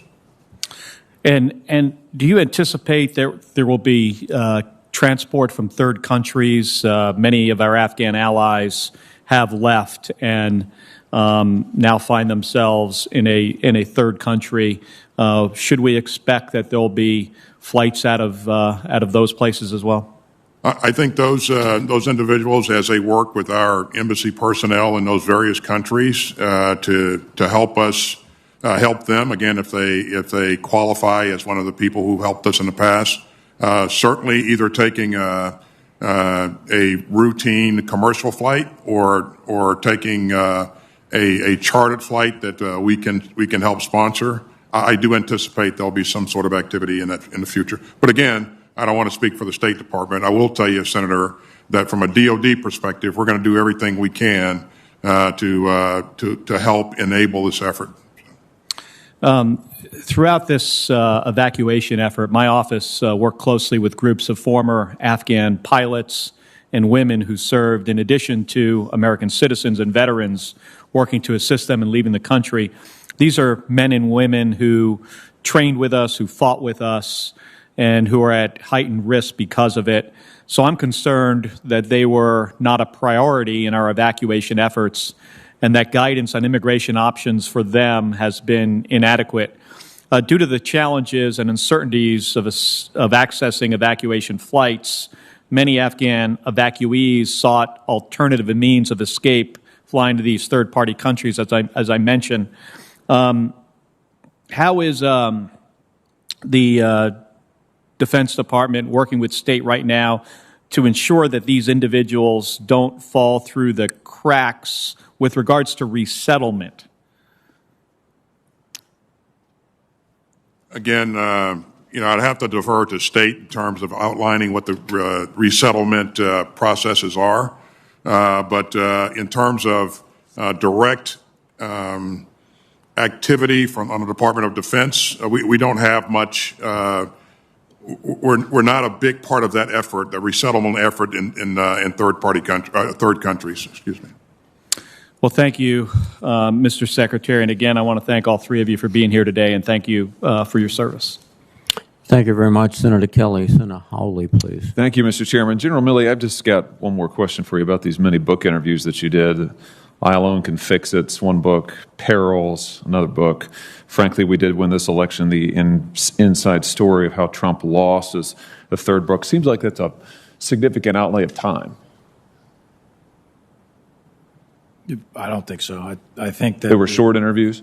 Relatively short. I don't think it took an excessive amount of time. What was the time frame on these interviews for these three different books? These are, by the way, these are for folks who don't know at home. You said you didn't read the books. I don't think most people probably do. These are DC Insider tell-all type books. But what was the time frame, did you say, that you were doing these interviews? I would say it took a couple of hours, maybe. But when? What's the time frame? When were you sitting for them? Dates? I can get you the dates. I don't know. This I don't year? know off the top of my head, but I'll get you the dates. 2021? Oh, yeah. So it was this calendar year? I think so, yeah. Sure. Well, I just am wondering, is clearly this was a priority for you. You did these on the record, by the way? All these interviews are on the record with these reporters? They quote you? I do interviews on the record, off the record, and I do background interviews. And I do all of that with print media, television media, books, documentaries, all kinds of things. I thought, why would you do background and off the record interviews? Background means you can't quote you. Background and off the record interviews if the goal is transparency. The transparency goes to the fact to make sure that we are explaining ourselves and make sure that these authors have correct information. Not attributable let's take to you. Woodward, for example. Probably 200 people interviewed, and they approach my guys to say, are these facts true? This is what we heard. So we clarify and mitigate any incorrect information. Interesting. Well, it's interesting. I mean, you're doing these interviews, you're doing them in 2021. It just makes me wonder, all of these different books, were you maybe a little distracted? Maybe a little distracted about what was going on in Afghanistan? Here's why I'm asking. General Miller testified to this committee that he warned about the rapid erosion of the military situation in Afghanistan as early as March of 2021. He further testified that he informed you about his view on this. He also testified that he said that the collapse of the Afghan security forces and the Afghan government could come very fast in 2021. Hard and fast. And he said that he informed you this. He also said that he informed Secretary Austin of this. He did. Now, at the same time, however, in June, you were saying, and I quote you now, an outright takeover by the Taliban is unlikely. That's at an Armed Services Committee meeting in the House, June 23rd. In July, you said the Afghan security forces have the capacity to sufficiently fight and defend their country. You also said that they were well equipped. On June 17th, you told the Senate Appropriations Committee the Afghan government had a 325 to 350,000 person security force, which we now know is a drastic overestimate. A few days later, you lowered that to 300,000, which we still know is a drastic overestimate. Your generals on the ground, your commander on the ground is saying one thing. The Taliban has a massive offensive underway from May 1st on, but yet you told us very different things in public. How do you reconcile those things? What am I missing? Well, first of all, Scott Miller did say hard and fast, and he also meant that, at least to me and to others, that he meant that to be in the fall, October, November, maybe even December timeframe. I heard you say that earlier. Yeah. I'm curious about that. I have to tell you, that wasn't his testimony to this committee. Well, what he said in the committee was hard and fast. He didn't put a date on it. Is the readouts to me? I don't know. Did he put a date on it? No, he didn't put a date on But it. he did You put a date on it. That's what intrigues me. But he did put a date on it with me and to us. And when pressed, it was after we leave. That was point one, which was 31 August.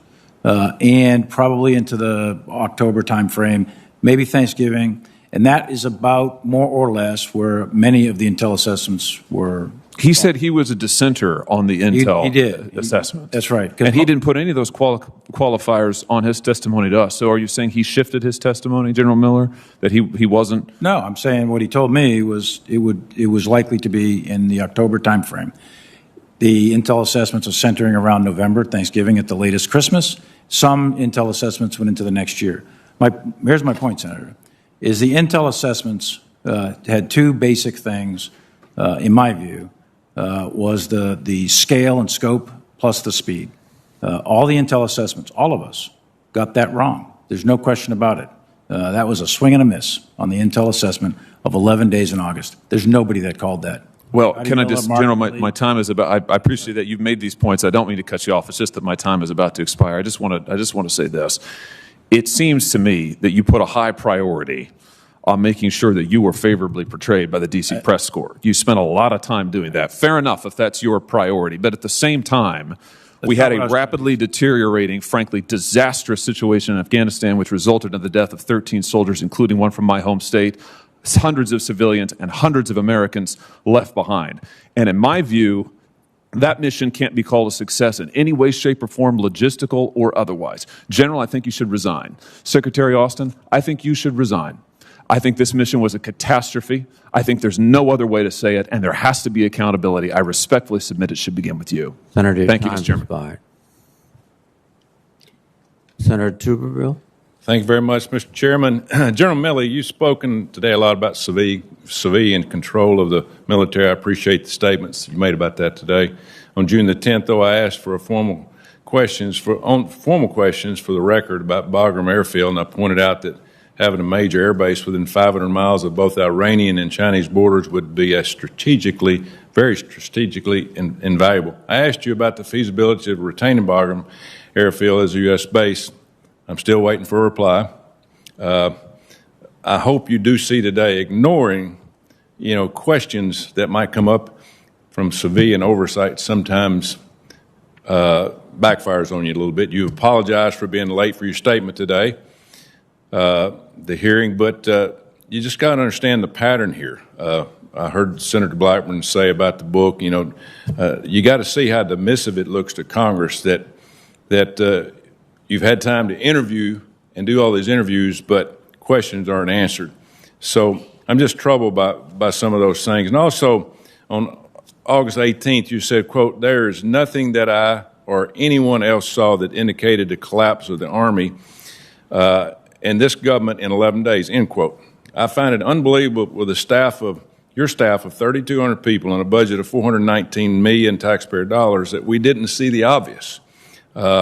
But I do think you saw it, because July 11, 2019, you said, quote, "I think pulling out prematurely would be a strategic mistake," end quote. Mm-hmm. You said here today, and you also said that here today. You agree? I 100% agree. Thank you. May I comment? Yeah, go ahead. On your first 2 points. On the intel piece, I stay with what I said. There's nobody called it 11 days in August. There's nobody who did that. And I brought the intel reports. We go into classified session. I'm happy to go over all of them. And on the first thing. And then the Bagram thing, I did put a very lengthy response in my written statement. I don't know if you had an opportunity to read it yet. I'd encourage you to read it. It is also something that General McKenzie put in his. And I can assure you that we looked at that whole Bagram issue very, very carefully. Yeah. And here's what I'm struggling with. General McKenzie, 1945, we left Japan. They're one of our biggest allies today. We're still there. Germany the same way. Korea the same way. We had 2,500 troops. The war stopped in 2014, and we started what? Operation Resolute support. And we're having all these people cry, "We got to get out of here." Folks, we are going to pay for what we just did. I mean, I got young kids, y'all got kids and grandkids, and we're going to be back in there fighting. What's your thoughts about that, General McKenzie? And I know, we're not talking about the president. What do you think about the future of what we've got to do in Afghanistan? So we have very few levers in Afghanistan right now because we've completely pulled out. Will we be back? I think we're always going to reserve the right to go after ISIS and al-Qaeda targets as they present themselves. We've been very clear on that. And that's not going to be easy, and we'll talk a little bit more about that in the closed session. It will not be easy to do that. It will be possible to do that. As for larger engagements with the Taliban or whatever government follows them, I mean, that's going to be a hard road from where I sit, and I sit a very small slice of that. That's really a question, for diplomats and others to talk about how our future relationship with the government as a whole will be. But I think my judgment will be they're going to regress significantly in every sphere of activity in Afghanistan over the next few years with the Taliban in charge. We can afford to survive with our military. We got that kind of money. And it just burns me up that we're eventually going to have to go back there. We're going to have problems here. I think we should have looked at it. I know President Biden wanted to get out. He told people President Trump wanted to get out. I disagree with it. I mean, we gave up the best base in that area. And it's just amazing to me that we're going to have to go back, and hopefully we don't lose its channel. What's your thoughts about it as we ended up here, Secretary Austin?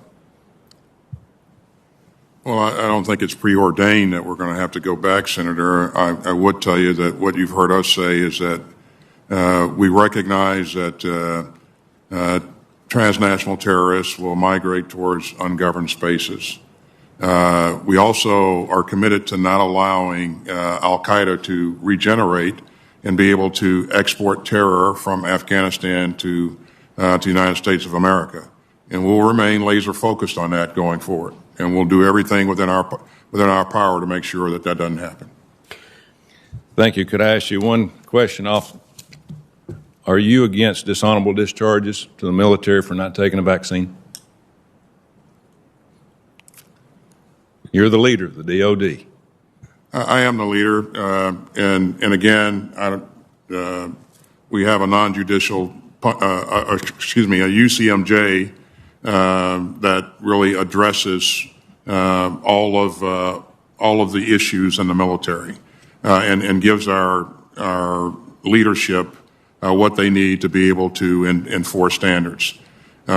Taking a vaccine is a requirement, and again. I'll just leave it at that. Thank you very much, Senator Tuberville.